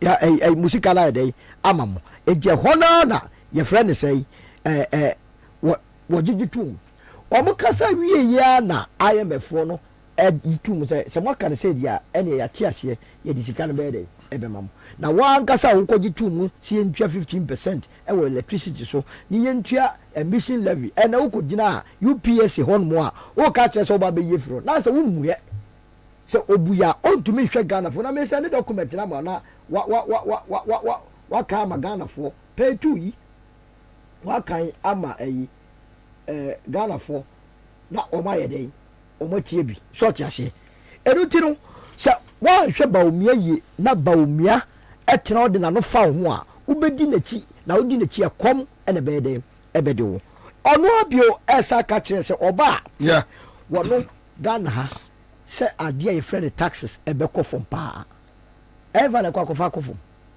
woti hono mo ana wudi mu tintimai ema 2018 wodi se VAT etwa do VAT 2018 ana kerefurata be ka kire se ye ho akire ene nti se sia no enkaire kan na ye calculate levies a ye separate from VAT no this time we calculate levies a o de be sa ko ka gross ho ye sa de VAT account na ye ho ahia ya ni asan jai sa de no me no ka se da so ho ene tira VAT akwakudu 21%. na wa wudi sa de nenim no ebeye de na wa sa ka kire se uba be yefiro abra wuni clear cut plan bia ubetu atwo ho efri ene existing policies me no ka se Ghana wo IMF na ye room no yentumi nya de bia outside agreement any IMF aye ye budget ebe bia no e wo se ekoye according to sa agreement na ye de IMF no ye dey eye no masa ne ma kwa mi so on project short ase na wodi e metumi e de ha no kwa ma ha document aka krai approved by we IMF staff level agreement na hwe ensem o mo kan ho so okay, so discussions took place in Accra in September, in Washington DC in October, in Accra in December 2022. The mission held discussions with Vice President Baumia, Minister of Finance Ken Ofori-Atta, Governor of the Bank of Ghana Ernest Addison, and other senior officials. The staff team comprised Mr. Rudet, who is the head, Ms. Arellano Banoni, Mr. Rika, Mr. Sodi, and Mrs. Wardinata. Then they mentioned other people who came into the meeting. Yes. But basically, the core content here is that Baumia was in the meeting, the Finance Minister Ken Ofori-Atta was in the meeting, and the Governor was in the meeting. In fact, what they said here is that Baumia led. On the day, I didn't. Etomu kawie na omoje tum sampa enyoma odi ba beku Ghana fo ne ye no ana omo approve ye se ampa afidi agye to ko mia Ghana fo ye enti wo hwe video na omo de second tranche ne ba no a IMF broni na o announce enije odi announce because that time won say ya ton Ghana na wie se ni pia mia kwa ko ton Ghana na okwa ko gya UPS kasa na wo bo nsema no na chese Ghana no omumuye eniti ade bia okoka wo sa program national he does not intend to achieve it only plan bia or de be achieve na owie ye no ano ana masesa or for the first time maybe now meteza o kakodo upon kruma asem metene nka che pop na zena menjenga but let me tell you and I was shocked na be better than shock papa you also mu na mu nyina so mu sua ba umia jimie na etie be ye den wo ba be Kenyan nsem bia kiro young man na wesi so a o se wode enioma tutu ye na obi di nsemu na kasa me follow hu ni nsemu no eno mu nyina kwa ho because anope I think on City FM yes the same Kojo upon Kruma trying to explain issues surrounding a VAT on electricity. Claiming the finance minister has a point and they will come out with an explanation later. The same person that no one acquire MC. Am I the catcher say a bar or more bar on the then I'm like, in it's like, say any pammy or more area company back. Far na men far. Scam. We always scam so. Far now they must be far. Now you brew money so. It doesn't make sense. Or money Kufuor ahyehyɛ won say we the new money any Ken Ofori-Atta. Ya the new money ni egu so. enti uji tum ni e fan ko da Ghana for ye G2 mini wi ani asan so back ni asan be prepare another scam eni ti di omo ye no ano enu ti da carefully endo ahun so oru akufo do wanko wo sheda man ne yere kotete ho ne yere ko ne yere kotena mo bi no ati president kufo enseni faso ana bengum so oto ana wa kokuta Ghana flag chese Ghana flag o mo zamu mu distance mfu na muta Ghana flag no mu wevu Ghana sikani ya shobutom ana mo chede de ompe na omuye we nyina awi a na omanya president kofo amana ba betinam enra ma men country handlers of ora kofo se enkofo dodo a edi ne ho yawo no anu ahye omadi ne ho yawo papa se ewi ase no wo ye pani a enya asembia na ade ho kogimu wo to make fenisa wo so yare sa o na sa o kona bedu onim guase a kasa o yare ne memfa ho nkonkogim na nka omo nkoye omo program yi enko eye den na o kasa nipa bebrebe wo Ghana hayi de obo ni wiase be kasa baomia ana wo hwe wo petete kremu no nyame ayi ne se wo ma medie nim na ora ndakofo o kasa asemu ya wa hwe obi akora mfa serious bio but me no I will always take him serious.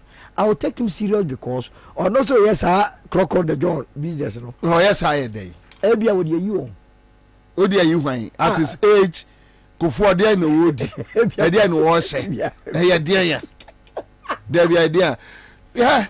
Enyo. Ando no. Me hu no program na se no. Me ho yi. Enye. Me say young crofo ka se ye ya sand for penimfo no. Chese wo nyanya mankari fufuo ni sadia wawie asa bibia ye nkwase asem program we program also do ko for na aka ka sansem we enye eto ya bia esi emia ye ni e ka kire mo o ye ba ka kire yes boni no enye angoye enye ma menya djuma we mra sesi a hello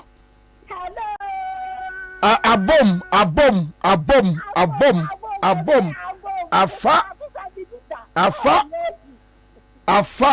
what for the form me ba cho your say yes Sandra Jan fa na wo no tema pa cho ai enti ebomu wa say ebomu ma me 10 million 1000 Ghana pa cho ai ewia we nya gro 1000 Ghana ewia we and your weekend idea with them.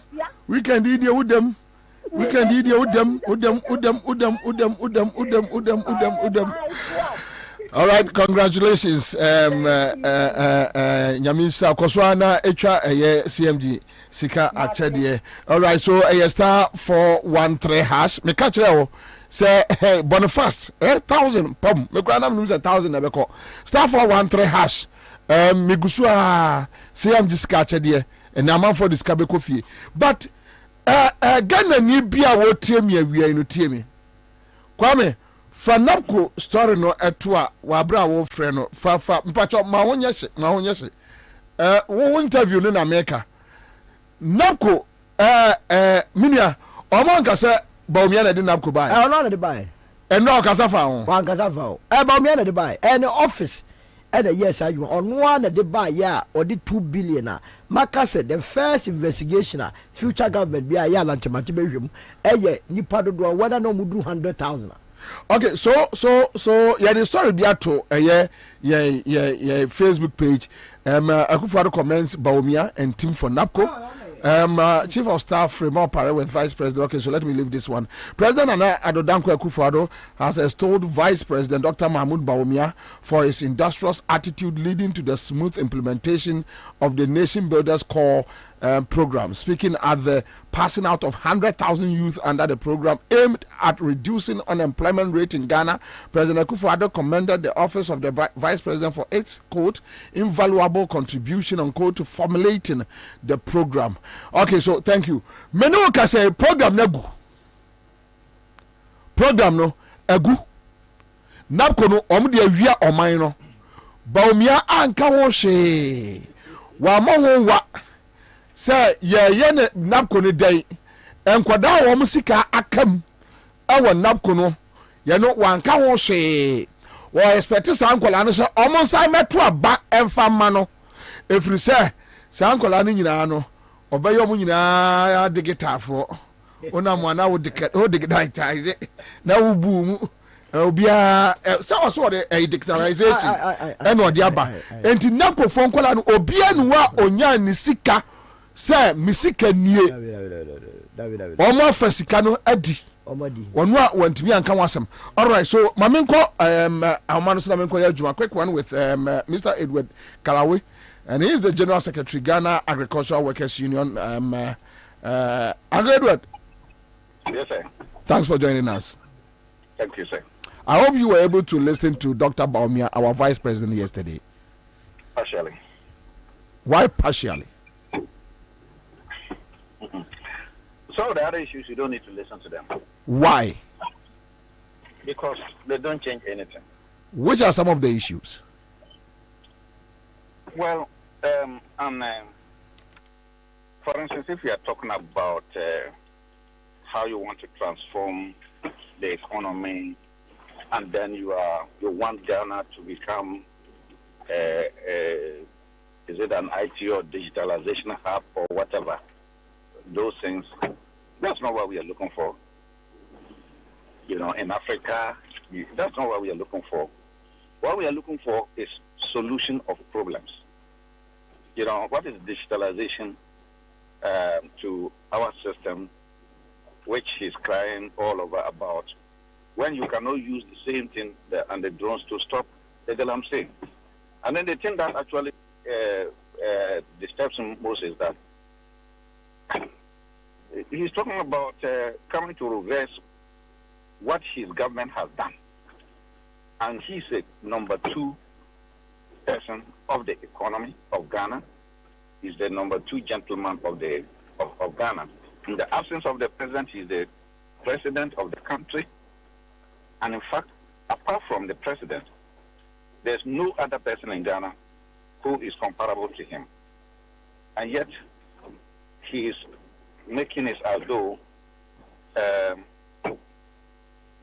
we should forgive him, or he wants to exonerate himself from the economic challenges that his president and then he himself have put all of us into. So these things it's not the first time we are hearing them.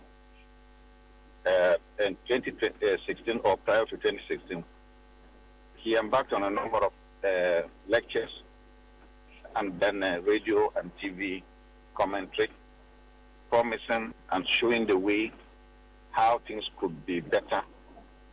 But when they took over, it has never been better. It's rather worse. So sometimes you are better off not to listen than listen. Anyway, all right, so let's come to the substantive matter. I think we have 2 issues here to deal with. The vice president yesterday was very categorical and emphatic on his statement that he is going to abolish the VAT on electricity tax. Then before that, we received a letter from the finance ministry. I don't know whether you have seen or cited one, claiming that they have asked the ECG to put that tax policy on hold. So now the central government, which you spoke about it about 3 days ago, and you were not happy with the approach and the way they are communicating. Now they have done the proper thing by officially telling us that they have asked the ECG to hold on, suspend it, not to write it off, just hold on, so that they can have discussions with the labor force, including your group. Now the vice president, who is the head of the EMT, is also telling us that when he is able to become the president, he will make sure he cancels that tax component. What is your take on this? Well, I don't know whether you have that press statement with you. If you have it, look at it critically. You see, It's a press statement that is to the media, and then talking about the VAT, and then that is not what we requested for. The initial directive was to the director of ECG and that of NEDCO to impose the VAT on us. So you don't come, and when we have demanded that it should be withdrawn, you don't come and put a press statement in the public domain saying that you are informing the ECG to suspend the implementation of the VAT. You know, I don't think that is how we operate in government institutions. Because if you are a chief executive of ECG, you cannot, based on what is perceived to be a press statement, act or stop the implementation of the VAT. You can also see that that press statement is not signed. We are assuming and believing that press statement is actually coming from government. It could come from anybody. When they were giving the directives, was it through a press statement? It wasn't through a press statement. So why is it that if you are now going to stop it, you are saying that you are going to do it through a press statement? Secondly, there's a difference between withdrawal and then suspension. We never asked for suspension. And for me, suspension connotes an intention to reintroduce it in the immediate future. Uncle Kawe, I'm sorry for interrupting you here. So I have the statement in my hands, and yes, there is no signatory to the statement.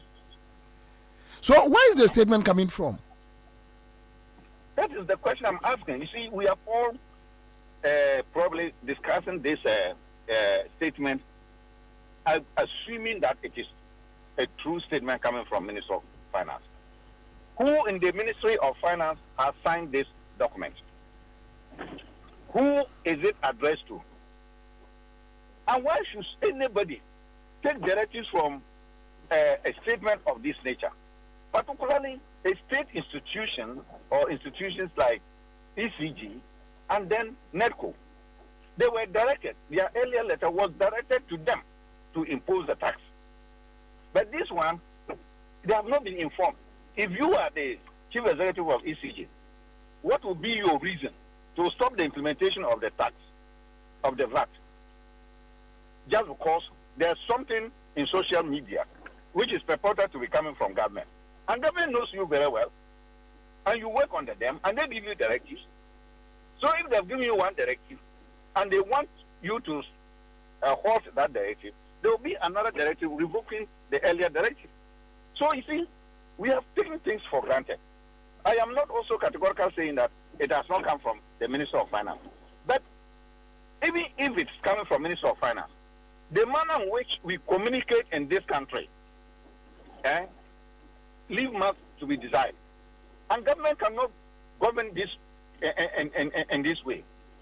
In any case, granted that it is coming from Minister of Finance, what we are saying is that suspension is different from withdrawal. We didn't ask for suspension. So, government, in actual fact, has not responded to us. But we said that nothing short of what? Suspension. Now, they are saying that with the suspension, they will now engage stakeholders and so on and so forth. To do what? To reintroduce it or what? Or to implement it again or what? For us in labor, we are saying that we cannot pay the VAT on electricity consumption, and we will not pay the VAT on electricity consumption. So government should withdraw it. Now, Uncle Carrot, tell me this. You have the vice president is part of the executive, right? Yeah. The executive through the finance ministry just decided to suspend the implementation of this VAT on electricity. Okay, so which means they are not definite on whether to scrap it off. And now, as you rightly said, and as you can read from their letter, they claim they are going to engage the various groups on its implementation. So which means still this kind of ringworm is hanging around our neck. Going forward, you had the vice president who is part of the executive yesterday that he will abolish it. He will just take it off. What do you think is happening within the government structures? Well, I think that I don't want to speculate that there's confusion within the government sector. I just want to think that it is disingenuous on the part of His Excellency the Vice President to tell us that he will come and abolish it, trying to create the impression that he is not part of it. But the only reasonable conclusion one can arrive at from what he has said is to say that he is not part of the decision to impose the VAT on electricity consumption. It also wants to tell us that he was not part of the decision to impose e-levy on Ghanaians. So he will abolish those things when he now becomes a president. I've indicated already that in the absence of the president, he's the president. And he has actually acted as president of this country a number of times, anytime the president was out of the country. You see? And in any case, he is even the head of the economic management team. And I think yesterday he refuted it. Well, he can refute. Because what he said, he was able to give us what he does within the government structure, that he is the IT coordinator. You have the finance minister operating as the in charge of fiscal policy. Then you have the governor of Bank of Ghana as monetary in charge of monetary policy. But with him, Baumia, he is coordinating when it comes to IT matters and all that, Pentium 1, Pentium 2, Pentium 3. So I don't know. And yesterday he was able to define his office for us, if you listen to him carefully. Yes, let me indicate that his office is a constitutional office. It's a creation of the Constitution. So his individual definition does not matter here. It is the definition given by the Constitution. It is not about what he thinks his office is. It's not also about what he thinks any other person's office is. So long as there are structures, either a statute or the Constitution or any law that has defined that office, he can not define it otherwise. If he does so, then he is on his own. So, as the Vice President, his job about IT, where is it that Ghana, since our Constitution, the 1992 Constitution, it has all of it about IT. In any case, when he was supporting the President, Nana Akufo-Addo, to become the president, what was he speaking on? He was speaking on the economy. In fact, he told us that when they come, this is what will happen. We are asking him what he said. Has he been able to deal with that? And then he himself also line up the team of the economic body and said it was a solid one. In fact, he even set up a committee to deal with the city depreciation. He told us that he was making progress to the point that the city was arrested. And then the keys were put somewhere there. What we are looking for today is not about when I come, this is what I'll do. But we must ask him about the results that during his office. In any case, let me also even ask this question. When he knows that when you are a vice president, you are not in control of the economy.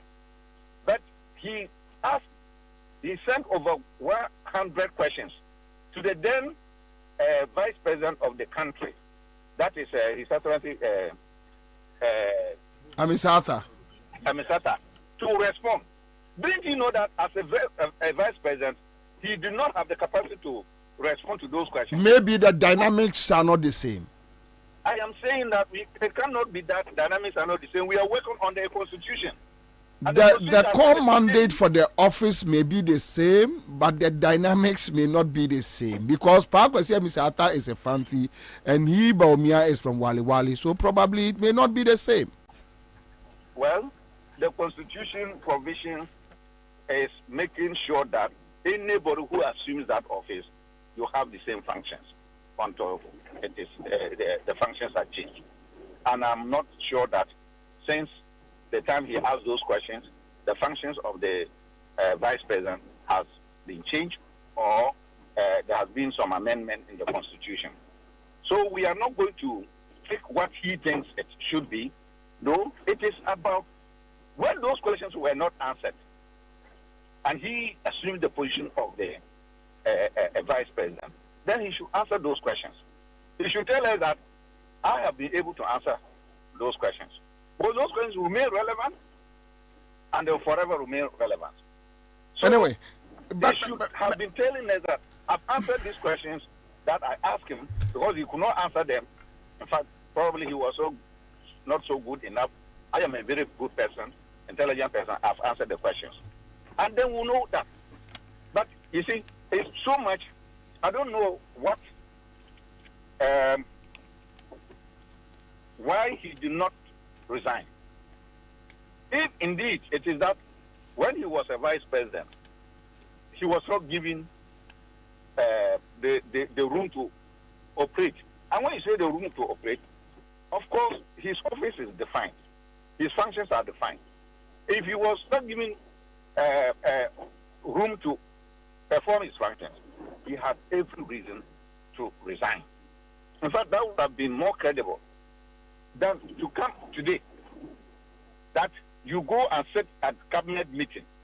And we even had information earlier on that it was cabinet that decided that the VAT should be suspended, which also now means that cabinet earlier on decided that the VAT should be imposed. So is he no more part of cabinet? And that when the president is not in cabinet, who presides over cabinet?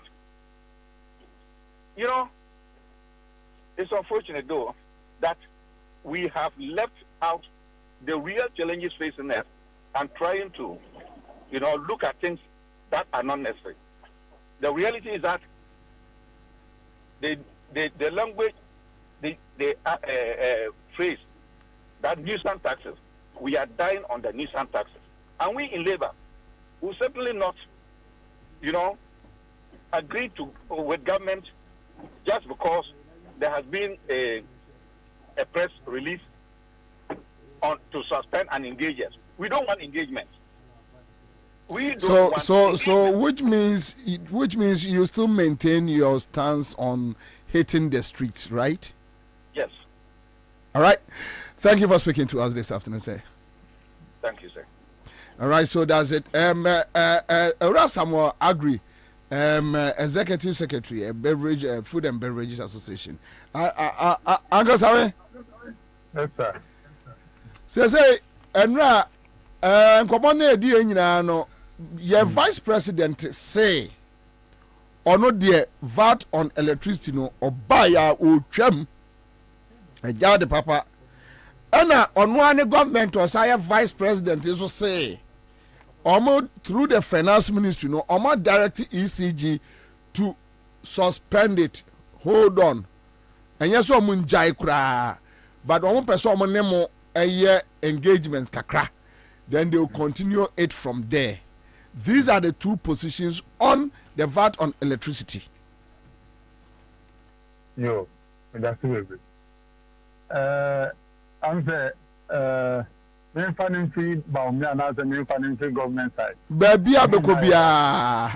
You know, find the two twists on a different angle. From a different angle. Now, in the government, I can say, young sign, a very proper, somewhere announces total cancellation. Now, I can say young sign, and maybe moon of sign Ediaba, because there's no engagement that should be done on this. A total recall. You see, there's no negotiation for whatever. Into a very year, or moon sign totally. The communication should be clear. Now, incorporate boy, it's more possible and call demonstration, or more action sign, because largely, a year organized labor on the government side, if they take that action now, a better of my money now, never have government so far. Into nobody can come. So much answer. Would the young funny say it has been cancelled? But if it's suspended, then they still need an engagement. And no matter the engagement, will not go there at all. And if we have to follow suit that, then the only thing that I would say is electricity, advance what cancer and what send the young king na repayment. They don't send a record, but if they decide to understand their bar, then whatever action that needed to be done should be done. And what Mr. Baumia and Dr. Baumia, His Excellency, near Okan in fact, speech no maintain but at the end of the day, Mitie Kaka on the business side, and Mitie. I will remove this, I will remove that, I will remove this, I will remove these taxes and all that. But the question is, who is responsible or who are responsible for this? Is it that GRA or Ministry of Finance or Electricity Corporation or Mutnasia or no market take decisions anyway without any recourse to the law? And now say, to the government in power, asking which direction that they should go. Are they taking decisions on their own without anybody's directive? I don't think so. And Mr. Dr. Baumyaka said, the bar me years to one more.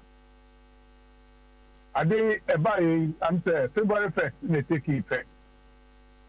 You are part of the cabinet that decided that day we November Abanisika. And the cabinet as head of the economic planning committee, not say Yaya we are. As a vice president, you have the authority to tell the president this will not go well, so we need to take it off, even before it comes out. So that we don't have to go through a friends and program as I said, when you say electricity cost, that was your friends have built somebody banning now. So what's your water bill? It's your product. So electricity, but what we have to call on the side of electricity is power now. They should give it to us in units. We shouldn't just go and buy 10 CD, 20 CD, or 5 CD, or 100 CD.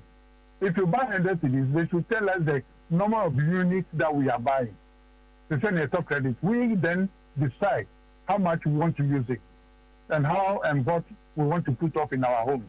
They shouldn't decide for us because they are stealing us through the usage of this electricity. And they will top it. This now 10 days. The next time it will take you to 8 days and not 9 days. We are our home. But there's no way these people can cheat us the way they are doing now. What is the what? Forward, no? Yeah. The vice president said, "I'm going to take this thing off when I come." If you are part of the mess, why are you saying this? The problem has been created by your government, Uncle Sam, and you as the second in command. And you are part of the problem. Uncle Sam, now or you clear say or no on kahon. Also on the man said so many things which he took credit for. Say my way. The man why you took credit for the digitalization. You are taking credit for the one being the one who brought it and is doing well. So why are you running away from the other problems which you are part of the government? MPP Nankasa, who are there? If they are going on the political way here and they want to consider certain things, this man should have resigned today or tomorrow. Because you cannot be part of a problem in a governance way. Now, you know, when the good credit, the things are done and you think it benefits the country, you want to take credit for it. And then when it's bad, you want to push it to the president that he is the driver. Where does this make sense? He must be responsible for everything that he says and everything that he does. All of them are together. To see an corporate responsible people because you can't Ghana but then the drivers behind it are ahead of us. Driving, and this is the way we are going. He said something that he is the mate. So whatever goes on, he is not the one driving the car. Granted, true. But when the mate is not driving well and is going reverse, you are sitting in the car or telling the driver, Brawichi, and then he falls into a ditch. Who directed the driver to go into the ditch? It's you, the mate. So you should stop blaming the government that he is not part of we. Nobody does this. This is a big betrayal. He should be confident enough to say that we have failed. All the assertions that he made is a sign of failure, an accepted failure. So we have failed, and therefore, when you give me the chance, when I come, I will do ABC. But when you say these things on political platform, what it means is that on the political platform, it's just a campaign, a rhetoric talk. That is how everybody will take it. But as a fine gentleman and a scholar, be bold to take the horn by the bull. The bull by the now after I don't know cause oh way failure, but if there were time we'll be able to take it off. You see, the bit me if there's a time when you beat me years ago.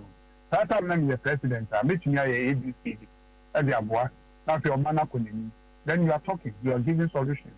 But when the problem is there, now we can say, oh, where the president, where the and take credit for. Nobody does that. If you are a leader, the people that you work with is those are the people that you give credit to. Because without them, you cannot achieve what you have achieved. And you know, if there's anything that is to go by and you are claiming credit for, then you must also be responsible in claiming what has gone bad. You must be responsible for it. He said something that our city has performed better under this government. 2007, the city, 2016, before we changed government, the city was 3 cedis 70 pesos. Even to us, the business community, it was very high. And therefore, we're not happy.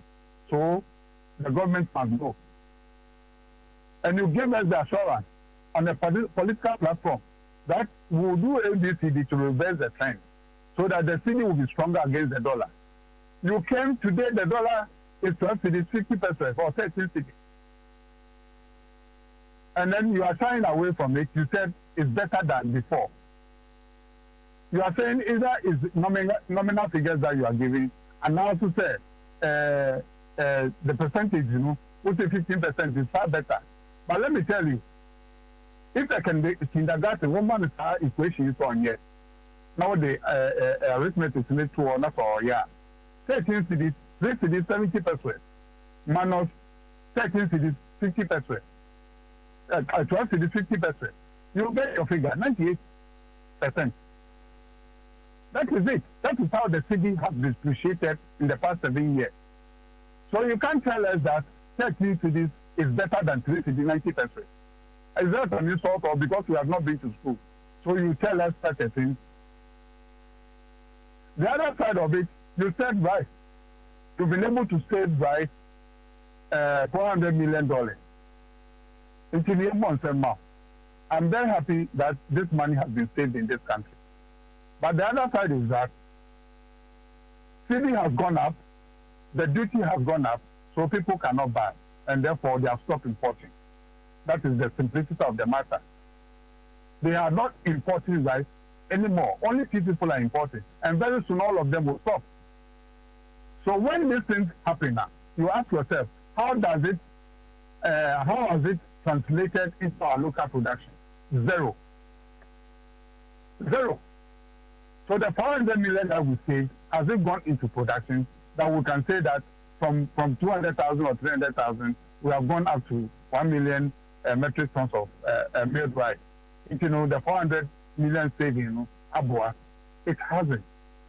We have saved that money is because your duty has gone up, the CD has gone up, so people cannot afford. The interest rate they cannot pay. Because of that, they have stopped importing. That is the matter. So if you say you have saved this, give us a corresponding figure to show that you have really done ABCD, and therefore we need to clap for it.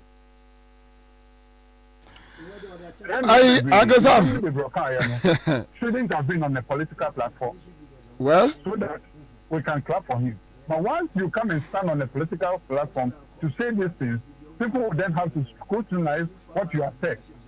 Where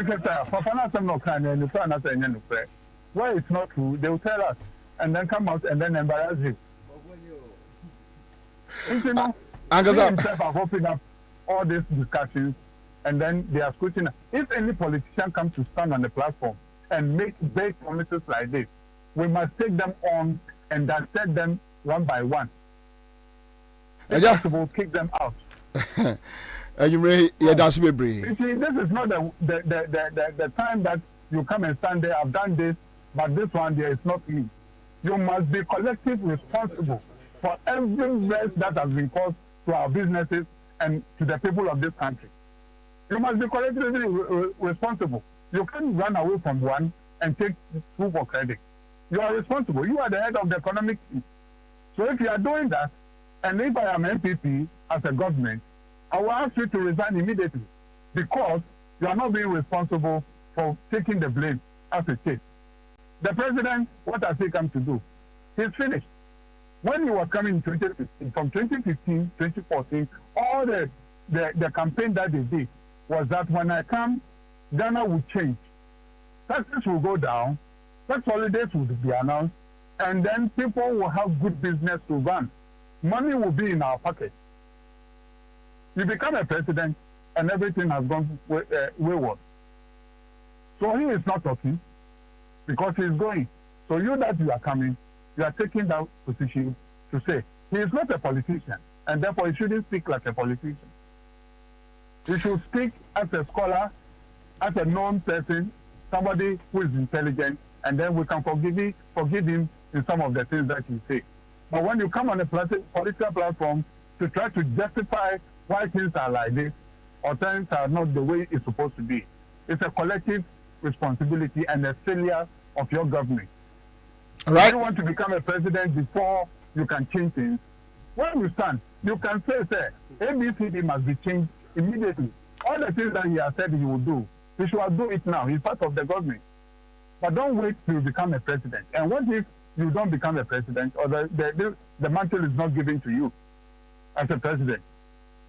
Mate. It should stay out our mind. We are very serious. This time, nobody is going to take us for granted. All right, sir. We need to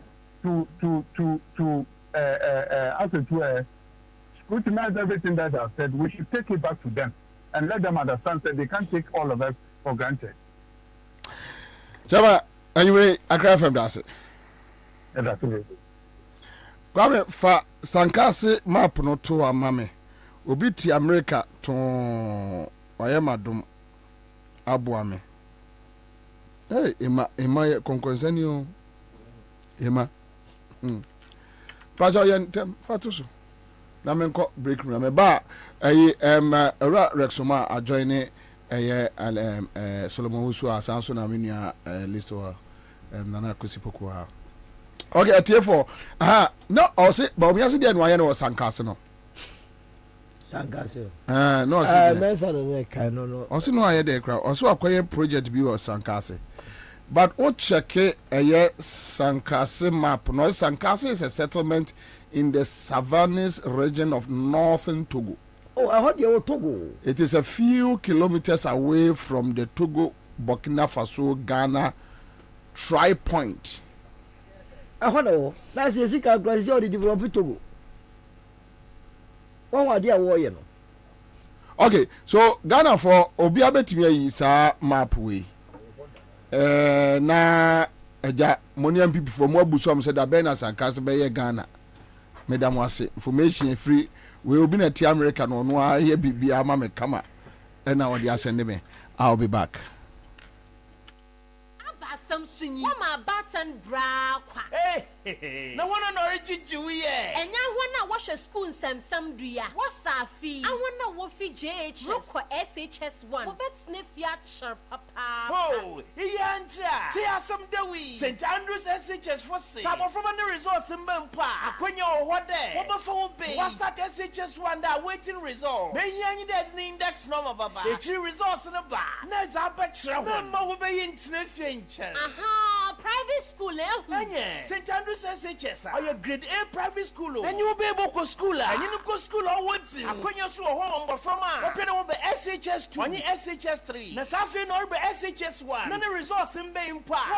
Let's see. One boarding house or what? Oh, yeah, corner there. Teachers no so forcible from him was yarding. What pass was easy. A better will be a general arts, business, economics, agri, general science, visual art. So be St. Andrews, and men campus no asking for su. Wakra Hadzi, you will test it cheap level. Last call, 0244 696911. St. Andrews SHS. We are always in the lead.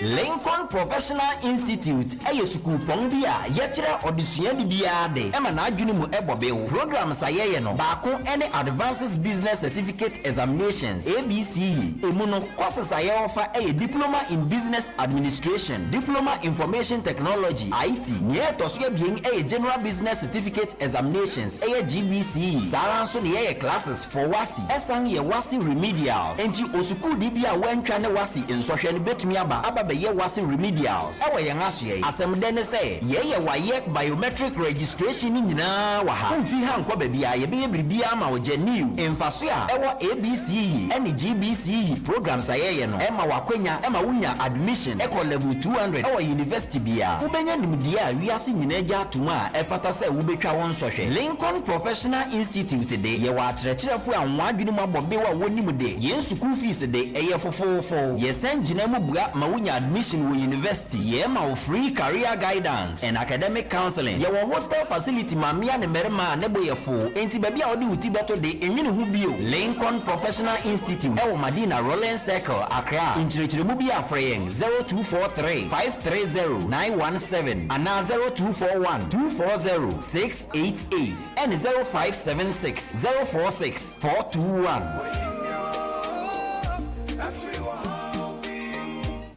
Say the Mako who Greenfield Scientific Herbal Clinic no. Me who credit me say enunti no manya award wa e world best. Obia trance Emma Dompem ya de ka say anase me boya de enkan to dem bio. Greenfield Scientific Herbal Clinic. Asanya want to say ne ekuro etu no ne enkan e wana num. Oba na be mo pa wo ene enyarwan kaye. Nansi ma me ka say ene spinal cord ho e kaye no. Greenfield ada romenti ene wasa so de gina na so epiem. Greenfield Scientific Herbal Clinic. Our ultra modern laboratory and a diagnostic machines are associated with the Muankasa. Greenfield Scientific Herbal Clinic. Our Nungwa Dogon, Estate Junction, last stop. Frewa 0243 983 906 and 0261 651 898. Greenfield. God is our healer. Greenfield. Your last stop.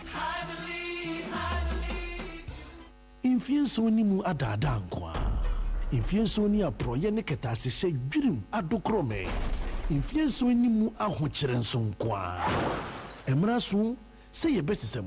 Ni edi ni daso papa. Ni ahotopa abro manfo nyina. Enye okokromuti nkwa hu. Ye yawa hoden ene wo moa.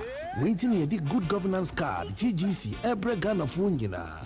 Good governance card ne ma wakonya a wode wo kakra bɛboa ama yɛde John Dramani Mahama ne NDC ababio. Good governance card no die obotom tie bia no wobenya bi. www.ndcgoodgovernancecard.com ana dial *248*6# na hwɛ die didi so. For 0534 000 261 ana 0534 004 275 ana so say 0598 953 915. Good governance card. Emeni dasu. Good governance card. Edi NDC beba.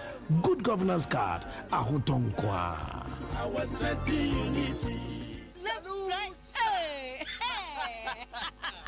When we send your police in your draw, Imbusaba Mesa Abama Huadeng. Refuse to grow. Any offense will be count. And what day immune system or Yankopon, and you're ready for Yadmusa Moya Hubano, and Nasa Wunum Imbusaba Mesa, a Peja immune system Nabribia. Ya Yarientimu. Sasa dear, a month for the one, Eddie Imbusaba Mesa, Dronua dance yes, and Yarwa who ran Nipa and Nina Etimi Banaso, and in Yarwa Cassian Kaya Wutini D and a honka. No, Yamwa suing no, a boy who buy every home. And now pa, one dada, no monum doctor in Rono, and num Imbusaba Mesanoa, and Momo who are deep in tea. Ya Omuntim Pose, Yaria Esomo, Imbusaba Mesa, and walk Kaisi, and you may move Bia Yato in row, at to form friends 0246 20 8496. FDA, Ashisha said, Jedi and Cratui, what you to say. Accra FM 100.5.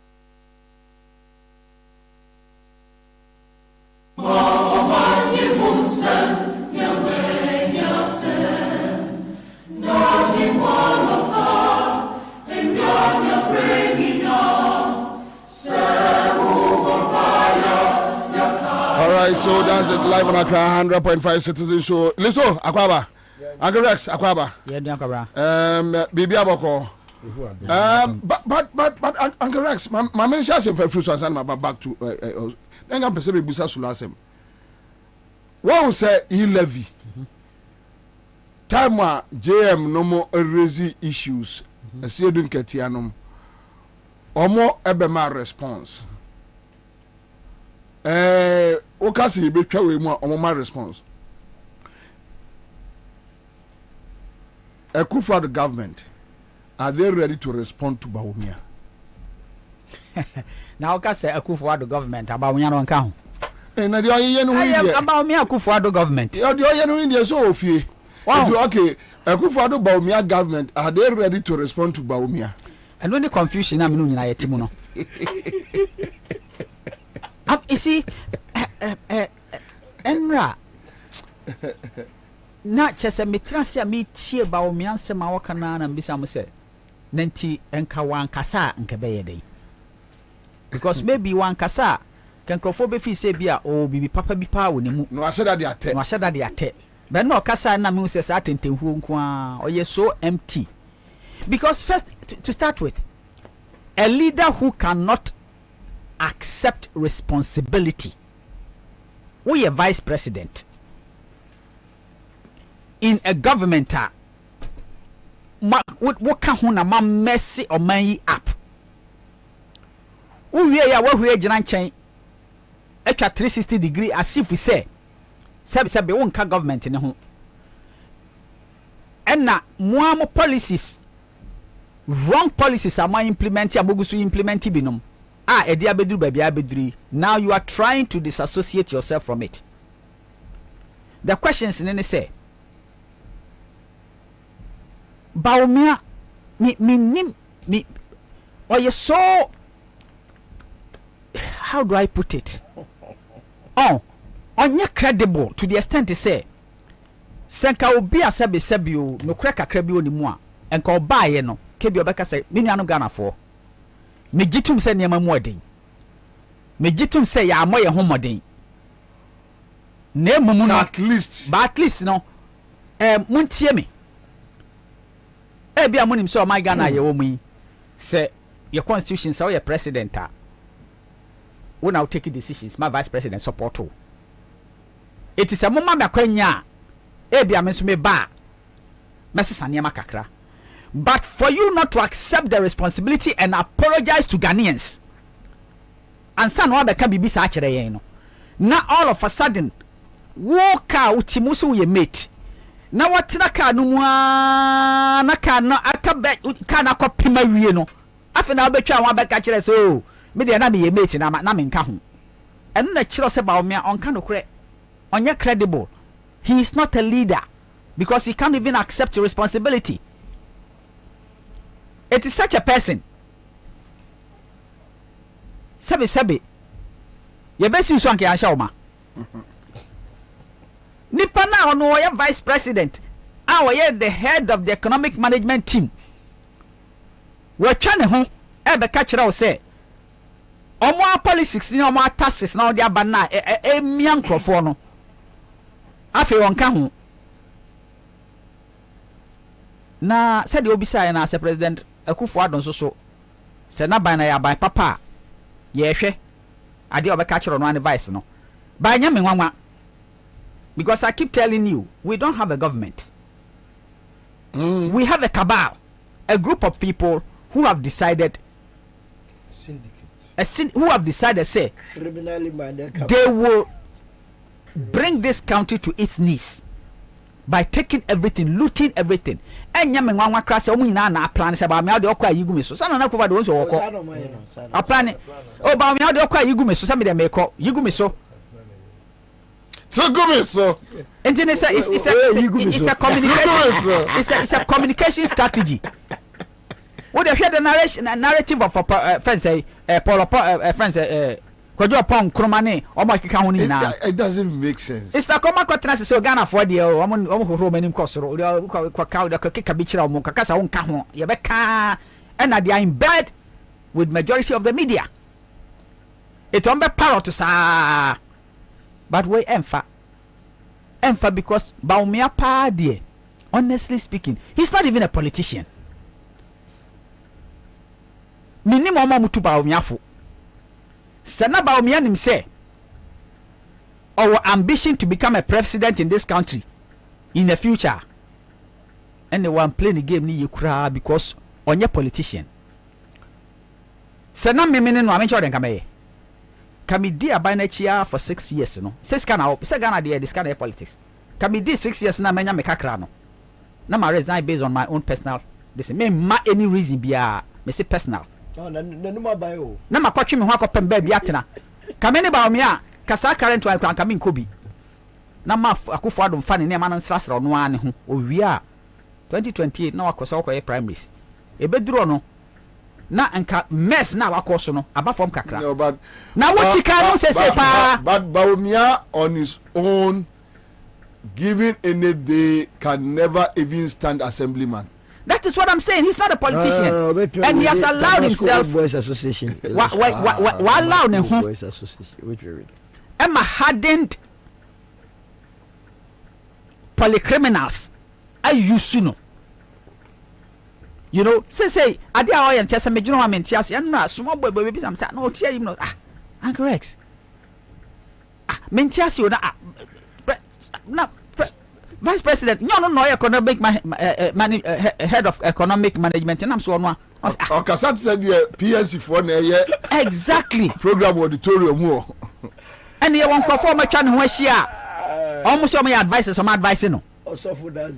I can't believe this. You see, Ghana for mommy and I say me a compare Crawford or Mabi Boomaya or the Gideon Wako, Anthony Kabu, Samia Uku, Farouk, Jimmy, Farouk, and I Pennyfoy, Jimmy for Penino. The choice FM, Yanedi, Fred O'Ware, or no, the Uncolano, when Confabra no Tibi Nintino, or no, or East Steven Timina, or Jimmy Pe. And wait. No, I think say maybe a nipa no omunya easy money edru baby. Na just na junior say onimbibia he can do anything anyhow because I don't understand. Sabi on conform with trouble me ho ahia no under normal circumstances. Cause some so nipa mo yenim difo a on betumi 24. But Federal madam for he's a fine gentleman. And sometimes, you don't understand some of these things. I can't understand how Baumia can say ube 360 degrees. Well, I catch the young Ghana for say. What the Akufo-Addo buy now? Who ni Akufo-Addo ma buy now? Ma mess Ghana, apatiti Ghana, pansam. Emma say, ya buy laughing stock. No. What you want because now on count. Now you meet. IT coordinator. Oh no, IT coordinator. Gracious. IT coordinator. Kwabena, honestly speaking, you better serious and you serious for my way more. Because you see, Ghana for you. Ghana for you, yes, sɛ Nyankopɔn ma opportunity na do to position bia memma wadwen nyɛ sɛ wonim nyansa sen Ghana fo nyina o because after your taxes na yɛde tua woka your taxes na yɛde bɔ ho ban your taxes na yɛde yɛ bibia ma fa ho compare an ordinary guy a ɔno a ɔyɛ self employed and capital yɛ bɛ 5,000 and 10,000 no na ɔde kɔ up and down da bia de hwɛ ne yere ne ma to me develop sɛ sika ne kakra in this hard economy ɛno na ɔde bɛhwɛ ne yere ne ma develop ne ho kakra. Don't think so you're smarter than such a person. Just because you work with see opposition a position be. It's sometimes almost kasachira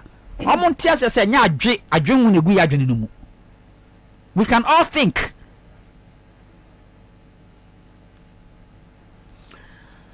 Mama enka o man for say CMG sika achede. Amanfo a omo awini no. Enche Messi abbo me last resource. And then we are born 500,000. Na ye ko. Obo star 413 hash. Na wa follow procedure no. You see, obit make us metwa. Aye. O de yam fa say 5 cities, we twa 50 cities. How many times? 10 times. 10 times. No, what the 500? Say you're 1,000. What's not ye biem bagaya? What's not ye biem bagaya? Aya Heba Industries and they aya mango abba. Aya fem any. Aya men flow any. Aya men vita any. Aya slim was whole la Abuso Aya Heba Industries Wamudia Seta Ghana Fanenina Aye Wase Wufa Aya Mangoa Bema Atiachun Kremasi Trase Pejatiam Peja Koda di diu wagra Akokretipa Fro Braya Akokretipa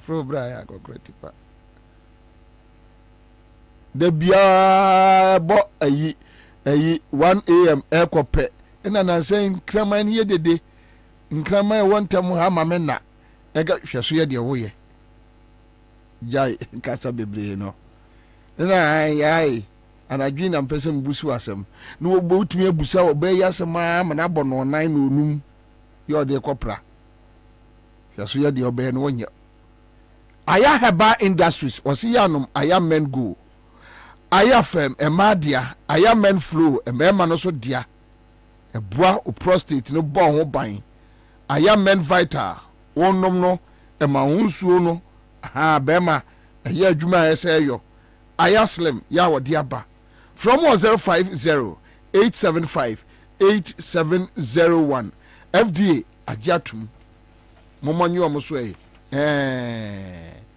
na Top Choco for so many Top Choco chocolate spread aba ya de fabrodum na no so na de pomdini wom koda pe ai won say won wo bisa wo de eye bread knife no the first so de fabrodum jai detu akwa bi obetra mampon o wi kurikuri sa na Otori kurikura no atie mampo ye letu detu na otimi kare no mampo ye letu grabu akwana ono soso o kan yesisem na o kan yetetem sa na nu watutu Divin Kaya Sisera, and Nadia at the Tem, at the Temungua, over the Tem. And yeah, top chocolate spread and a top chocolate 3-in-1 chocolate drink. Yeah, Ghana Fajia Tumpa. Now 3-in-1 India. Was it the Uhianu Swish? Cha, Manyaba. Was it ya? Flower 0243 033 033. Yow, Yanante, Bojami Uncle. I mean, chetty for now, I mean, Minion Mabiga for me. Yadofonia Tanfunia. Now, more abasu. Do and you may say I am not. Una o my musem. Kaba enra I didn't intention to listen to Baumia because on say so you be a what follow be for a while. Now you want to see whether the person would make sense into the future. Now, it turns out, sir, one of the biggest disappointments, sir. You don't want to subscribe to following him again. What you say? I don't see Enrano. And yeah, idea na my imagine say me per se me tie Baumia. Tina, we ended up watching football. Yeah, in fact, it gave us it gave us a lot of energy, and I mean, it was important to watch the football than to listen to Baumia. I mean, who would not make sense and would even put your energies down before your bedtime.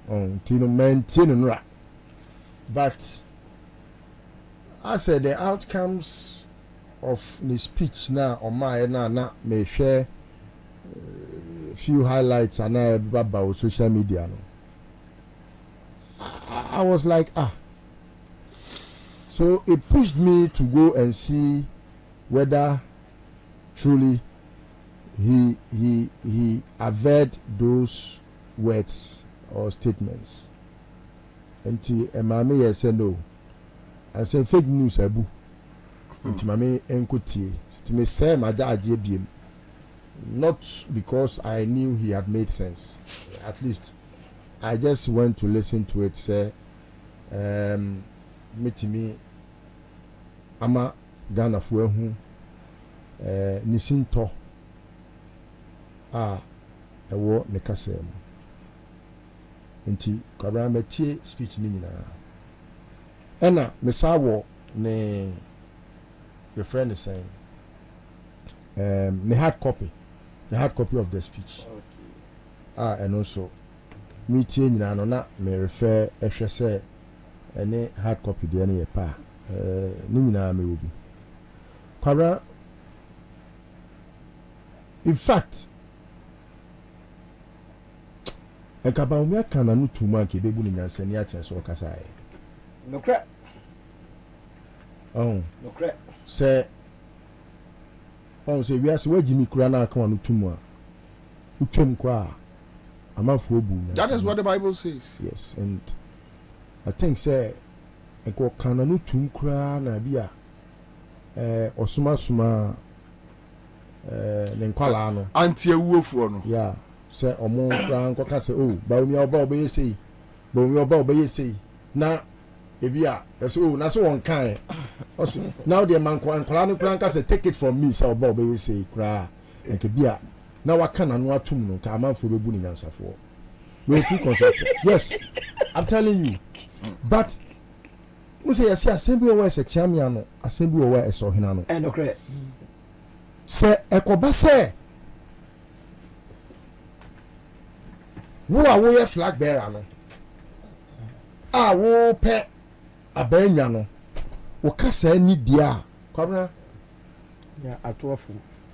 I'm not surprised to say ene MPP aguo me nya surprised because kwabna say party pa MPP no ene flag bearer odanu ni a kwabna it said yes, said you need penny at Bienni. Yananum di abro. Oh, ya dame muedi.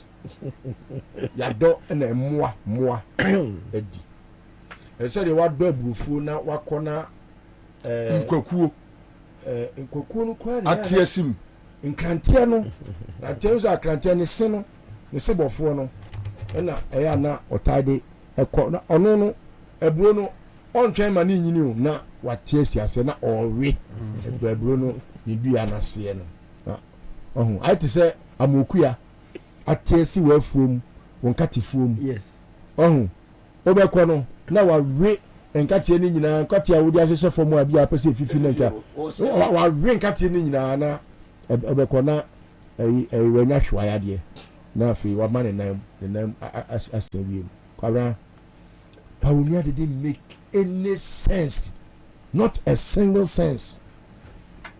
It was statement I know ye na kwabra first of all yen hwɛ Bawumia ne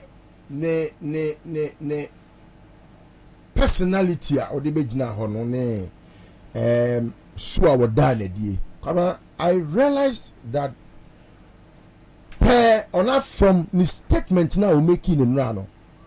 Bawumia catch Ghana for say he is a waste of the Ghanaian time. He's a waste of time. And I think Ghanaian taxpayers' money. Yes. 2, what causes financial loss to the state of Ghana. You're vice president or draw salary. Onye juma bia useless. He has not been useful to the cause of this country. He has remained very useless because ono ankasa na oka say omampani abedi akire adwuma no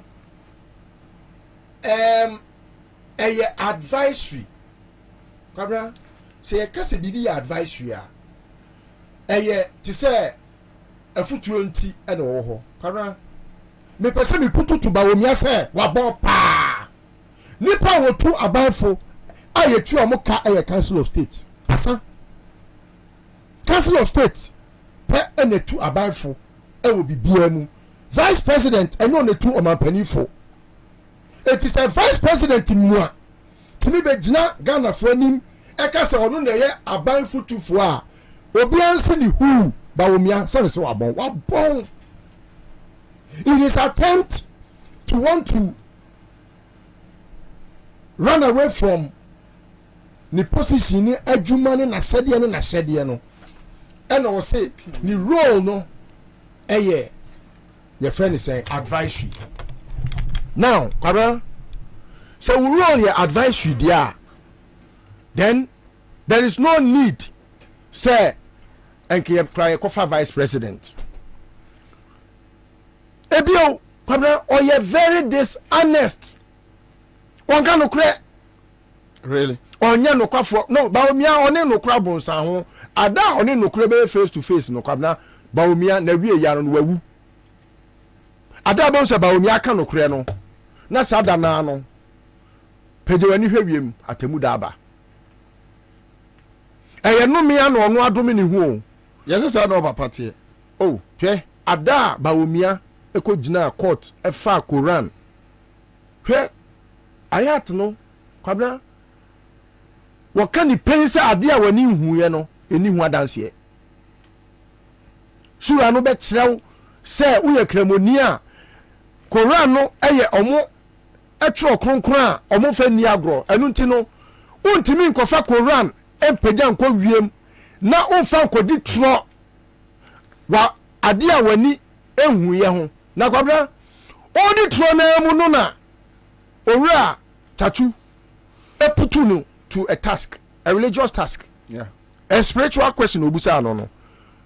And what I was saying, you and I were not there, and you and I were not there. Now tatu smile because we're nyano religiously, spiritually we're nyano.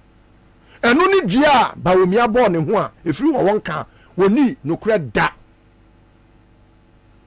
And until we're here, time a ɔka if the fundamentals are weak ni nyinaa no na yade a wɔde di trɔ ato aban na ɔwɔ hɔ ne so John Mahama aban ne so ɛna ɔde di trɔ saa na ɛnɛ na no ayi ne ka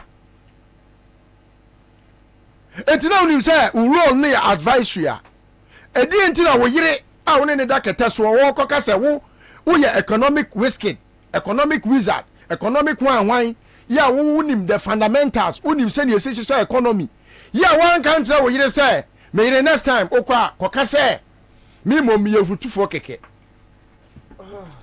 na okɔ yɛ na ɔkyerɛ ɛno kura nkamfo ano ɛkufoɔ do ba bɛfa ba wɔ mia sɛ ɛno na ɔpɛ no kwabena na asɛm bi asi pɛn o unim sɛ the renomination exercise a ɔmapani kufoɔ yɛyɛ no ba wɔ mia ɛka ho bi ɛna ɔmo yɛ saa deɛ no because Akufo-Addo nua bɔmti Akufo-Addo Edward Akufo-Addo junior ɔno ɛna na ɔyɛ country manager for De La Rue company na etwa sika no ɛna ɔmo wie sika no ɔmo ne ba womia eti sika ne kogu Bank of Ghana na apie ekogu Bank of Ghana na apie ɛma ɔmo fa kokum Bank of Ghana security head okay Roko Frimpong ɔmo kun no krono nti ɔmo kun papa no kwa bepem ne omo mkunu no yehu omo all because papa na kote to se sika no ebe ra bank wa na dwuno omo de pick up abefa bullion vans abefa sika ne ko e na omo de ye campaign na it omo say one good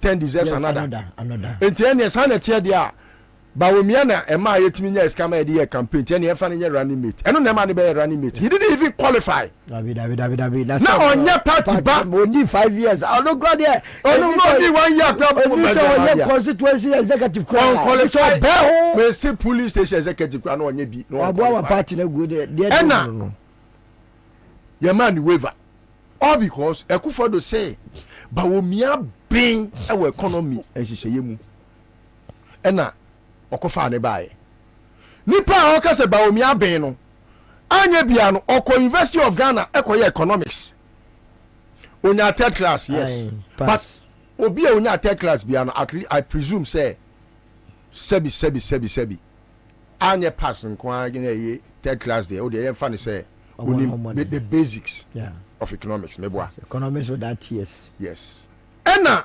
wakofa ba womia etu wakofa ba womia de ne baaye no wonu ne se bedi adanse se ba womia nyankopɔ de wiase nyansa nyina se litrim aye krata cheche hawa watoto nuama yie ama wode dollar ne krampo akɔ hye afiase ama ode safo na ama IGP okay sa brena no woka no o se twa NDC fo mpoa se NDC fo yi mo economic management team ne krampo members no mo wei eno start here no bobo jamba fo alancha mate o ka no asre koliko zombie Jimmy no asre and this for sinya we echu benyunu ama ya mo ne danta enene wochu ne kakra ka ne takasi be sei ba omi achu be sei ena anyunu no ena ye pam ne danta afedi I will say danta ya mo pam die me ma mo fan hyame because enye metwa like e wa achu why na we say if the fundamentals are weak the exchange rate will expose you. Today you are exposed because the fundamentals are so weak to the extent say eneno kan ni sika na mikura for cedi amede koto dollar no ene mi hia ne ma ho prensa ansa na metimi akoto dollar baako na fe wie ya esansa wo wadwini mo abo 20 no wodwe se Ghana for yen sabi yadwini mo hate se wa na we nya kwa aka kire se John Mahama 4 cedis na nam de koto dollar no enu mu odu che wo 12 cedis and the hey ba omia I mean how can a human being be this stupid? Stupidity is stupidity. No Jimmy no Jimmy me I don't expect say o ma me no papa bo hu kade wa kosu say no wa baba be Jimmy say no I don't expect that from a human being. You must let at least ebusua reap what they have sown. School fees in home man for so sana work. That is what because in society no say me ma me de mako school na say sebi e china bi sukuu no manfa nyansa ne nimdeɛ anyɛ adwuma manfa suban ne nimdeɛ anka ho aw ɛwɔ sɛ obi ahum sɛ magyimi I'm telling you, and that is what qualifies Bawumia's double standard. Your friend is saying tendencies, no? Ebio, or you're highly irresponsible. These are things that would not qualify for any person like him to the presidency. You don't want to accept responsibility.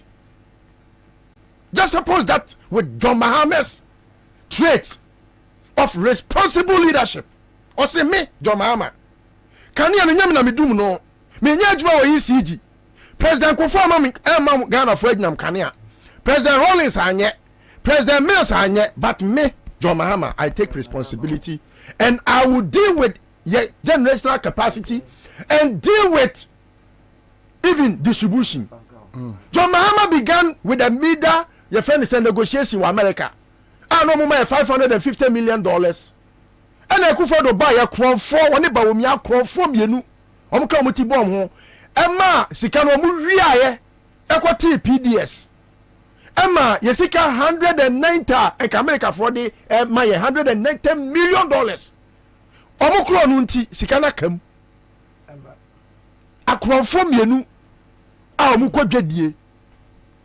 Akrɔnfoɔ asefoɔ ɔmo ma ɔmo papa nom krono na ɔmo bossa na ɔmo de awo ma mienu akrɔnfoɔ mumu ni bawomia ni babawomia yi ko busa mumu ni na obeti na ase sani sister na ɔmo so owi a tricycles no wɔn na abusuo na akrɔnfoɔ ko a na wo pa akɔ ECG a ɛyɛ ɔmo fɛn sɛ netco a ɛwɔ yɛ fɛn sɛ northern region no bawomia ni nua na da no ko tie kro no a wabɔ mesi adom be sɔre ɔmo to pacha no oni aba no kra de ni nua no ne ye gold for oil no ni nua be ma no ne ye gold for oil is legon minim ne pa o minim no ɔmo yɛ mesere wɔyɛ nkɔfo a mesi we bɔ ma pa wa wo be sere twe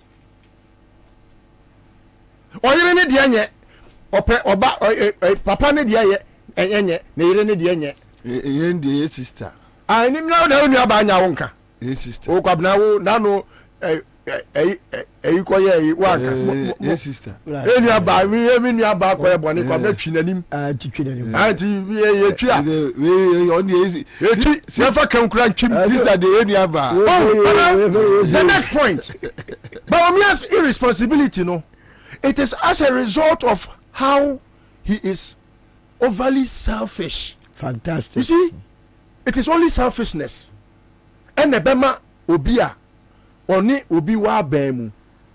What they granted say, and you ma Bawumia be catch ya fa Akufo-Addo hu nyina no, say wo tu Akufo-Addo fo a won fa Akufo-Addo ye man boye ni sani omani nyina fa ne say no kre.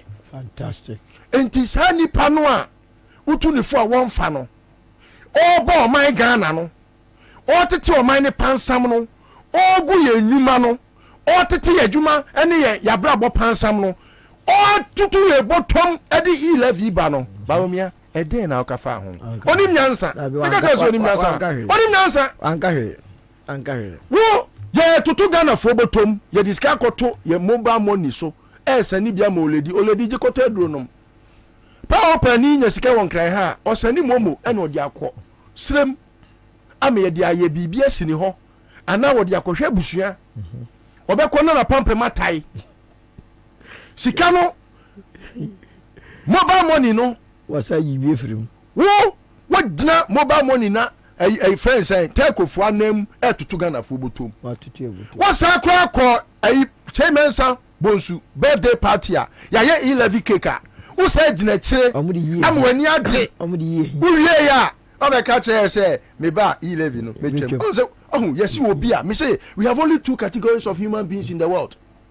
Baako wono wodwini wie a asa no waye bibi. Yes. Think before you act. Baako so ono de wakoya de na wie no afa no aba badwe ho on de wo ye jimi fo first class.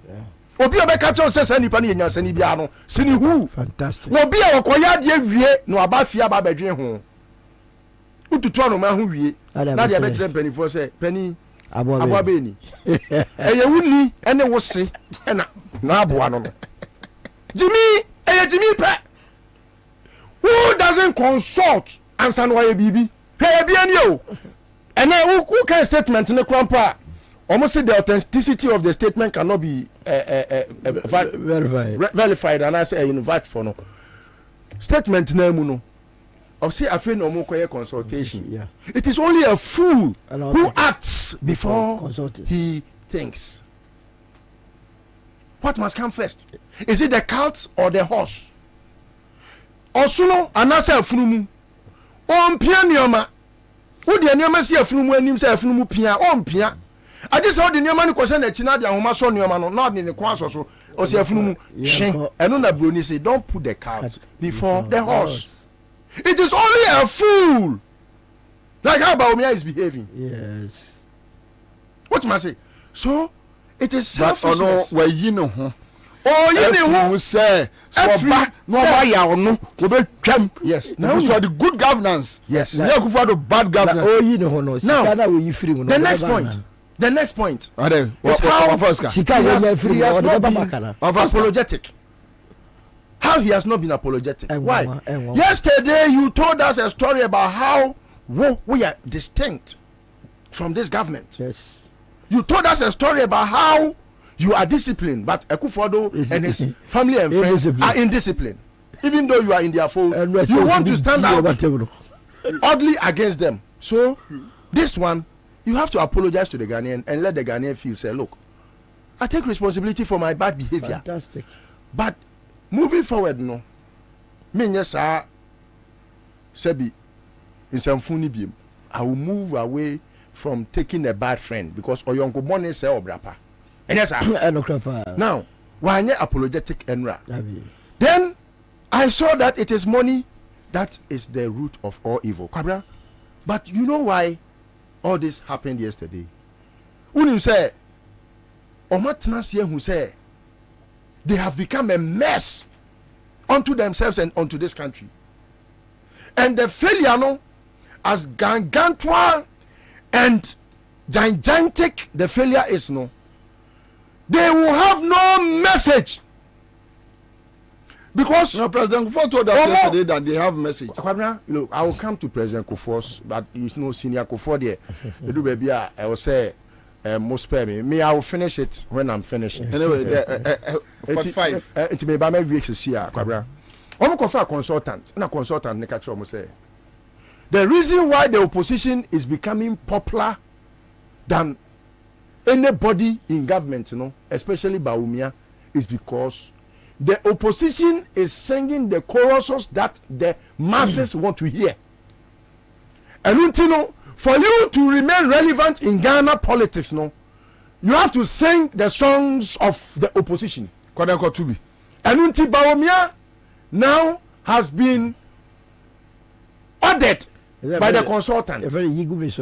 Sir, Sanya Ekufuor and you ma bonne ne wo money ma bonne amoye no amaga na fo buafu enu ntina ma mahama agidin as say mahama ba bi obefa bia na oje fans no enti enum na mahama eto no kone koto sa nyum na bi na wo so bo wa nkasa wo hu achi na bo wa aban na achi na ga na fo hu se enuoma ekoso wa aban nim no sabio se de akurase maka na nso menwe na naba wo mi ahwe afi se wonu bade a ese adese wa okay wonu bade ese baby wa bodua ne dua na nyanwa na bosom no se ko ne ko woro ho ne nanti kurom ya se bi ya baba menka o baba menke bi da ya we kase Kufuor ma me menka dua na nyano ebi da ya ba obi So you see, consultants and they know their mom, and he said they should be able to tell the stories now. Opposition canon. No, I'm more my relevant, no, because I know Ghana for episode mutie. Now, with you, Baomiano, you have now one missing, commit suicide. No, committed suicide. He has committed political suicide. So you are telling me that you are a foolish man? Yes. Because you and Akufo-Addo, you are one.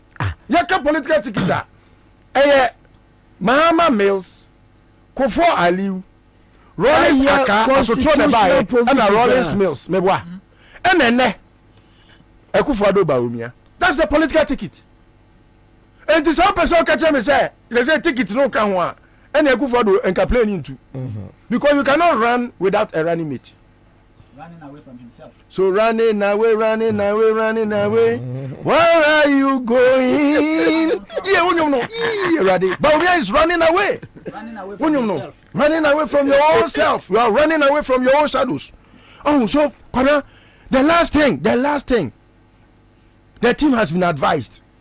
Say, Bawumia, after winning yourself from the government, try as much as possible and tell a story of yourself and let people know, say, ubetimia ye bibi. Na Pentecost for you be ubetimia ye me good o. Na ubetimia ye good me good aka wunya wa good. So ubetimia boa me a. So wo si ubetimia boa me a. Enka boa wo ho kane. Da bia ba wo me abeje koye. Achambi no asori. Beje kodo. Zombie. Osafofo ba wo ya. O wai. Tira bese ko ka bi tira mahama.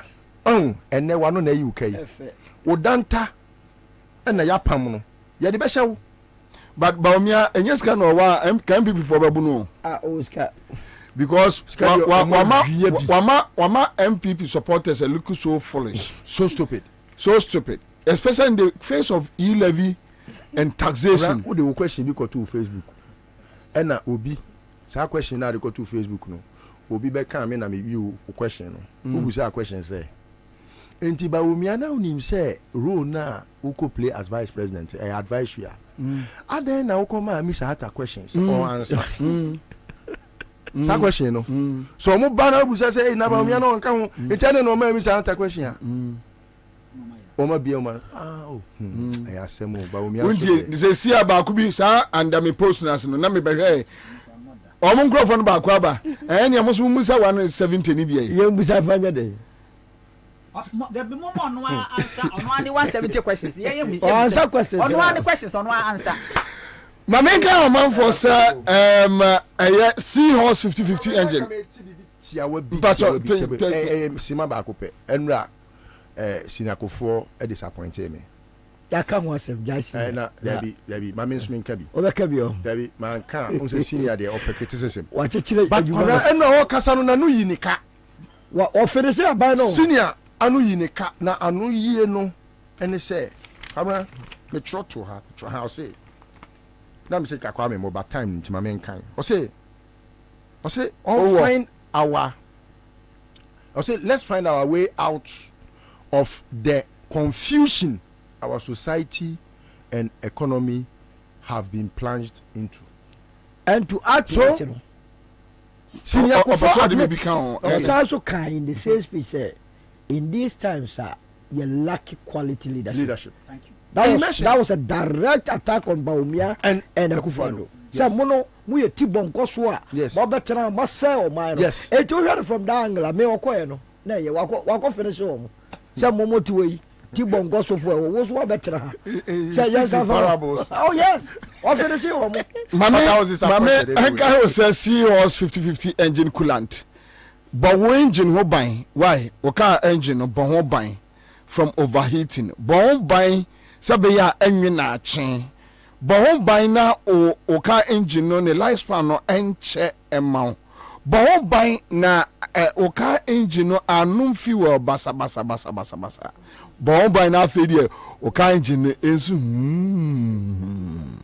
Seahorse 50-50 engine coolant. Ya odi aba Ghana for a drobber for mutie metro drobber for taxi Uber Yango boat and the keka ho ya motem nkanyina Seahorse 50-50 engine coolant monye was what in 3367 aba and 1090 what the aba omaimu lubricant shop subenya bi from 0244 577 559 me boss 0244 577 na Greenfield Scientific Herbal Clinic ese yen kanche Ghana for ese omo de bright soldier capsules, bright garlic plus capsules, and afi so eye ndra wodo aba dompe mu bua na de wani akire ho na omo amaw eye ayaresa. Greenfield Scientific Herbal Clinic na chin nanim obi ani ho. Back to the studio, but quick one, Uncle Rex. Yes. JM raised issues about mess. Yes, so mess. We're breaking something down 4 days ago. Bawumia yesterday couldn't tackle one. Now, obey then what me tackle. A danya was here. A dan no any foundation. Bawumia on ni bibia nyina no krebia so. Eti no JM susu ne niema oye ene nyina no ne niema break it down nyina no. It is based on something that a visible betumi di wani ahu. Wow, so the whole situation in is Bawumia is something that is more like a political comedian. You know, honestly speaking, because wako school or your doctor, then so the way I see any niema no and chere obi a or doctor. Because ocean niema wakeka sabi enkwala nkete kra chese so we what we need to from now tie nsema about miaka from 2016 before 2016 the be win aba aban mu any de akoso aka ne de ya the difference is too big. And so tie John Mahama ye obi a oye